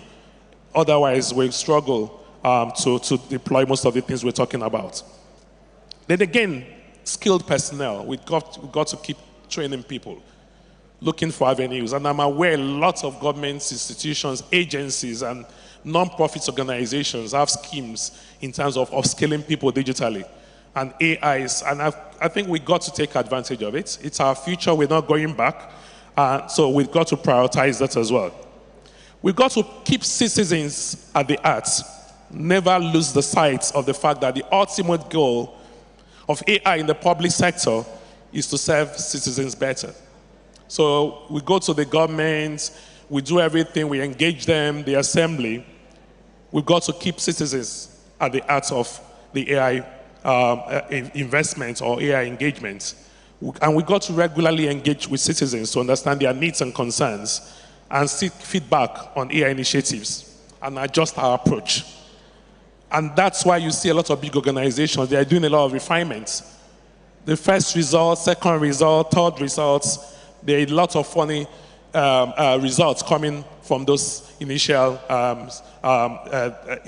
outputs, but the refinement and getting feedback. You saw the example where the CEOs were all white, male. Now they've gone back, refined, now it's turning to people like us can be CEOs. Those are the things that we still have a lot of work to do. Then prioritize equity and inclusion, which I talked about. We've got to include everyone when we're thinking about solutions for AI. Ethical considerations, and that's, to me, it's missing.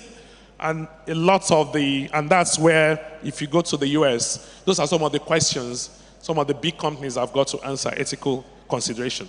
So the implementation of AI should be guided by ethical considerations. This includes respecting privacy, ensuring fairness, being transparent about AI use, and maintaining accountability for decisions made by AI systems. So you can't just say AI is thrown this result out. You've got to make sure that you know what is behind every single thing that has been put into that AI solution and be able to explain the results being thrown out by the solution. Pilots and scale, that's a big one. Before fully integrating an AI system into operations, conduct pilot tests to identify any potential issues or areas of improvement. I know we're rushing, we've got to move fast, but we still need to really pilot. We need to test. And once the technology has been set up and proven successful, then it can be scaled up. You've got to prepare for change management. That's a big one. And it's not just AI. With a lot of technology failure, solution deployment failure is because of change management. We don't think about that. To me, that's something we've got to think about. Regulatory compliance. That's the final one on that in terms of what we need to consider. There will be a lot of legal issues, so we've got to be careful when we're developing solutions and deploying solutions so that we can avoid avoid legal issues, but also enhance public trust in our use of AI. The final thing is around moving fast and moving responsibly. The era of AI is here. It provides much more than efficiency gains. It offers fundamentally new ways of creating value. Nigeria and Africa can therefore not afford to be left behind. AI's potential to improve business and public services is vast, and with careful planning and strategic implementation, it can be harnessed effectively. However, as with any powerful tool, the key lies in understanding its use, addressing the risk, and guiding its application ethically and responsibly. It's about using AI to create a more efficient, responsible, and citizen-centric public sector while ensuring privacy, fairness, transparency, and accountability. I will leave you with a call to all stakeholders in Nigeria and indeed across Africa to move fast in developing national AI strategies, working collaboratively with the public and private sectors to ensure we do not play catch-up to the rest of the world. Thank you so much, and thank you for listening, and I will take my leave now. Thank you very much. Please, can we give him a rousing ovation? Thank you very much, Mr. Femi Oshinobi. Thank you very much, sir, for that keynote address succinctly delivered, really full of wisdom. And I remember that I did say that today we're going to be getting a lot of clarion calls. You know the way it was for you when you went to serve Nigeria in your NYSC, and then they would say that there's a clarion call for you to serve Nigeria. Right here today, we are making a lot of clarion calls for us to get AI to where it should be, even in Nigeria. So thank you so much once again, sir, for that keynote address succinctly delivered. Very distinguished ladies and gentlemen, not to waste any more time, we're moving over to the second symposium session. And once again, we're going to be having the privilege of hearing from visionary founders and innovators that are at the forefront of leveraging AI to address some of the present challenges that has bewildered us as a nation. And for this symposium, we just have just two founders for this symposium. The first will be on AI multiple use cases, healthcare, finance, and fraud. So how do we use AI in healthcare, in finance, and in fraud is what we're going to be talking about, or that's what this founder is going to target. And it gives me great delight to read his citation, ladies and gentlemen. Obi Ebuka David is a tech enthusiast and entrepreneur dedicated to driving positive change in Africa. He is the founder and CEO of Octagon AI. At Octagon AI, he pioneered the first African no-code AI infrastructure, democratizing AI adoption for businesses and creative professionals. Octagon, I beg your pardon. Octagon's platform ensures accessibility for all, breaking down technical barriers. He co-founded Identity Pass Prembly and led as CTO. As a co-founder and CTO of Prembly, he played a crucial role in reshaping identity verification in Africa. Prembly solutions streamline processes and fosters truth in the digital landscape. He also authored the Startup Manifesto in his book. He penned his insight into entrepreneurship in the Startup Manifesto, sharing knowledge and inspiring change through conferences, events, seminars, and lectures. Ladies and gentlemen, he has a degree in computer science and a passion for research and development, and he continuously pushes the boundaries of technology from AI engineering to full stack development, and his versatile skills sets impact industries like health, logistics, fintech, and more as the president of the David and Temitope Obi Foundation. He's a devoted husband and loving father, finding inspiration and balance in the heart of his family. Ladies and gentlemen, founder Octagon AI, please make welcome Obi Ebuka David. A round of applause for him, please. Keep clapping, keep clapping. Thank you. Thank you very much. So you have a clicker on the podium. You have 7 minutes. The time is on the... Okay, good afternoon, everybody. Okay, very interesting introduction. Can we bring up my slide? So the discussion has been all around artificial intelligence. So we at Octagon AI, we have democratized access to artificial intelligence. So individuals, businesses, everyone here can jump on artificial intelligence and create an AI tailored to your specific use case in a few minutes. Okay, So without taking much of our time, can someone show me the odd dog on this image? Odd dog. Very quickly. Odd dog. Quickly, anybody? The third. No. The last one, the third. No. The second to last, the fourth. Okay. So how about the odd cheeseburger? The odd cheeseburger. The second row, the third item. Beautiful. And how about all fraudulent transactions? Yeah. So this is the beautiful thing about artificial intelligence. Down to, so data has a soul that needs to be learned. In data, there are behaviors, there are patterns.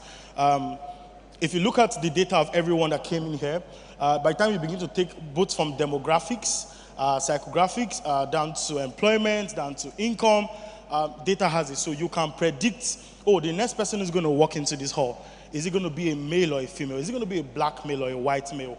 Is it going to be earning this amount of money or not? Okay, a brief about me. I'm a YC alumni, an IEEE member, and a brief about Autogon AI. So Autogon AI is the first no-code AI infrastructure that was built from Africa, providing services not just in Africa, even externally. And today, 100,000 plus models have been built on Autogon AI, and a lot of commercial. Oh, this is moving too fast. And today, over 100,000 models, over 1 million plus model inference, and you can see over 2 million data sets have been processed on Autogon AI. And okay, that image is not clear. You would have seen demographics in the last 90 days and utility of this platform. Okay, artificial intelligence is not just technological transformation. It's a gateway to the future, unlocking potentials and possibilities beyond our current understanding. As we integrate AI into our lives, we aren't just advancing technology, we are shaping a new era of human history. So what we've been saying is not just theory. Now, this is the practical side of artificial intelligence that we've been talking since morning. Okay, so at Autogon AI, Autogon AI is an infrastructure that has a couple of suites, which you're going to be seeing shortly. But there are some products that have been built out of Autogon AI, like Megnosis.ai. You can check this out right now on your phone, Megnosis.ai, Agrointel.ai, and some. There's the Lingua Flow platform in which we're wrapped in LLM, and this LLM is communicating to a large action model, and this large action model is building narrow AIs on the fly. So you can speak, for example, the match coming up between Arsenal and Chelsea, February 29th, who is going to win? You don't have the data sets. Just by communicating to that LLM, it can go online, gather the data sets, build a model comparing between Arsenal and Chelsea and tell you who's going to be the winner. And that's why we have our Lingua Flow, our first shot on artificial general intelligence. So shortly, we're going to be looking at Autogon and Autogon suites for developers, for businesses, for data scientists, and how you can build AI model without any technical skill. Okay, so these are some Autogon suites. So there's Autogon Studio, a low-code IDE for easily building AI models through drag and drop. You can check out autogon.ai right now on your phone. There's Studio Wizard, a 3-step tool for creating AI models, classification models, supervised learning models, regression models, anomaly detection models. You can create these things on the fly. Labelcraft. How many of you have played with an image annotation platform before? Very quickly. So Autogon Labelcraft, it makes it very easy for you to annotate images. You can even annotate videos. Like here right now, I can take a picture of every one of you and draw a bounding box or a circle around your faces and give you various names. And if I pass and I build a model, and if I take another picture of any one of you, it can say, oh, this is Tai, this is Kende. It's that easy to build an image model. Okay, so there's core, there's data lake, and there's marketplace. So marketplace, you can see pre-built AI models, which you can leverage on. Okay, so quickly on banking 5.0, because so this our talk covers the financial sector, the health sector, and some more interesting sector. But financial sector, so there's something about banking 5.0. So there's a limitation of banking 4.0 if you follow the industrial era. So we're currently entering industry 5.0, and there's been a very major paradigm shift. Prior to 4.0, automation was kicking in. Now automation is currently prevalent, but there's automation, but there's no personalized automation, and this is where banking 5.0 comes in with hyper personalization. So when you can see a new transaction and you can already decipher this transaction is a fraudulent transaction. Oh, this user is going to default on this loan. Oh, this new application, there's a very high credit risk. So businesses can easily de-risk. Okay, for a loan company or an insurance company can know if a new customer is going to file a claim in the next 6 months and how much claim, you can predict how much claim that person is going to file, and then you cannot decide the particular premium plan to give to that particular customer. A brief about banking 5.0, and yes, you can see this tabular, this image table that shows the difference between 4.0 and 5.0. Next slide, please. Okay, so advanced fraud detection in the finance space. Today, finance businesses take fraud detection just from government database connection. Either you're doing a KYB or a KYC or a PEP and a sanction list or an anti-money laundering database you can find online. This is beautiful. And you now have rule system and algorithms that help you detect fake IP, fake ban, and many more. But the beautiful thing about advanced fraud detection, you can also approach it from an unsupervised learning, where you bring in clustering, anomaly detection, looking at transaction patterns and understanding behaviors around those transaction patterns and predicting which behavior is different. And a supervised learning from a known history. For some business who have been existing before, they have a known history of fraudulent transaction and non-fraudulent transaction, and you can easily build a classification model in few minutes on InnovateAI platform. Just quickly, then about Megnosis. So this is a product from InnovateAI. This image is not so clear. You see brain CT scan analysis. To, you can decipher if a brain has hemorrhage or not. Chest X-ray analysis, cardiomegaly, pneumothorax, COVID-19, and many more detections. And these APIs are available on Octagon Playground. And there's a suite. You can see that's a mobile application. You can just check out Megnosis, download this app on Play Store, and you can already start carrying out digital radiology, like in few seconds. And here you can see the desktop app of Megnosis. You can go play with it, app.megnosis.ai. Next slide, please.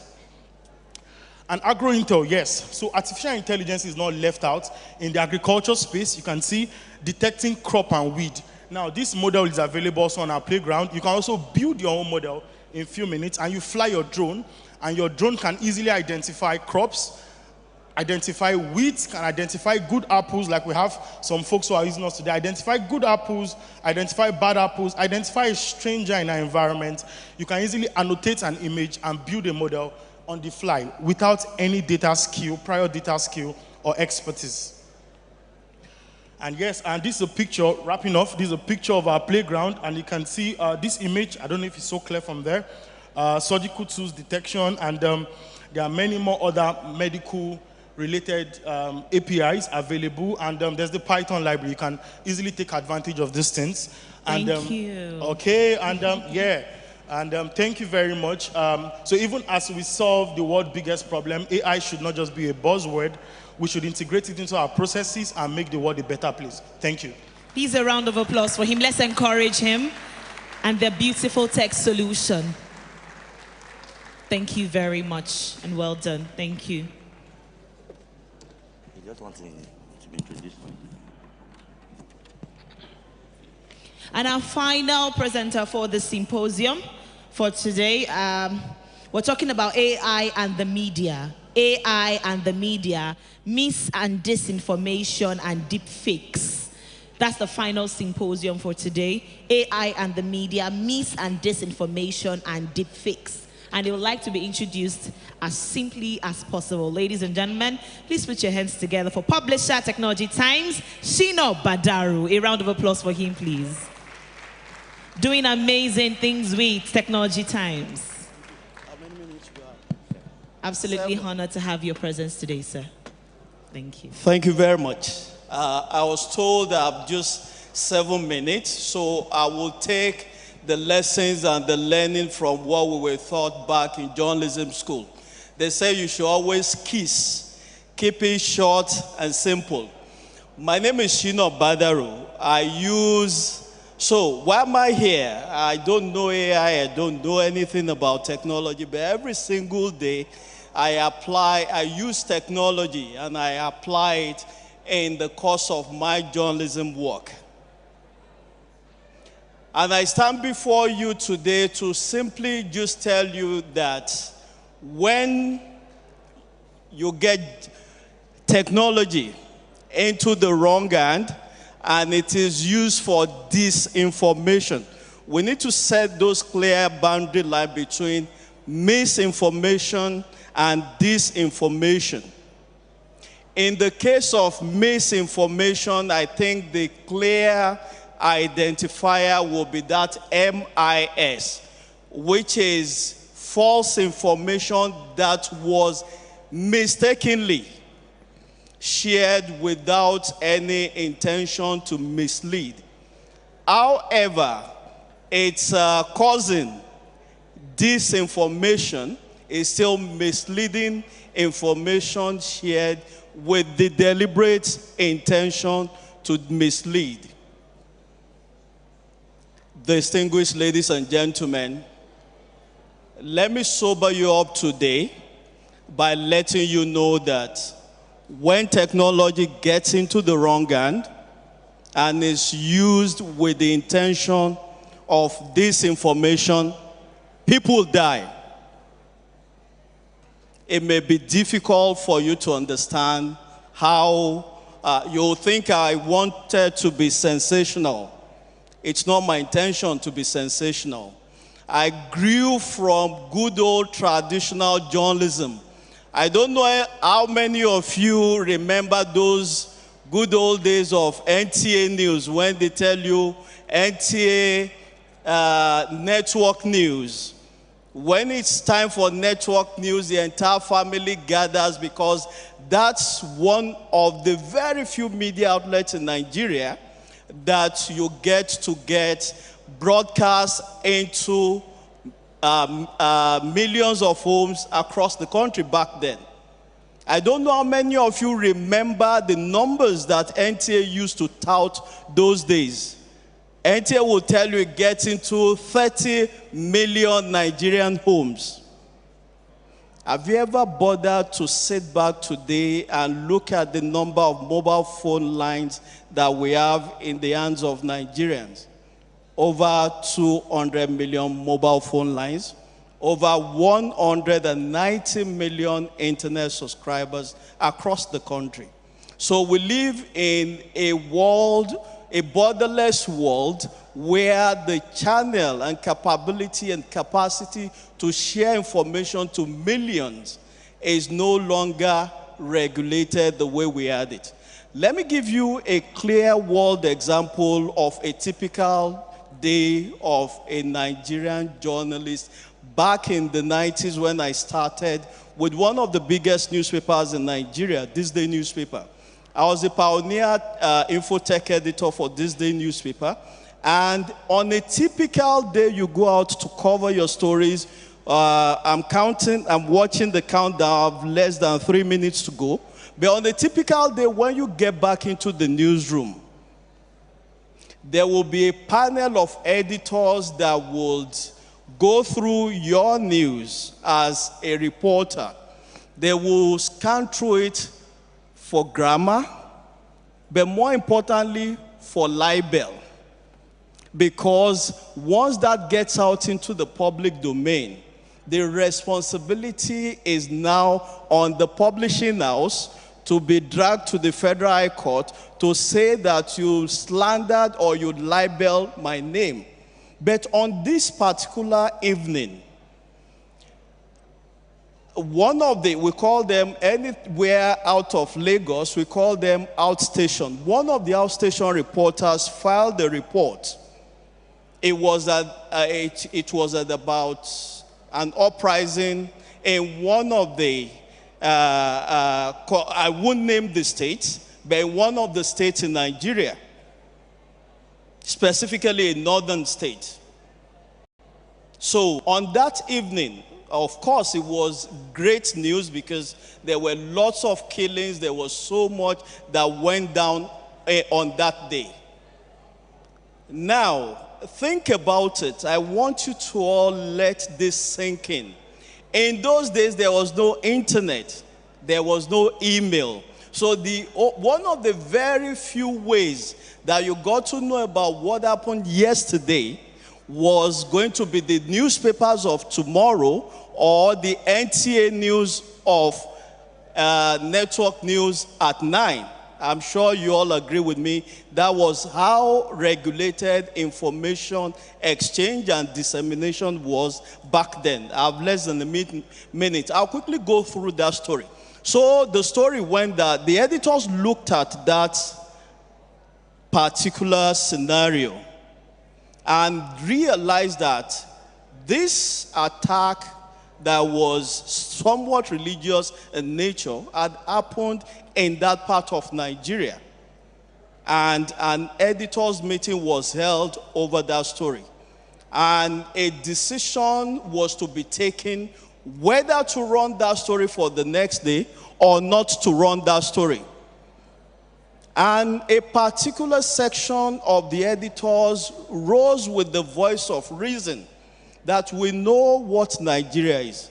May I appeal to the conveners to please grant me 3 more minutes so that I can finish this very interesting story. So, a decision was taken and a voice of reason arose that if this story goes out tomorrow, it will sell our newspapers.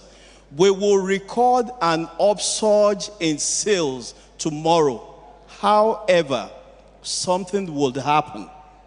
There will be a reprisal attack in the Southwest once they read that their fellow brothers and sisters have been killed in in another part of the country.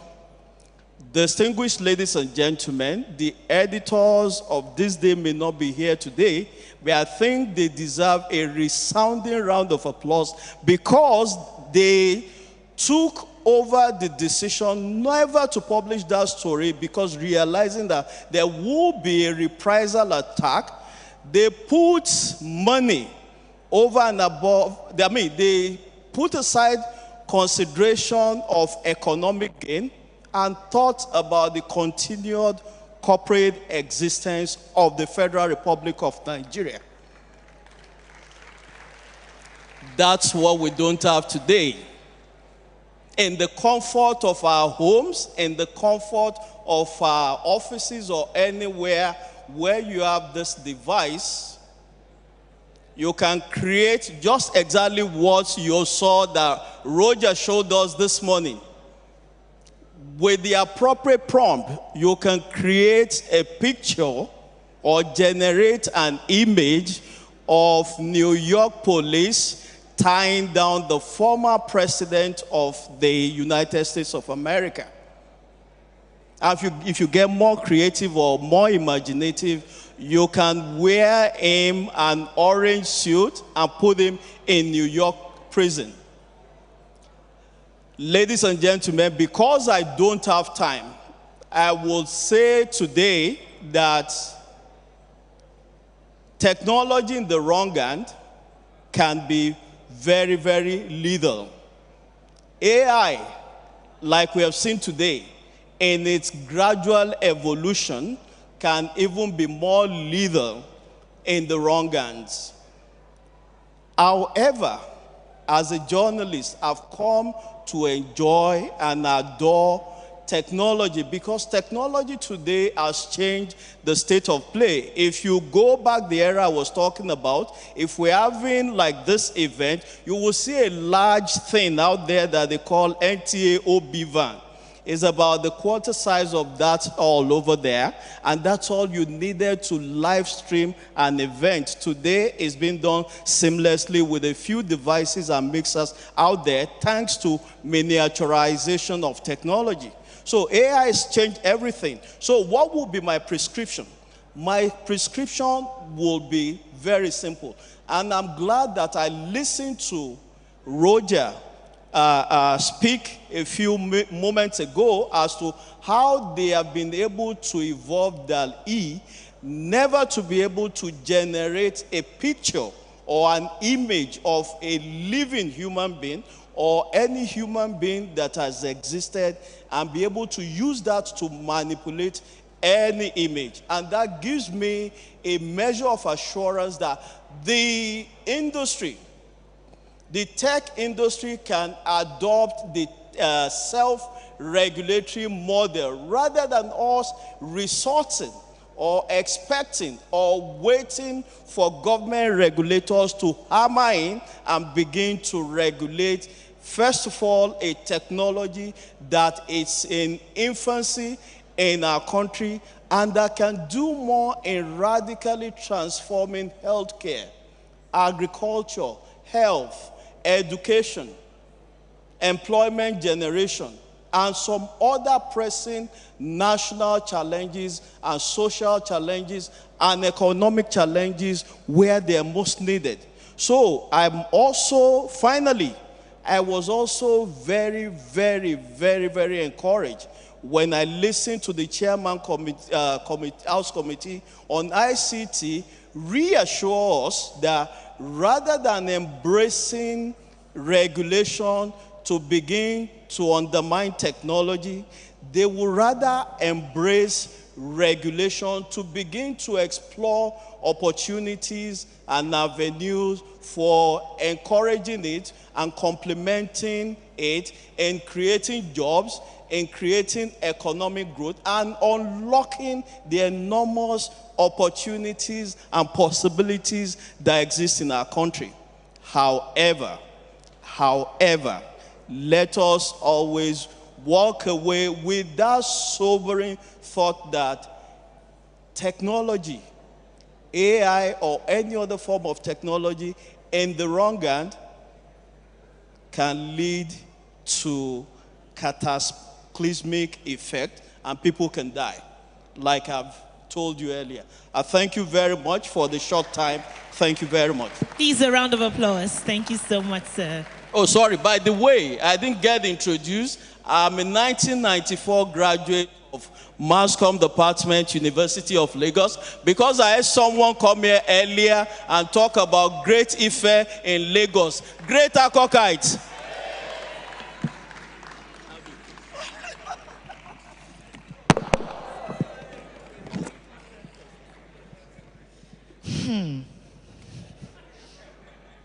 I will not see anything.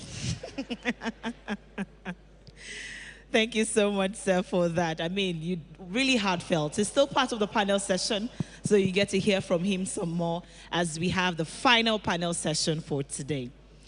But quickly, ladies and gentlemen, you've stayed till now. You are really amazing. To everybody online, you're still watching till now. I know some of you have not left your spot since 10 a.m. Well done, and thank you very much. Let me know what you would like to be served in the comment section. What do you want me to serve you? There's rice, there's fufu, there's egusi. Let me know in the comment section, and I'll find a way of getting it across to you. Ladies and gentlemen, please fix your eyes on the screens for a very short video. Introducing Know Your Right, a simple chatbot built for Innovate Lagos event attendees to feel the power of generative AI. Let's try it out with few questions. What happens if I am arrested? Simple response with no legal jargon.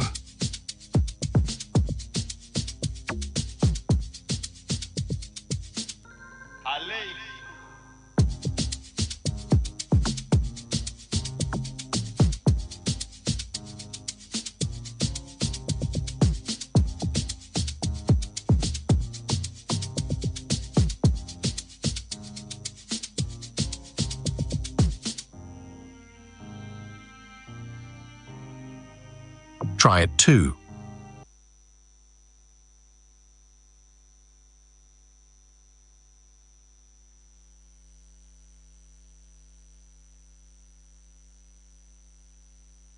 Right. So all you have to do is scan that barcode and you know you're right with AI.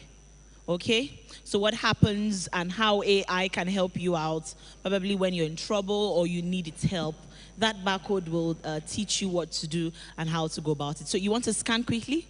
Please raise your phones and scan. You can never tell when you'll need it. So scan, scan. Scan, copy the link, save the link, let it bookmark it, so you can always return to it whenever it is you need it.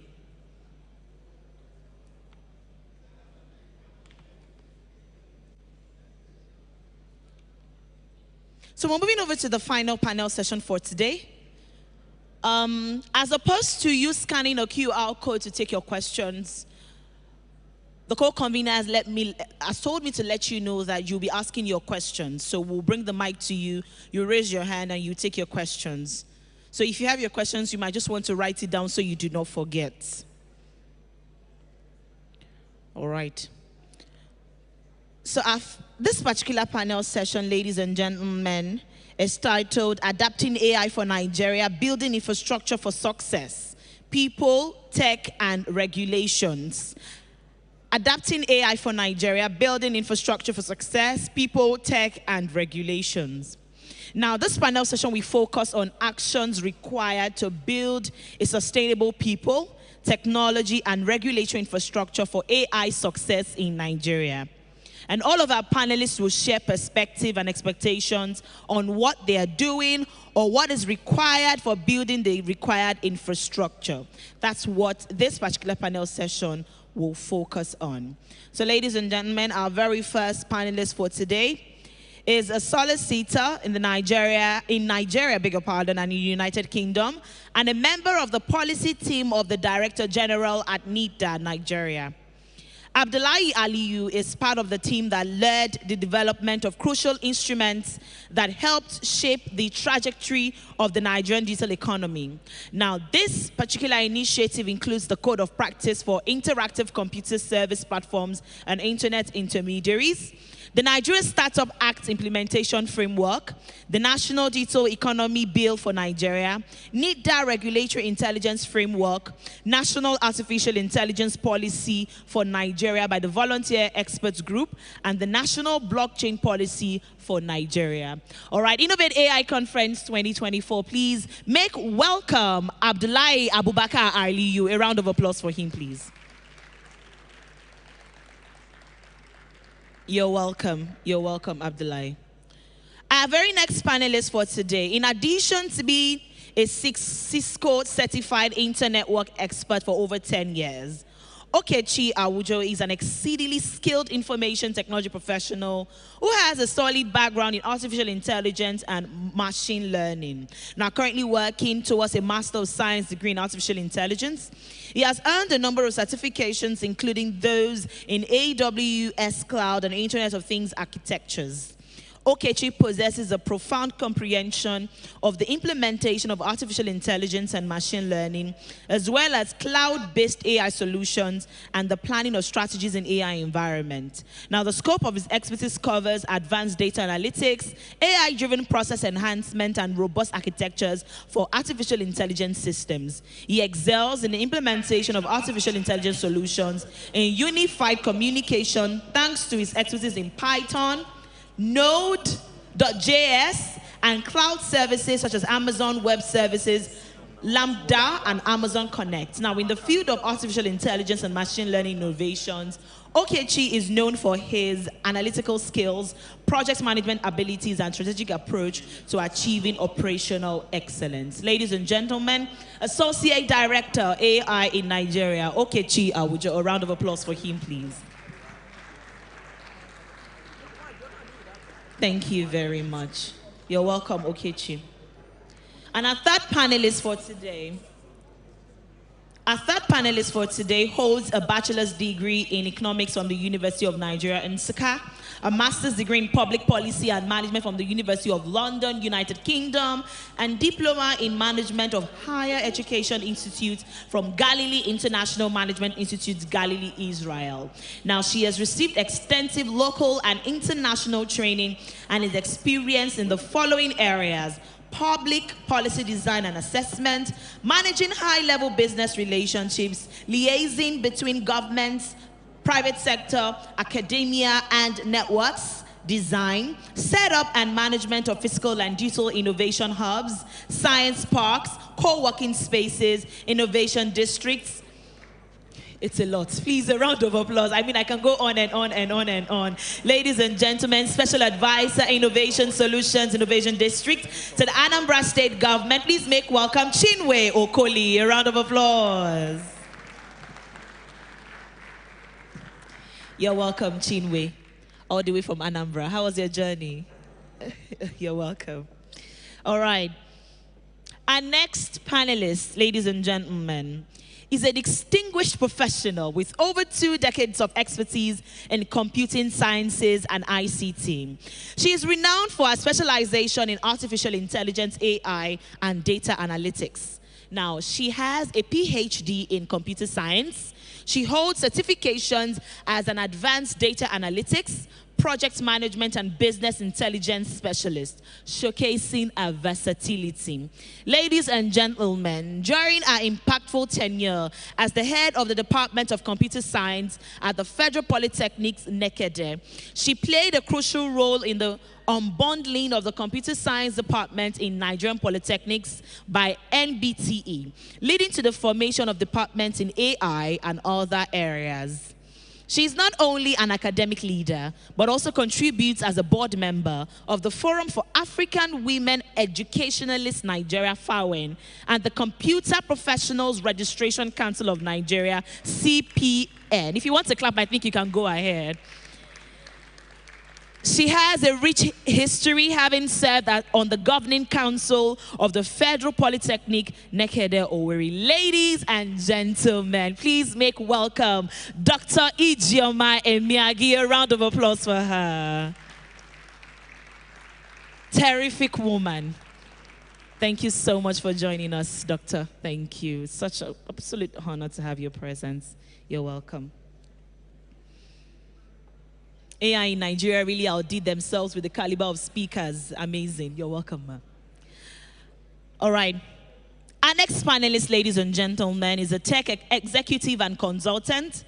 Channels her expertise to advance girl empowerment and social change through technology. Now, with a substantial consulting background, she formulates strategies for tech brands and has contributed to firms such as Hitachi Data Systems in the UK, Atos Origin UK, Tata Consulting Services UK, T-Systems, Commerce Bank UK, and her brainchild, DexClicks.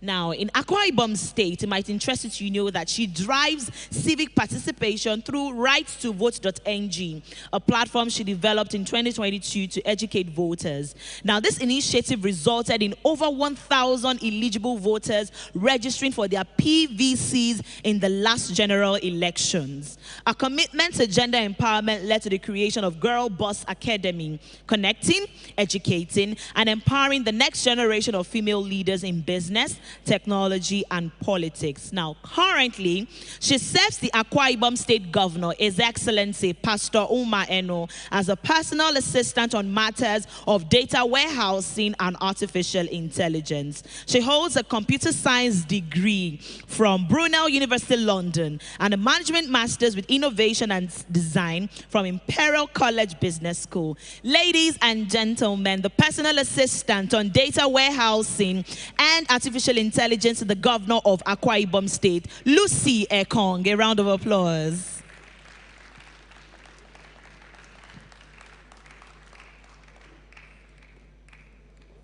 You're welcome, Lucy. Thank you very much for joining us.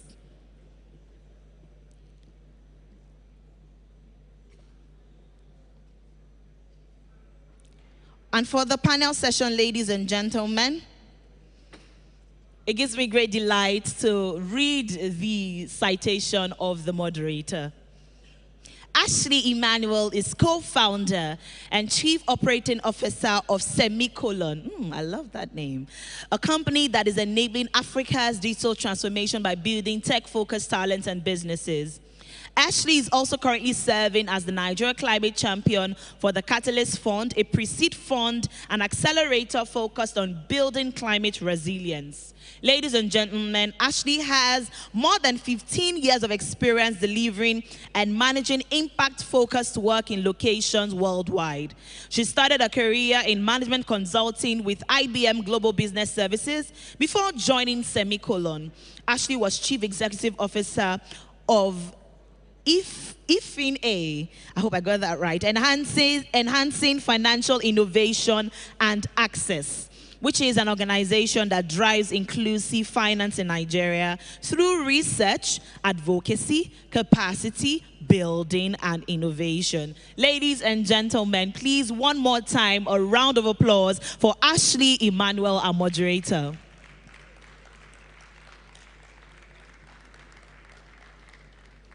As speakers, please let's try to keep our answers succinct as possible so that we can accommodate enough questions and we can have a fun conversation.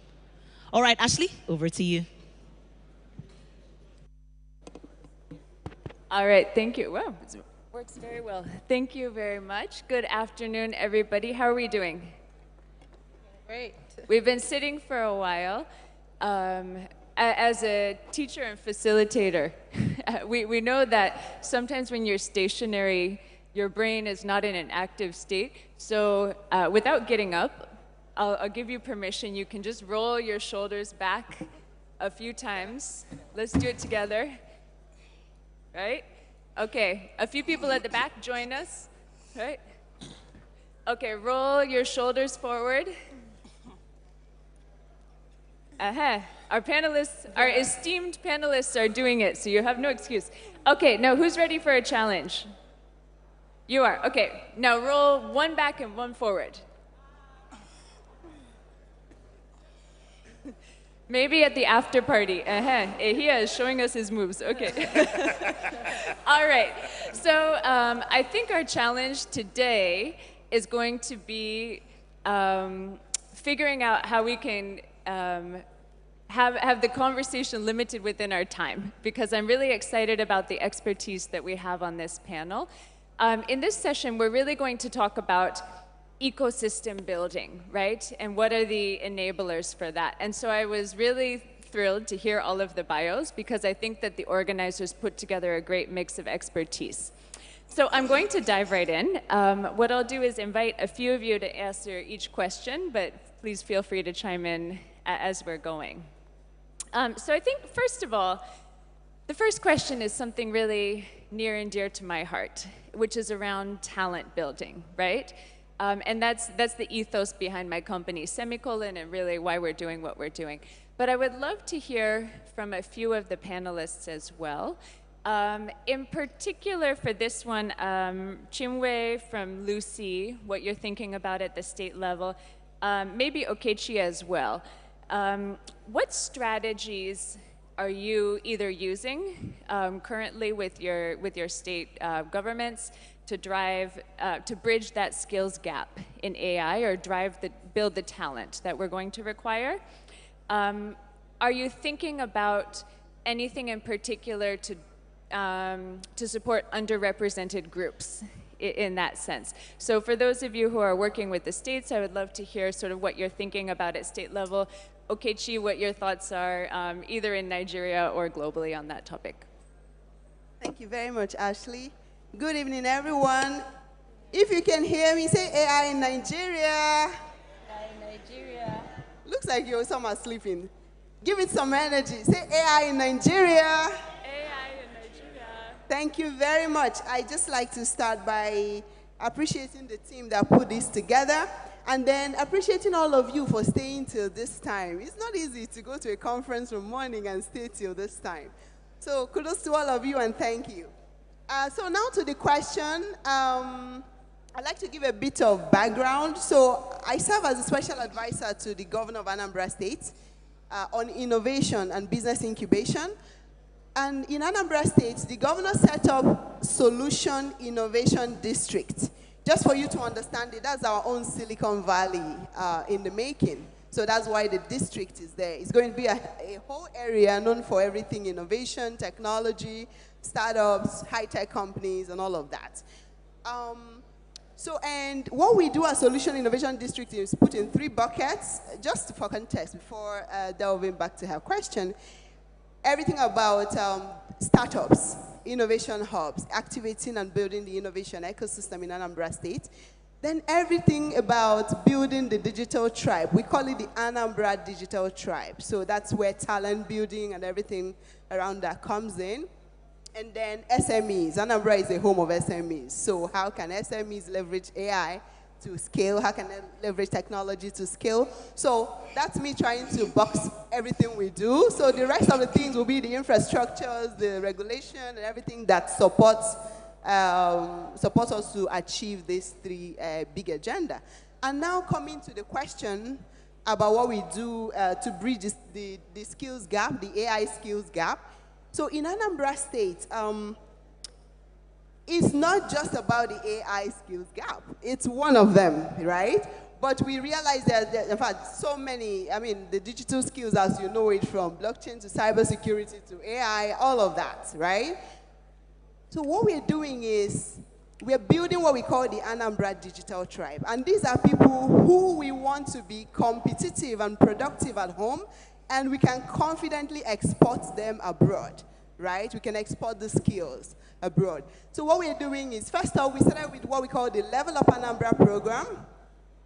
Level Up Anambra program is, just as the name sounds, leveling them up from where they are, from the no IT skill to now learning something. And we did that, we started that in partnership with Microsoft. We trained the first 20,000 people in 2 cohorts, and we'll continue to do that with more partners. Then we launched the Code Anambra program. The Code Anambra program, just as the name suggests, is everything about coding and skills related to that, which includes the artificial intelligence right now. And the first cohort of that Code Anambra program has been running for the past 3 months. And what we see in that is we see a lot of people being interested, people who were afraid of even coding, being really interested and making great progress. If you take a look on our pages on maybe Twitter, you see people really reporting their... Can you hear me still? All right. So educational initiatives like that, in deliberately upskilling people through the Code Anambra program, it's what is one of the key ways Anambra State is bridging that gap. But talking about the underrepresented people, and I take that to be women, I take that to be PWDs, that's people living with disabilities, people who live in the rural areas. We are quite intentional about that. And I will tell you, in Anambra State, in fact, in our AI class, we have more women than men in our AI class. So Anambra girls they're not darling. So, and then for the people with disabilities, we have quite a few of them on the class, and we're intentional about pulling more onto our programs. Then for the hinterlands, what we have discovered is, Solution Innovation District is in Oka right now, but Anambra State is a state of 181 communities. It's not quite visible that everybody will come to Oka, and not many of them have the devices, the internet, and everything to sit at home and join programs online. So what the idea we've come up with is the idea of having SID mini hubs in strategic locations just to democratize access, so people can benefit from the same program, the same trainings we have in places closer to them. And that we're doing in partnership with people, private people, corporates, and all of that. And if you're here and you would like to actually work on that with us, I'll be happy to discuss that with you after now. Thank you. All right, thanks very much. Lucy? All right, good evening, everyone. Greetings from Akwa Ibom State, the land of promise. So our approach is a bit different from Anambra State. I'd like to give you a bit of background. Our directorate, where I happen to work in, was set up in June 2023. We have a very similar story to Niger State. This was set up as a result of the part or the role that technology played during the last election. So we had a call center where we had to train young people, young talents, lots of them were not techies, but we had to train them how to use computer AI-powered products to reach out to the people, get to understand what they're lacking, what their expectations are. And from there, when my boss got into office, because of the results or the impact that we got from the practices, the first thing that we needed to do, first of all, bear in mind, this is the first time in my state that we're having a directorate of ICT and digital services outside the Ministry of Science and Technology.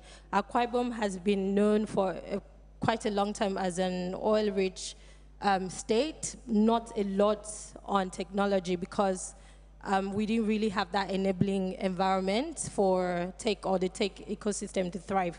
So this is the first time we have a leader who is prioritizing that. So for us coming in, because it's completely fresh, for us coming in, we wanted to start by assessing the ICT literacy level of the state before, for lack of a better word, imposing tech or ICT training on them. So for the last 6 months, it's been about assessing the areas that the people or the sectors that need immediate technology and knowledge enhancement.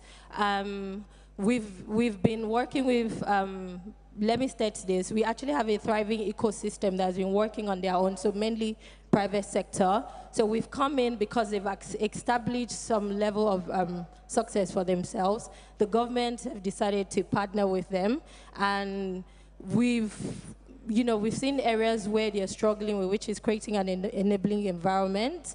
And my governor now is setting up the infrastructure that would support them. And in turn, we will use, we work with them in partnership with this private sector to train more people. Now, in Akwa Ibom State, one of the things that we've realized from the assessment we've done is we have a lot of non-techies in Akwa Ibom State. And like I said, when I started sharing this, it did not make sense for us to just go in and impose on them, like you need to understand tech. I understand that when people don't understand certain things, they resist it, they reject it.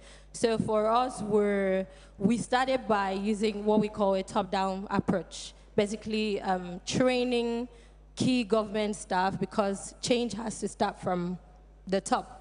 If you want them to buy into whatever we're trying to do, then first of all, we need to enhance their skills, we need to enhance their knowledge of ICT, and then of course AI. So far, that's what we've been working on. So we're using the top-down approach, train the executive council members, the civil servants, public servants, basically government staff, because that's how we're going to, from our own assessment, that's how we're going to go into, helping the people, especially in the underserved areas. Yeah. That's great. Thanks. So it's great to hear the two approaches and some of the ways you're thinking about it. Okechi, did you want to add any thoughts about this idea of skills development and inclusion? Oh, well, bridging the skill gap in AI and technology requires a multi-dimensional approach, and I'm glad to hear that the government of Anambra and Akwa Ibom are actually doing stuff in that space. For me, I'm very passionate about passing knowledge. I'm very passionate about impacting knowledge. But when it comes to tech, there is this notion, there is this mindset that tech is hard, is difficult. For me, I find tech very easy. I have this ability to, for me, I believe that complex problems require simple solutions. And with that, I adapted it to tech. And in order to, in my own little way, bridge that gap of on the reached and stuff, I actually run a data school. It's called Simple Knowledge Solutions. It's a data school, and what we do is we get technology, we break it down. We break it down that a 5-year-old will understand it. How many of us here have tried to learn something from YouTube and after 5 minutes you go, do you know what, I can do this, and you just walk away? How many? I know I have. Yep. But the thing is, you know, it's like an Akwa Ibom, you know, as she was saying, they try to train people, and because they don't understand it and they resist it. But the thing is, if you get technology, break it down, which is what we do, we'll break it down such that anybody can understand it. Then you now find that people will run towards it. People will run towards it, people will embrace it and stuff like that. Because what it is that's one thing we forget, that there are various learning styles for everybody. So what you find out is most of these unreached or the skills gap, it's not like the people don't want to learn. They want to learn, but the way I'm going to teach person A is not the way I'm going to teach lesson B. I think Imo State is doing something like this. So I was asking somebody, they said, oh, they bunched them up in a room. There are about 50 of them, 100 of them, and somebody's there teaching something. And I'm like, okay, by the time you know it, 50 are asleep or whatever, they can't be bothered because they're using one method to teach 100 people. But they to be able to reach these, to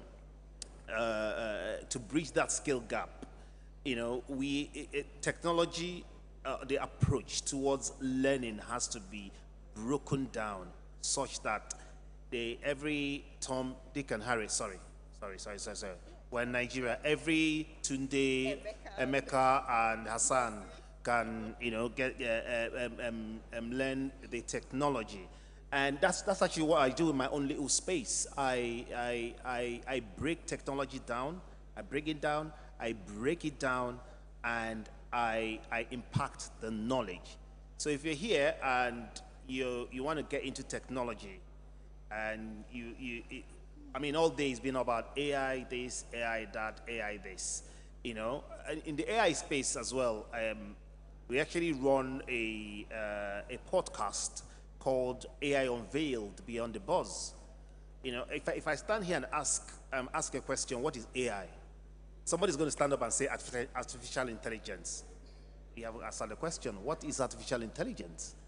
You know, there's so much buzz around AI and this and that. There's so many doomsday, you know. But in the podcast, we get AI, we break it down, we'll remove all the buzz, you know, simplify it in the everyday language where a 5-year, 3-year-old will understand.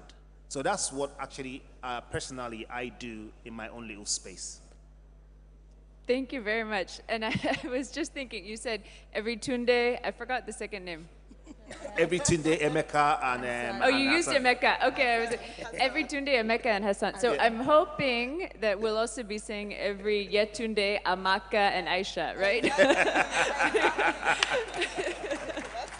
Because I'm really impressed that you have majority women in one of your programs. For us at Semicolon, we've made a strong push in driving more gender representation as well as others, but it's still a very long journey for us. Lovely. So we talked about skills as one of the enablers, right? Oh, where's the MC? Before I forget, before you come after me, my other name is Olua Kemi. I've already got. Thank you. So. We talked about skills as an enabler. What are some other things? I'm curious, and maybe we'll start with you, Mr. I think it's Aryu, right? Mr. Aryu and Dr. Joma, what do you think are some of the opportunities for really driving more development and deployment of AI technologies in Nigeria? Hello. Thank you.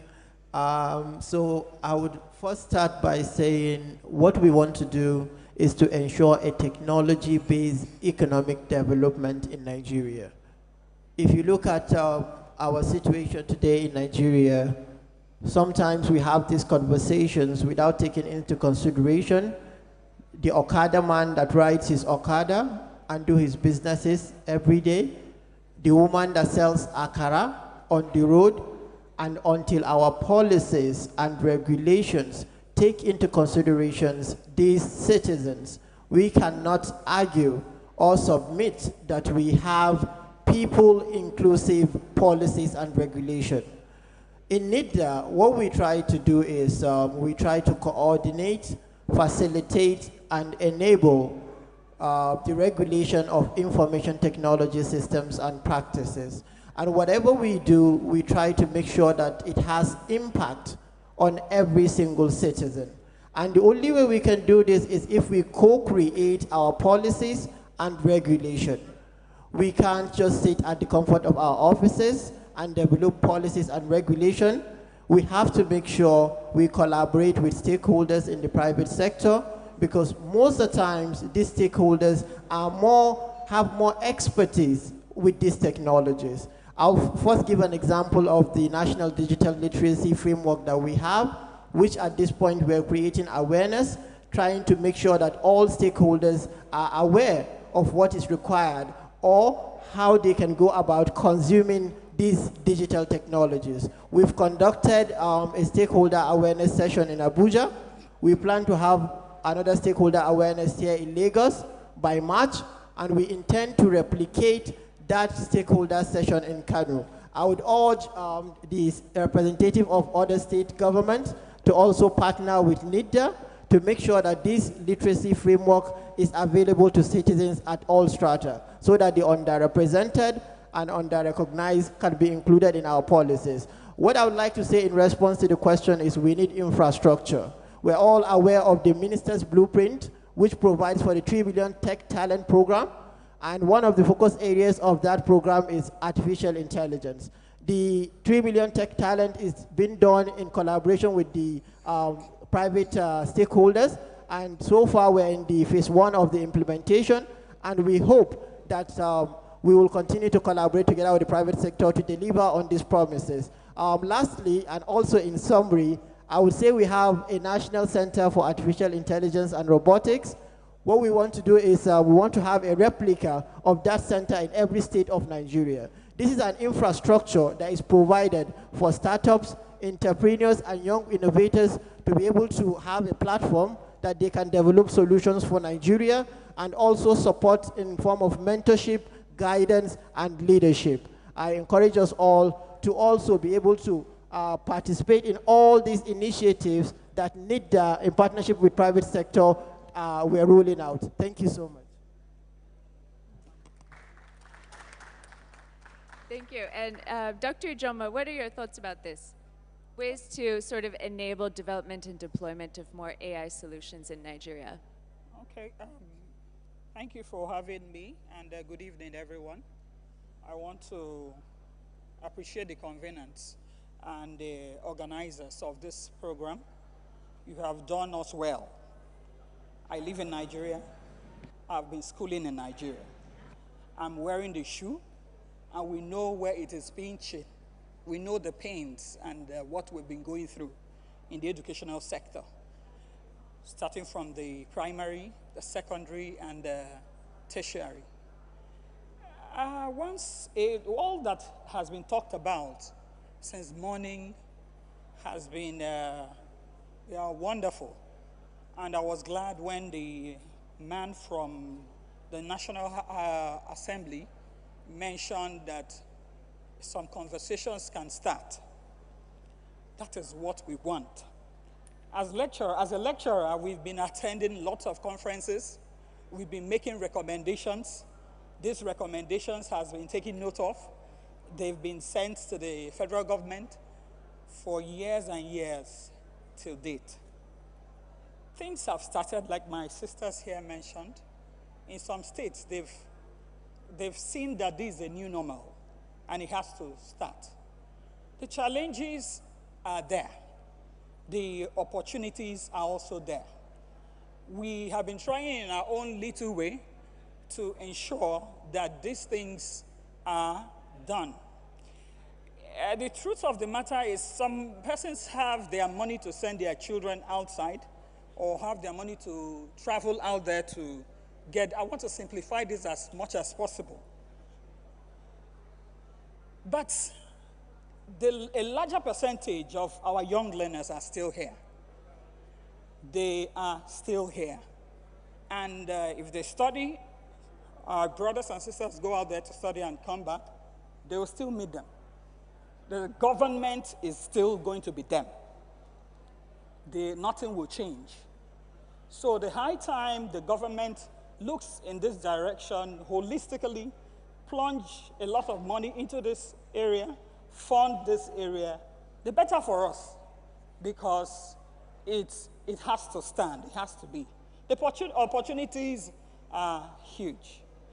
We're talking about local innovations, like what our brother Osita mentioned.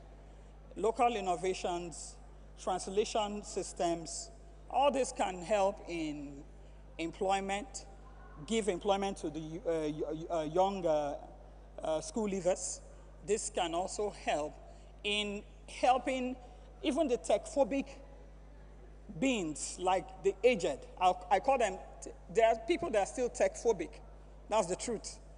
They don't want to believe that they can learn from this. But if it is simplified in that aspect of trying to have a language translation system embedded in certain applications or systems for marketing, training, agriculture, all these things would go smoothly. We also talk about job creation. I've mentioned that. It will create jobs. The opportunities are huge if this is deployed, fully deployed. And then partnership and government support. Like I mentioned, we need the government to come in fully and support this initiative brought in by the conveners. This is one of the largest AI summits I've seen in this country. And whatever recommendations we're making, of a truth, we need to have it sent that we pray they hear this and then kick off with and run with us, because it is very important. Now, at Imo State, the Commissioner for Digital Economy, that's the ministry, has started doing a lot for the youths. I'm glad my sister from Akwa Ibom mentioned what is going on there, and then the other sister by my left. As of last year, the governor trained youths in different courses, both beginner, intermediate, and advanced IT skills. And not only training them, he gave them laptops. He gave the first cohort, he gave them about 20 laptops, second, about 100 and something laptops to all the youths in Imo State.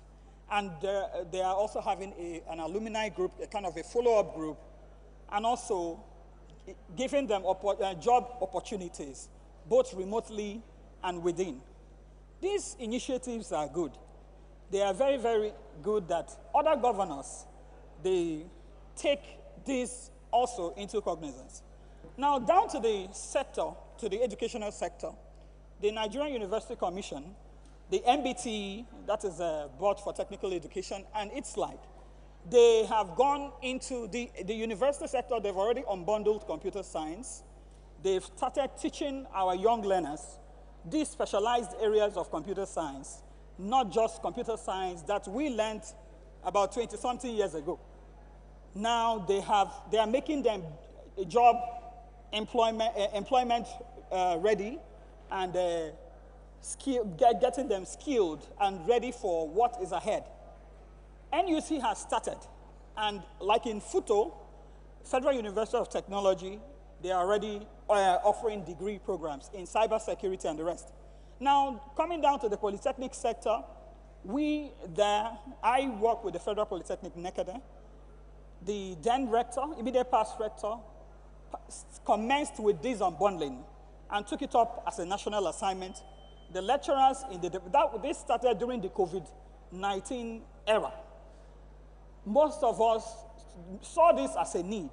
And then in collaboration with other polytechnic lecturers nationwide, we began to draft curriculums, and also internationally too. Some of our colleagues that are studying abroad We brought them in, and then we started the drafting of this curriculum.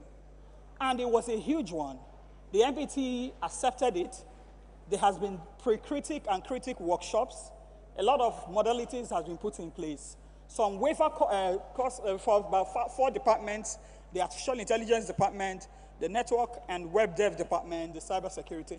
Its deployment will be by next year because of the resource inspection and all the modalities, ensuring that the exact kind of laboratories are put in place for these young learners, for them to have their lectures and practical sections done and done well, at least close to the global standard. So far, so good. The opportunities are there, and these are what we have been doing so far. I don't know if great. I've... Yes, thank you very much.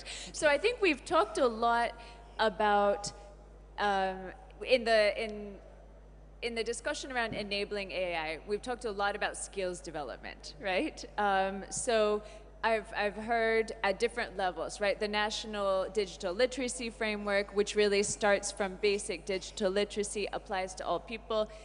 We've heard about some of the intervention that's happening at federal government, at state levels, through other programs, like the one Okechi is running, right? So we're hearing a lot about skills intervention. I think it's sort of interesting, as Chinwe pointed out, sometimes when we talk about trends in technology like AI, we know we want to train people who are prepared to work with those technologies, but it doesn't necessarily mean we have to train an AI course, right?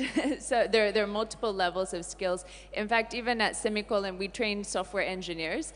Some of the people who have graduated from our program are working for OpenAI, the company that built ChatGPT that we heard from earlier. We didn't train them specifically for that. We trained good quality software engineers that could go many, many directions, right? So I think that clearly there's a conversation around the curriculum and the bundling. So we talked a lot about skills, right? I want to, in our remaining time though, touch on one more concept in terms of this enabling environment, which is really regulation and managing risk. So we've been talking at different points today about some of the risks presented by AI. I'm going to skip over the will it take our jobs conversation because I think we've sort of covered that in our talent bit, right? But what are some of the other ways, and this question is really for any panelist who wants to speak to it. What are some of the ethical considerations? And specifically, what are maybe 1 or 2 specific things you think we should do to ensure that AI is developed responsibly, ethically, introduces good and not harm into our society? So very specific points. You don't have to cover everything, but I would love to hear some specific suggestions from whichever panelist would like to speak to that. Sorry, I'm coming from the Computer Professional Registration Council of Nigeria. It's a regulatory body, as well as NCS. These 2 mentioned regulatory bodies, I know NIDA is here as well. They're also part of the regulation of these, the ethical practices of IT here in Nigeria. They would play a vital role in ensuring the responsible and secure handling of data and AI applications going forward. If they get them in, the federal government needs to work hand in hand with them. Because without regulation, and all the ensuring that all the ethical practices by certified bodies, licensed bodies, not just because we need to have some training, we need to have our youths or people trained in this area, and you have various computer trained, unregistered, quack training institutions here and there. There must be certifying institutions here and there. These bodies help to regulate this. The federal government they have to work hand in hand with these ones to checkmate this. Else, since there is this rush towards this area, we're saying it's good, it's good, it's good. If there are no regulatory bodies like this mentioned, there will be no check on that. Let me allow others to. Okay, thank you, Ma. I think if Yes, I may please. jump in at this point, we have the data protection regulation in Nigeria, which provides for protection of personal data. So when you're collecting data from users, what data are you collecting? And the fact that you have to use that data for the purpose for which it is collected, and at some point at the life cycle of the data, you have to destroy the data or dispose of it in a manner and way that is responsible and ethical. NIDA spearheaded the development of the Nigerian Data Protection Regulation. Now it has transitioned into NDPC, Nigerian Data Protection Commission. I would also add that Nigeria is part of the signatories of the Bletchley Convention, which was signed at the AI Summit last year in the United Kingdom. It provides for stakeholders such as the United Kingdom, US, India, Kenya, Rwanda, Australia, and other countries. And the essence is to make sure that we understand AI risk and also maximize the benefits without stifling innovation. Part of the agreement also states that we have to develop policies that are meaningful, policies that will create enabling environment. There is also OECD principles which Nigeria has adopted, and the principle goes to make sure that whatever we do around AI is in an ethical manner. We promote application and adoption in an ethical manner, transparency, accountability, and NIDA is at the forefront under the supervision of the ministry to make sure that all these best practices are adopted in Nigeria. We're not jumping to regulate AI. What we're doing right now is more of a watchful waiting, try to understand the situation. How do we use AI? We have the talent pool in Nigeria. We know we do. So how do we utilize this to our benefit and create a talent pool that will power the Nigerian economy? Thank you. Right. So I'll just like... Okay, so I just like to add, in terms of risks and regulations, beyond making the, developing the policies, making the regulations, I think it's actually very important to have a framework to really drill it down to the masses. Because we're here in Lagos now speaking English about regulation, but the people in our various communities, how many of them even understand there's something called data protection? Yeah. How many of them understand even how this impacts them and why it matters? So that sensitization, continued awareness, community engagement in whatever language they understand, I think it's important. For instance, right now, in Anambra State, of all the schools in Anambra State, secondary schools, the government is going to now be giving them computers, because if they don't have smartphones, they don't have computers, you're telling them about data. What do they care? They don't even understand what you're saying. But with that kind of, this kind of programs we do now, engaging them, there's this consciousness that comes with it. Then the civil service, if you're talking about driving innovation of AI and how it impacts the community. Meanwhile, the people that work in government don't have smartphones, don't have computers. How are they supposed to even pay attention?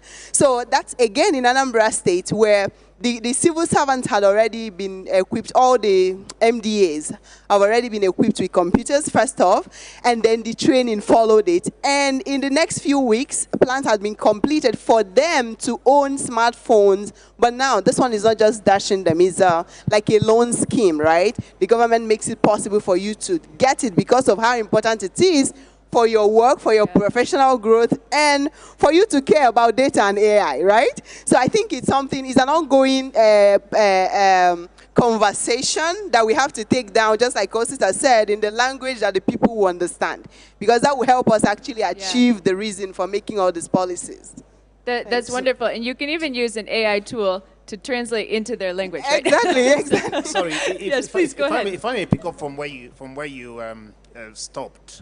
You know, you said the people out there in the rural areas don't even understand what data is. That's taking it too far, actually. Let's take, for example, I'm going to tell this story. Last week I went to one of the providers to get myself internet connection, and as soon as I walked into the place, they gave me a piece of paper. And that piece of paper, I was to write my NIN, I was to write my name, and my surname, I was to write my mother's maiden name, I was to write my telephone number, I was to write my email. And I'm like, looking at this, that's my whole data there, that's my whole life I'm giving to you. Right, okay, I obliged, and I wrote it, and I gave it to the lady, and she took it, did whatever she did with it. And can anybody guess what happened to that piece of paper? They just rumpled it and threw it in the bin. I'm like, okay. She was there talking. I reached out in the bin because there were loads of paper there, and I picked up one at random and I opened it.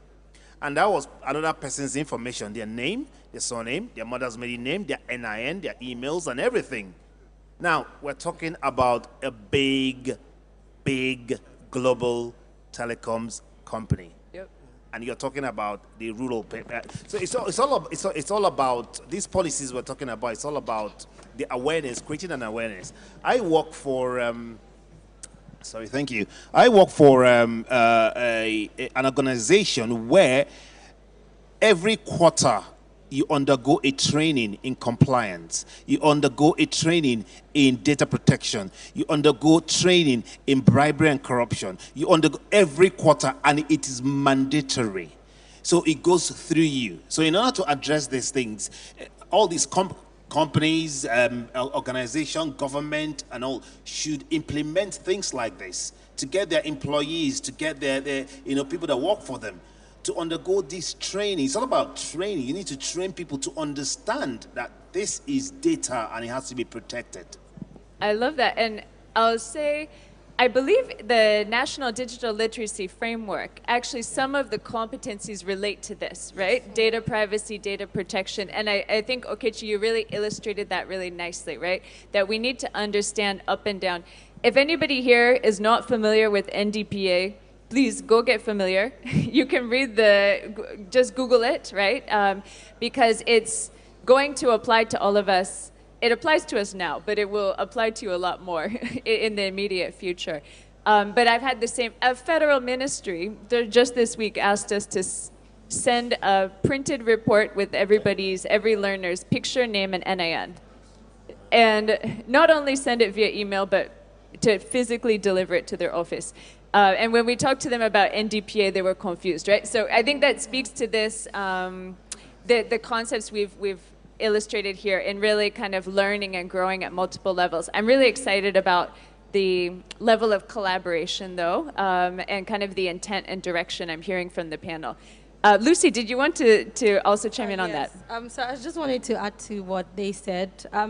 Public enlightenment is key, and I'm speaking from our state level. So I'll just give a short story. So recently we launched a platform called Akwa Ibom State Bursary Portal. And this portal basically cuts having a third-party processing students portal. So it's an AI-powered portal. And the issue we've experienced students, so say they try to upload their documents on the portal, and for some reason, maybe some network issue, or they're not verified, they decide to send their sensitive data via email to us, which is something, very similar to what you said. So public enlightenment is really important before we even talk about regulating, because what are you regulating? Then secondly, in Akwa Ibom State, I did a Google Insight beginning of this year to just assess the state with the highest search results for AI. And then I noticed that in my state, we were at the top and guess what? We were searching for AI apps to create images. So in my state, they are pretty much aware of what AI is, but not the right knowledge. So it's really important for us to, again, I'm speaking from, what we're planning to do, what we're hoping to do, is to enlighten them, get them to understand what AI really is. That way, when they have that knowledge, they also understand the risk. Because it's very easy for it's very easy for humans, very easy for Nigerians to adopt the wrong thing when it becomes trendy. So our approach is educating them, getting to understand what AI really is, and then we also highlight the risk and how to avoid those risks. Okay.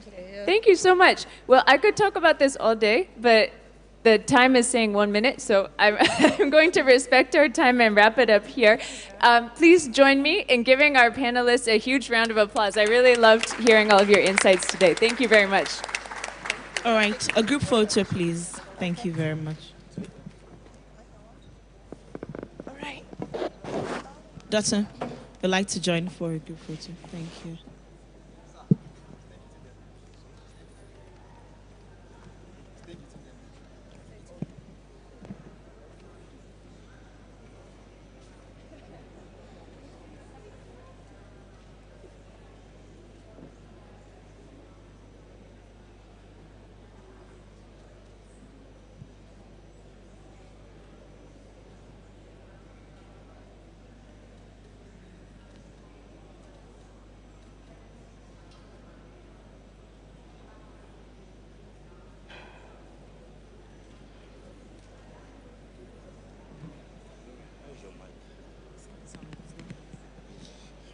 There's a connection issue at the end. All right. Oh, my mic is back. Thank you very much. Ladies and gentlemen, please let's give them another round of applause. I thought that panel session was amazing. Thank you, Ashley. Well done. Oluwakemi, yes. Careful, doctor. Well done. Well done. Thank you. Thank you so much. Thank you.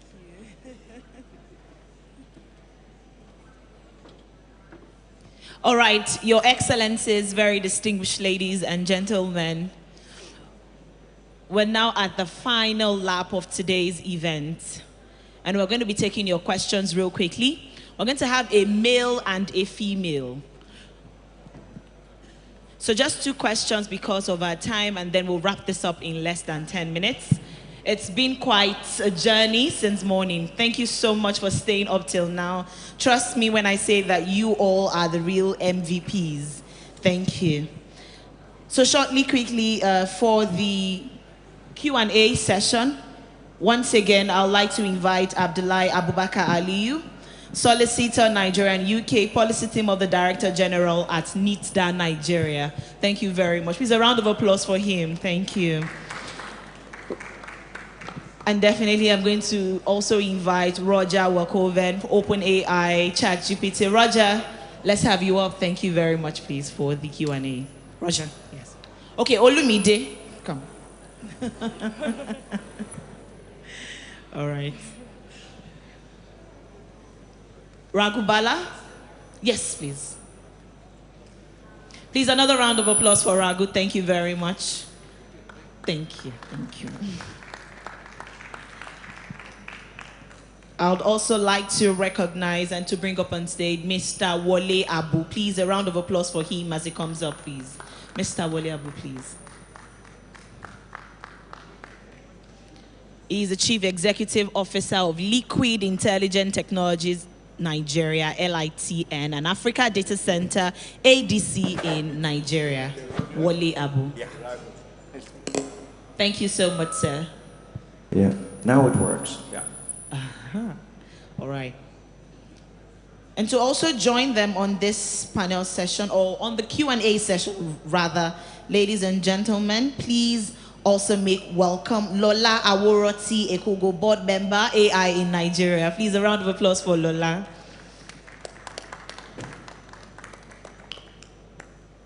You're welcome, Lola. And then finally, yes.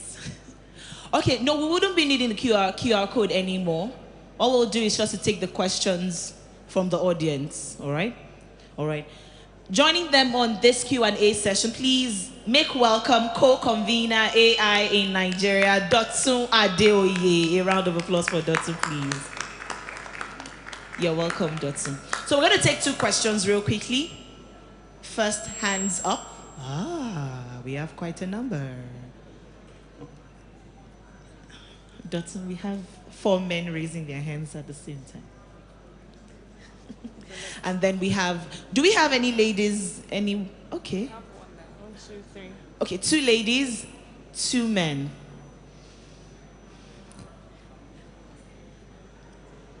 Will you select those, or I go ahead to pick them? Or would you like to choose? I think the lady in blue was the first one to raise her hand. Okay, please.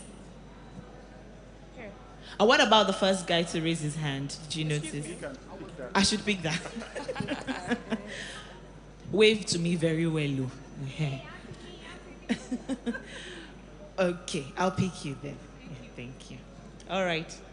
Please go ahead with your questions. Your name, what you do, and then your question. Okay, so I am Anne. I have a startup in mental health. So I wanted to ask, thank you so much for putting this together. It's really wonderful. So I wanted to ask, how can AI benefit the health sector, especially the mental health sector? And the second question would be, to what extent can we delegate things to AI? What are the non-negotiables, the things that we must handle ourselves? And then what can we delegate to AI? Did you get it? Yes, I did. Thank you very much. Thank you, Anne. I think, given my knowledge of the panel, Raghu, I'll pick you on that because of your expertise in healthcare. Sure. So actually that's a good topic because I'm actually working with a client in a very similar sector. So we are using autonomous agents for addiction counseling. A very close cousin of mental health, which is drug, alcohol, and gambling addiction. So what we did was we feed a corpus of documents into OpenAI and then train the model to understand that particular field or fine-tune it for that particular field. Now, what happens is the agent is able to answer questions from the people needing help. Why do you use the agent versus human? The reason is the agent is available at all times, on demand, any time of the day, even 3 a.m. in the morning when the person needs help. You don't need to say, okay, come back tomorrow or on Monday or something like that. So sometimes these people are in great need, so it's a very important thing to address the issue right away. So the use of agents is very good there. Now, the second point that you mentioned, where do humans participate? So one of the things about AI is you need to set up guardrails. So what the bot cannot go and say, okay, you know what, if the guy is saying I want to jump down a building, it shouldn't say, okay, go ahead. It should prevent some things like that. So we have to set aside some guardrails, and the humans need to take the responsibility of training the engine so that it addresses these kinds of very dicey areas so that it gives the right response. So that part of it definitely falls on the human. And that is already in ChatGPT. If a person addresses that the person has difficulties, is depressed, doesn't want to live, ChatGPT is already prepared. So if you would say, in a conversation with ChatGPT, does life make any sense? Does it, is it worth living? It is already trained in understanding you if you cope with that kind of difficulties. So, OpenAI is not just making tools, but they are very aware of that. Also, people address it as if it's something listening to them. Even us, the first team, when we were working, trying to build DALI, we were tested. Because when an artificial intelligence, for instance, the text-to-image model, if you give it a line of text and it gives you back a cool image, you make a little bit of dopamine in your brain. So if you keep on prompting and writing and get all these awesome images back, they were testing us if we were not getting addicted to, all these dopamine rushes working with a model like DALI. And there's also AI entrepreneurs like the ones behind Midjourney. That is a text-to-image AI. Midjourney makes awesome images, but it's their business model making money of these awesome images. And even if your prompt is not that brilliant, it will give you an awesome image because Midjourney wants you hooked to their AI. they want you to go on and on and on and on and buy credits. So that's, you know, mental health wise, there's companies with different approaches, like OpenAI is aware of how the responsibility, where there was responsibility is for OpenAI, but other companies use it as a gambling machine just to keep you buying credits. Did that answer your question? Thank you. Any other panel member, Wale or Lola? I can add. Yeah. I can add to that. And I think it's just to testify to what Roger said about AI. So I found myself, I think last week, I was writing a lot on Nigeria, situation in Nigeria to ChatGPT. And then one of the prompts came back saying, hope you're okay. Don't be too stressed. If you feel like you need to talk to someone, talk to someone. And I felt really impressed. Yeah. And I think that's what we've been talking about, responsible use of AI and how we can really help support. Because I was just chatting. I didn't even realize it would actually come up with the human side in that sense. And also, what is nice, if you are in the field and you have ChatGPT Plus, you can make your own GPT, your own ChatGPT psychiatrist, for instance, because on the internet, everything it learned from us humans, there's a lot of psychology there as well. So it already has a large volume of knowledge about our psychological well-being, but you could build your own with the GPTs. In natural language, you can tell a GPT what its purpose will be and what it should do. Could even make you, with DALI 3, the Rorschach tests. So you could start today building your own GPT psychiatrist to help people. Thank you. I'm looking at the time, and Dr. Did you want to comment? Oh, we're taking two, and there is somebody else. All right, so good afternoon. The lady so in the front also. I want to ask a question, and the question is that, what is OpenAI doing to like scale up AI adoption in Nigeria? And then when we look at other brands like TikTok is well known, and yet they still organize events, TikTok for peace, TikTok for media, TikTok for education. What is AI doing in this sense to like broaden the TikTok adoption in Nigeria? And is there any opportunity for collaboration with the government? Is there any collaboration with any public and private sectors in Nigeria? So thank you. Yeah, that is a possibility, and not just for Nigeria, but everybody on the world wants to cooperate and do stuff with OpenAI.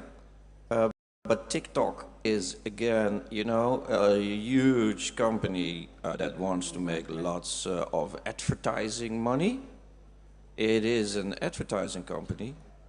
And so all the content that kids make is to keep the advertising engine going.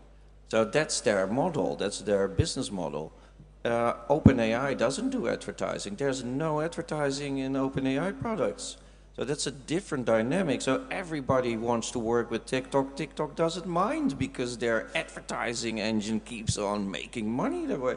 And for OpenAI, doing all these projects is also, it's only 800 people. And that is, you know, serving the world. 800 people. There's already 20 million people in this city. So it is also quite difficult for OpenAI to, with every body with a good idea, to do projects. It's just impossible. But yeah, there are people that do curate and select the projects that will benefit humanity, and not a local group of people, but that will be beneficial to the whole of humanity. And yeah, sometimes they decide to embark on a certain adventure that they think is really important. But only 800 people, right? So it's And so the comparison between TikTok and OpenAI, well, they have such different philosophies. But yeah, always give it a try. You know, there are the channels. If you go to the websites of OpenAI, you know, via the press entrance. But you have to remember that there are many thousands of ideas entered every day. Thanks, Roger. And if I may just add, I think Roger being here in itself, I think that's for us is a big one. So we appreciate that coming and showing that support for the work here.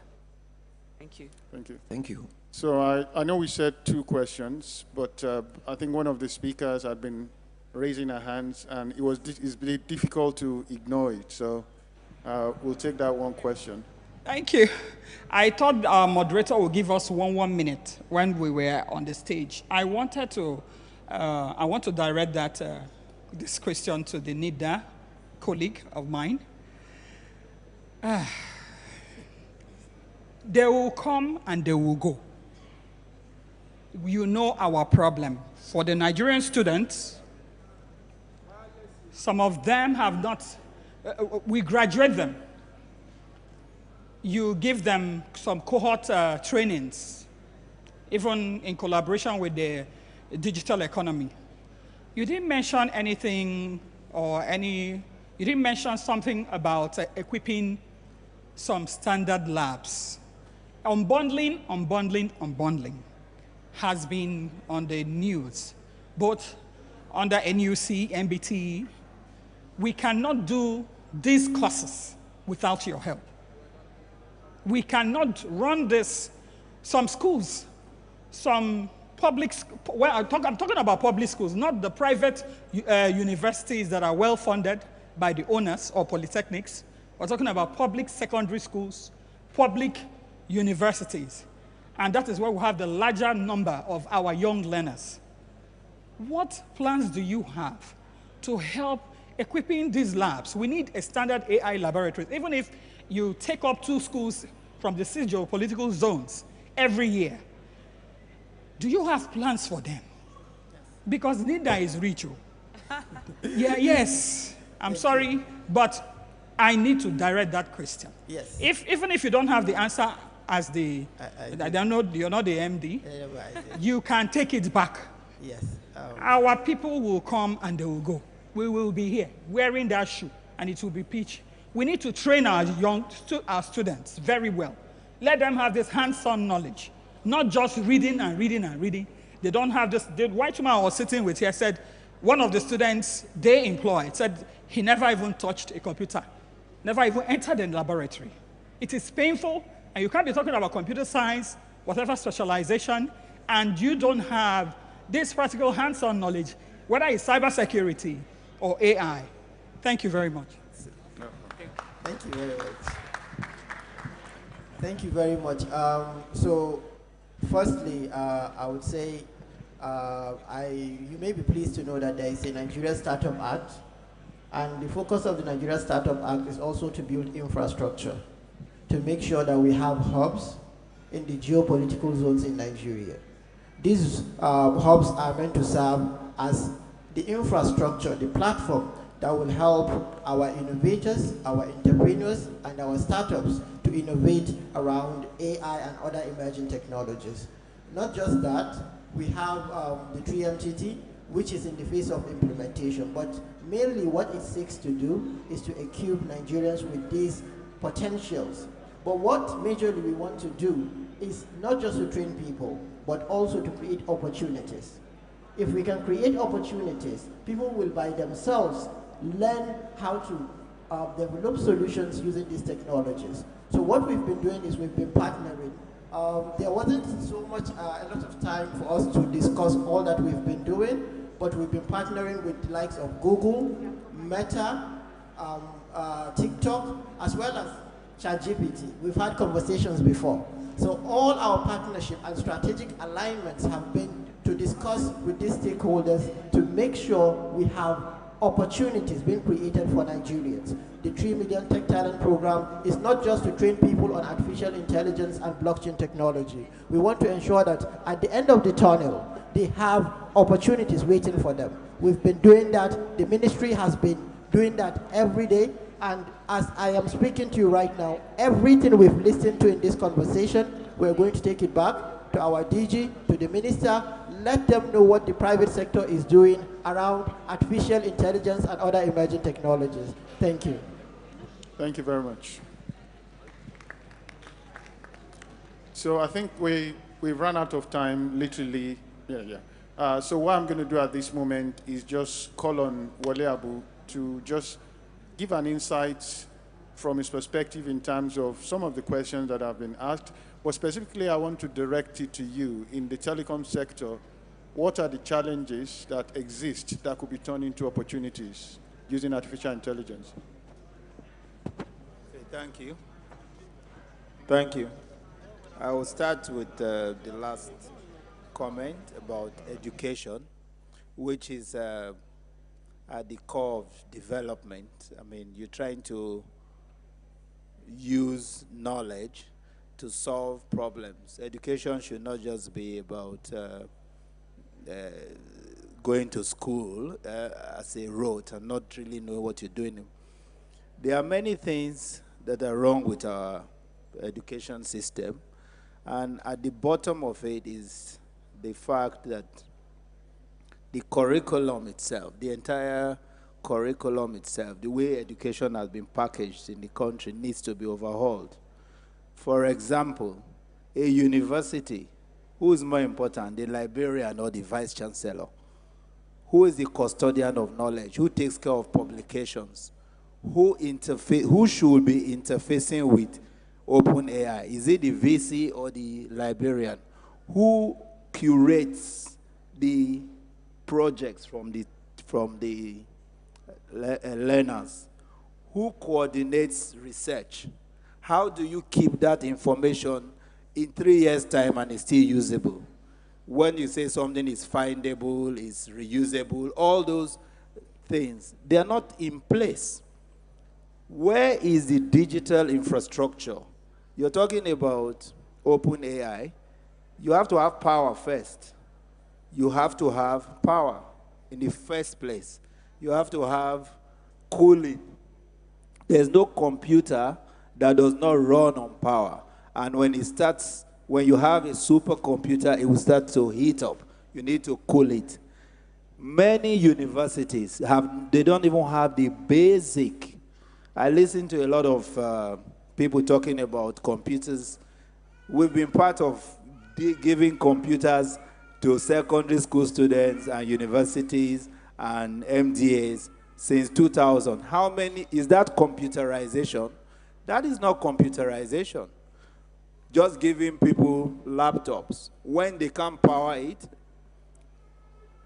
they don't have internet, they just have computers. In fact, there are places we went to 5 years after, the computers that we gave to them are still sitting somewhere because there's no safe place to even keep the computers.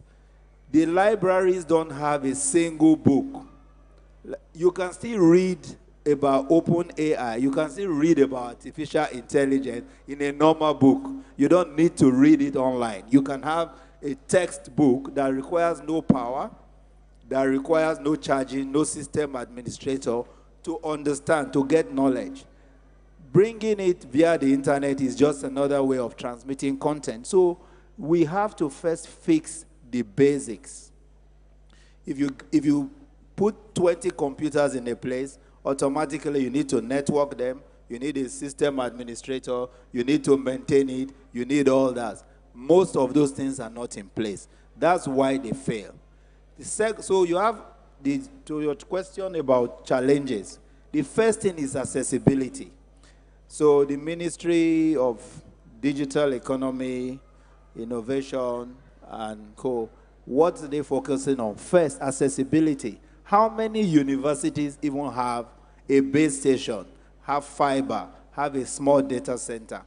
First, how many universities have permanent identification for their students? If a student leaves UI and goes to Unilag, can they tell that this guy has been in UI for 2 years and is now moving here? There's no repository. So you have very basic problems. Accessibility, you don't even have access to the internet. COVID showed that. As of today, we don't know where each school is in terms of distance to having broadband in school. First, then you now talk about the affordability. You know how things are in the country. Even when you put the internet in certain areas, they are privately provided, not by the education community, which is typically subsidized. People have to buy data, and they can't afford it. So affordability also removes another huge set of, learners from accessing content. Then before you talk of adoption, there are many schools today, they don't have their own domain name. You ask a VC for his email and he's giving you Gmail. I'm sure it's only NITDA, NCC, and a few MDs that have their own domain names. They send confidential documents on Yahoo Mail and co. because they don't even know how to use it. The teacher training colleges don't know how to deliver digital content. So for me, before we start rushing into the fourth industrial revolution, we need to realize that the third one, the second one, the first one happened. And we are still baselined on the first one. We don't have basic electricity. So I think in adopting AI, we have to realize that AI today in Nigeria is for the early adopters, for people who are avant-garde, whose business is key. Like we are in telecoms, we run data centers, we have fiber, we have to talk to people like this. Then we need AI. But for many other problems that we have, they are social problems. A computer computes. AI is machine learning. You need data. You need to train it and apply it. It's narrow. We can't start thinking like, people who are on a sci-fi kind of journey, thinking that AI is coming to solve every single problem. We've got social problems that have to be solved by policies. The technical issues and the use cases for AI in Nigeria, they are specific. We can use them to solve certain problems where you have the data sets, where you can move forward and go. But for most other areas, you struggle with data, which brings me, I heard some talk about the ethical use of data. We should be very concerned that we are excoded. We don't have data. Whatever has been trained today that you're seeing everywhere, even on OpenAI, you are not in there. You are not in that data set at all. You are just beginning to come in there. So we need to start collecting data. We need to curate them properly. And we need to start training our own algorithms, using our own image, so that you will not be excoded. Thank you. Thank you very much. Can I say something positive here? Technology, what you are saying is in the now, but technology is now taking leaps and it's exponential. The next step, what Samsung is doing, what Apple is doing, is LLMs on a chip in mobile devices. So you don't need to go to servers in San Francisco anymore a year from now. It is in your mobile device, is the LLM. If you are in telecom, you can facilitate that, can financially help there, bring these mobile phones to the people that need them. And banking proved that mobile devices can disrupt an industry and bring a bright future to entrepreneurs. So these LLM chips, they're already now being baked. Okay. They will be in the mobile devices. Samsung already had them. You help and you be curator of this, the education entrepreneurs. There will be entrepreneurs that they want to educate. So they're going to use this technology, the LLMs in the mobile device. You are the curator. Are we going to certify this? Are we going to, give a certificate? Yes, you are genuine good educational entrepreneur, you work together, and mobile devices will be your personal teachers. It's cheap, it's gonna be very cheap. Everybody can afford a personal teacher soon through mobile devices. But it doesn't solve the problem of collecting data. The collecting data problem is still there. Well, the data is collected. No, the LLM is trained on other people's data. Yeah, the model builders and that will put them in these chips, they still use the internet and Wikipedia, everything that's there as training data for their models. So synthetic data is now being produced as well. And so yeah, I think we need watchdogs like governments that watch out is the what's in the data. But I see a lot of issues and problems with the big servers and stuff. I see that solved soon. Thank you. Okay, all right. Sorry, so we ran out of time. We ran out of time, yes. Quite a long time ago. Yes. Please, can we put our hands together for them? AI in Nigeria, we need to make this a 4-day conference, honestly. 2024, please, a group picture. Thank you very much. Let's quickly take a group picture. And then Dr. Anola will do us the honors of giving us the closing address and vote of thanks. I mean, we could go on and on and on about these conversations, and we will not be able to exhaust it. Questions will keep coming up here and there, and we wouldn't be able to exhaust all questions today if we say we should continue. But then again, we're really, really, really out of time. It's 16 minutes gone past the hour of 5 o'clock. It's been a day.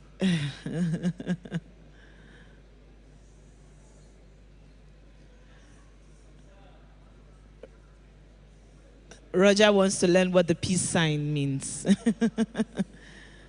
Okay, please smile. Please smile.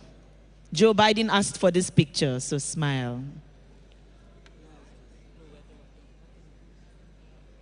All right, so I'll hand over to Dr. and Lola to please do us the honors of giving us the vote of thanks. You can use my mic. You use my mic.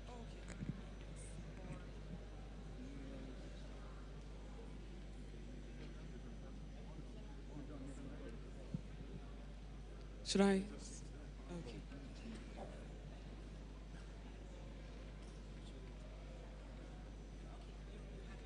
Yes. Okay. So quickly, 2 minutes. So I'll start. Okay, so I think you would all, first of all, I think round of applause for everyone that stayed here. I mean, this is pure commitment. I hope you've enjoyed the sessions as much as I have. For me, it's really special to see this because I started my career in technology over 18 years ago. And I remember when I was actually going to study computer science, which is now over 20 years ago, people were saying it was a boom, that I shouldn't actually study technology. I should mix it with business because we don't know where technology was going to go. But for me, it's been so interesting watching the industry evolve. And then now we're here at home in Nigeria talking about AI and the use of AI. So I think for me, this is absolutely fantastic. I was going to just give a few takeaways from what I've gotten from the conference, and I hope it's similar to what you've actually learned as well. I think the biggest thing we can all establish is that AI has amazing potential, and there's so many benefits, right from bottom to top. So even with using your phone today, you're using facial recognition to unlock your phones, up until self-driving cars. I mean, it's all AI. I think another key thing to take away is that there's so many use cases. Manufacturing, banking, health, mental health. I think that is very clear. I think another key takeaway for me was that collectively, there's just, for us to actually build and drive the adaptation of AI in Nigeria, it's everybody's job. So right from the regulators, the people dealing with infrastructure, the businesses that are launching, training, I think we all agree that it's going to be a collective effort. One thing that was actually really important as well was that responsible use of AI is critical. I think you all saw the deep fake photos and the fact that somebody can put your face and you can be in the US and you're actually here in Lagos. But I think the biggest takeaway from me was that AI is here to stay. It's not going anywhere. It's going to evolve. So I think the question for you as you leave here today is, how can you get involved? What can you do? How can you learn more? How can you see how this is going to affect your industry and your life, your everyday life? So on that note, I think for me, it's just well done and thank you to all the sponsors, all the exhibitors, the speakers, yourselves for coming here and showing even dedication up until this point. I hope I haven't missed out on anyone, but of course the conveners as well. I think this was a fantastic day for me. Thank you.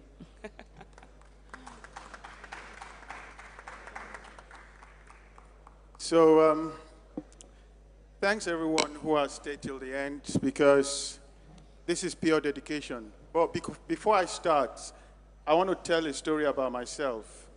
A lot of people have been reaching out to me on social media and saying, well, how can I get into social media? Let me tell you about myself. My first degree was in English language. I don't like mathematics. I'm in AI. My partner here is doing his PhD in AI. So I'm telling you this because there's a place for everyone, right? So the fact that you have someone like Ahia and myself working together to run AI in Nigeria shows that you don't need to be a geek, you don't need to be a genius to be in AI. So we're talking about data, so you can't have AI without data. There's a place for everyone in AI, so you're going to need data analysts, business analysts, you're going to need AI ethicists, you're going to need a lot of skill set. So I did a certification in AI ethics, and I'm not a technology expert in that sense. I'm in the management of technology, and I'm an entrepreneur in technology, especially AI. I want to thank the exhibitors, the sponsors, and those who have facilitated today, especially the volunteers. The volunteers have worked tirelessly, and they've set the whole group that we set up on WhatsApp alive. The sponsors, the partners, the ushers, the event management company, those who have been on the technology things, like, all those beautiful things showing behind us, they make it really cool. And also, in Nigeria, the population of the young people is quite huge. So I will encourage all of you to look at a lot of the open source opportunities. So getting into AI, there's a lot of free things you can use.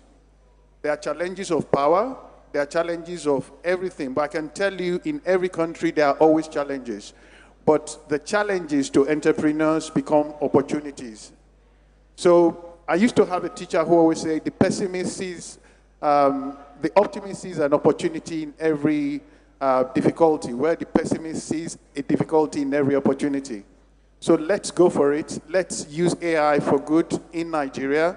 Once again, thanks for coming, everyone. And I want to thank our wonderful compere for doing a stellar job, especially giving Roger those 3 new names. So I didn't forget. Roger told me to take note of it. So thanks, everyone. See you in 2025. Have a nice journey home. Bye. All right. Thank you, everyone. We've now come to the end of InnovateAI Conference 2024. It's been my absolute delight serving as your compere. My name is Gloria Olufeko. We're saying that we're going to see you again at InnovateAI Conference 2025. Good night and God bless you. Thank you.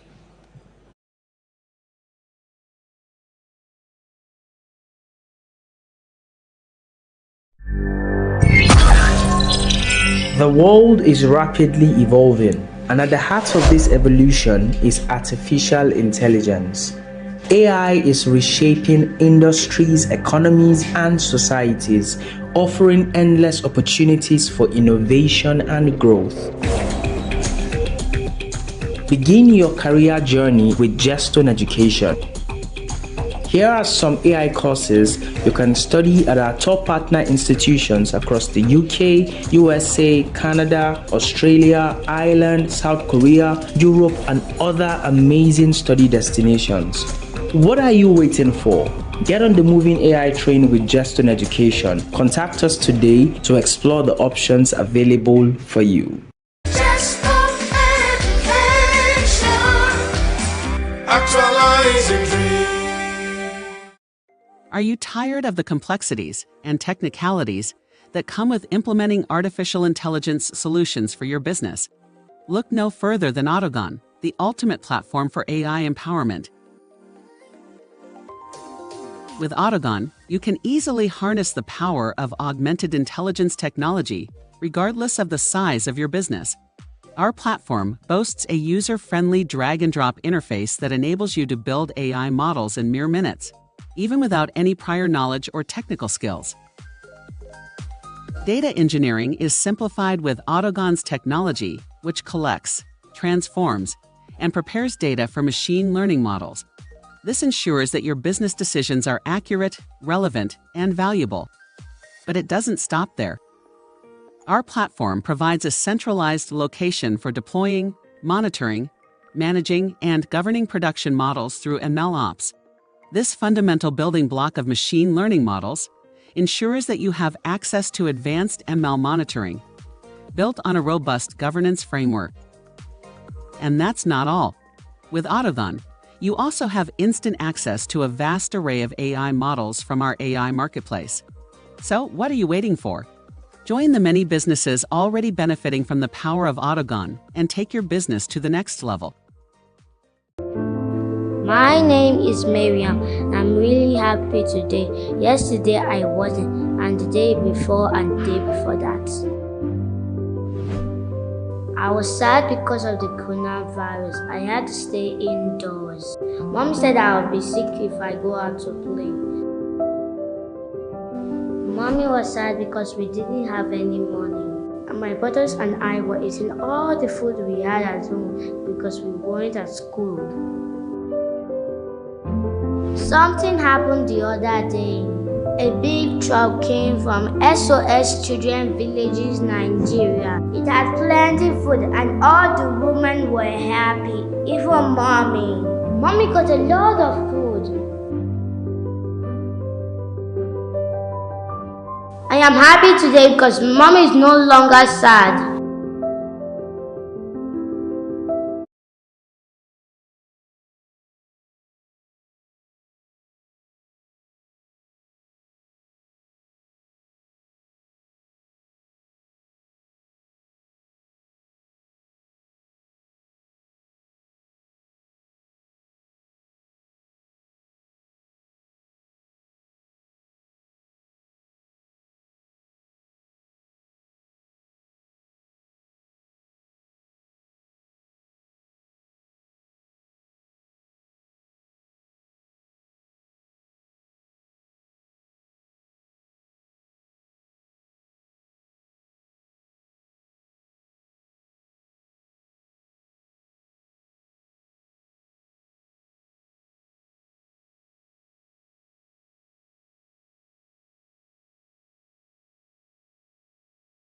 As the catalyst boosting your business for extraordinary growth. Visit our website at zerocomplex.ai to get started today. Zero Complex AI, supercharging businesses with AI for extraordinary growth.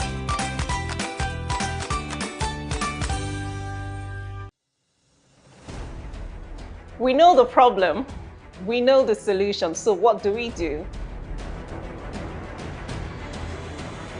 That's where the Made by Nigerians initiative, MBN, comes in. We're not just promoting products, we're building a movement, a community around our local brands. MBN is a movement that says Nigeria made means quality, innovation, and pride. MBN harnesses the power of collective action to strengthen the Naira and enhance our national economy. We're campaigning through strategic partnerships with local businesses, community engagement programs, and nationwide awareness campaigns to highlight the value and potential of products made by Nigerians.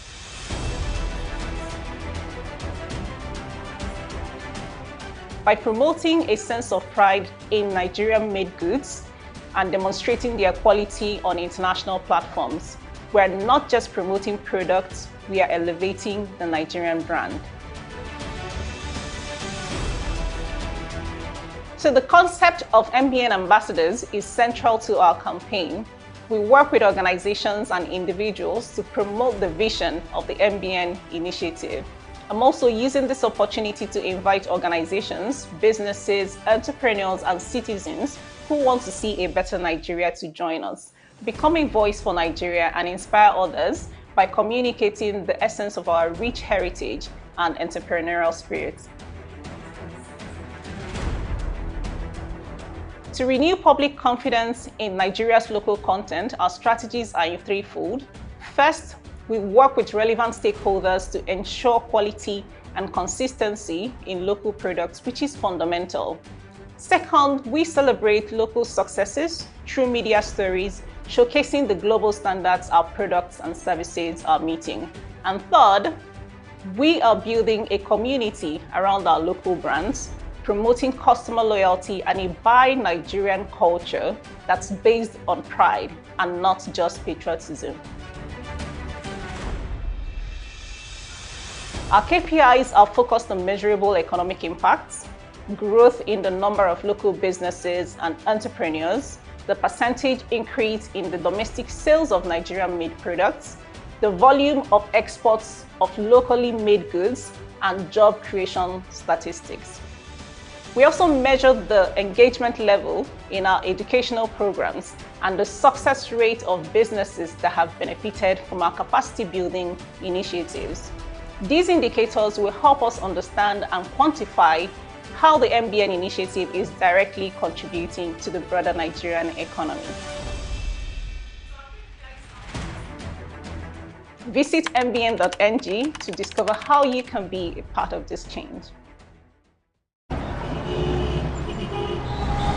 Imagine a world where the air is fresh, the skies are clear, and nature thrives. That world is within reach, and it starts with the choices we make today. A commitment to a sustainable future where innovation meets responsibility. A promise you can take anywhere. One charge at a time. A way of getting around that aligns with our values, our beliefs, and our desire for a better future. Be a part of the solution, not the problem. The future of transportation. Available today.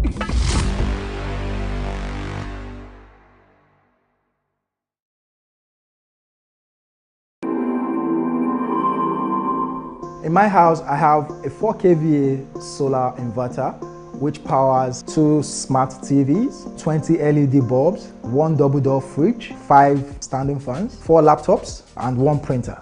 My experience has been fantastic. Just imagine going downstairs at 1 a.m.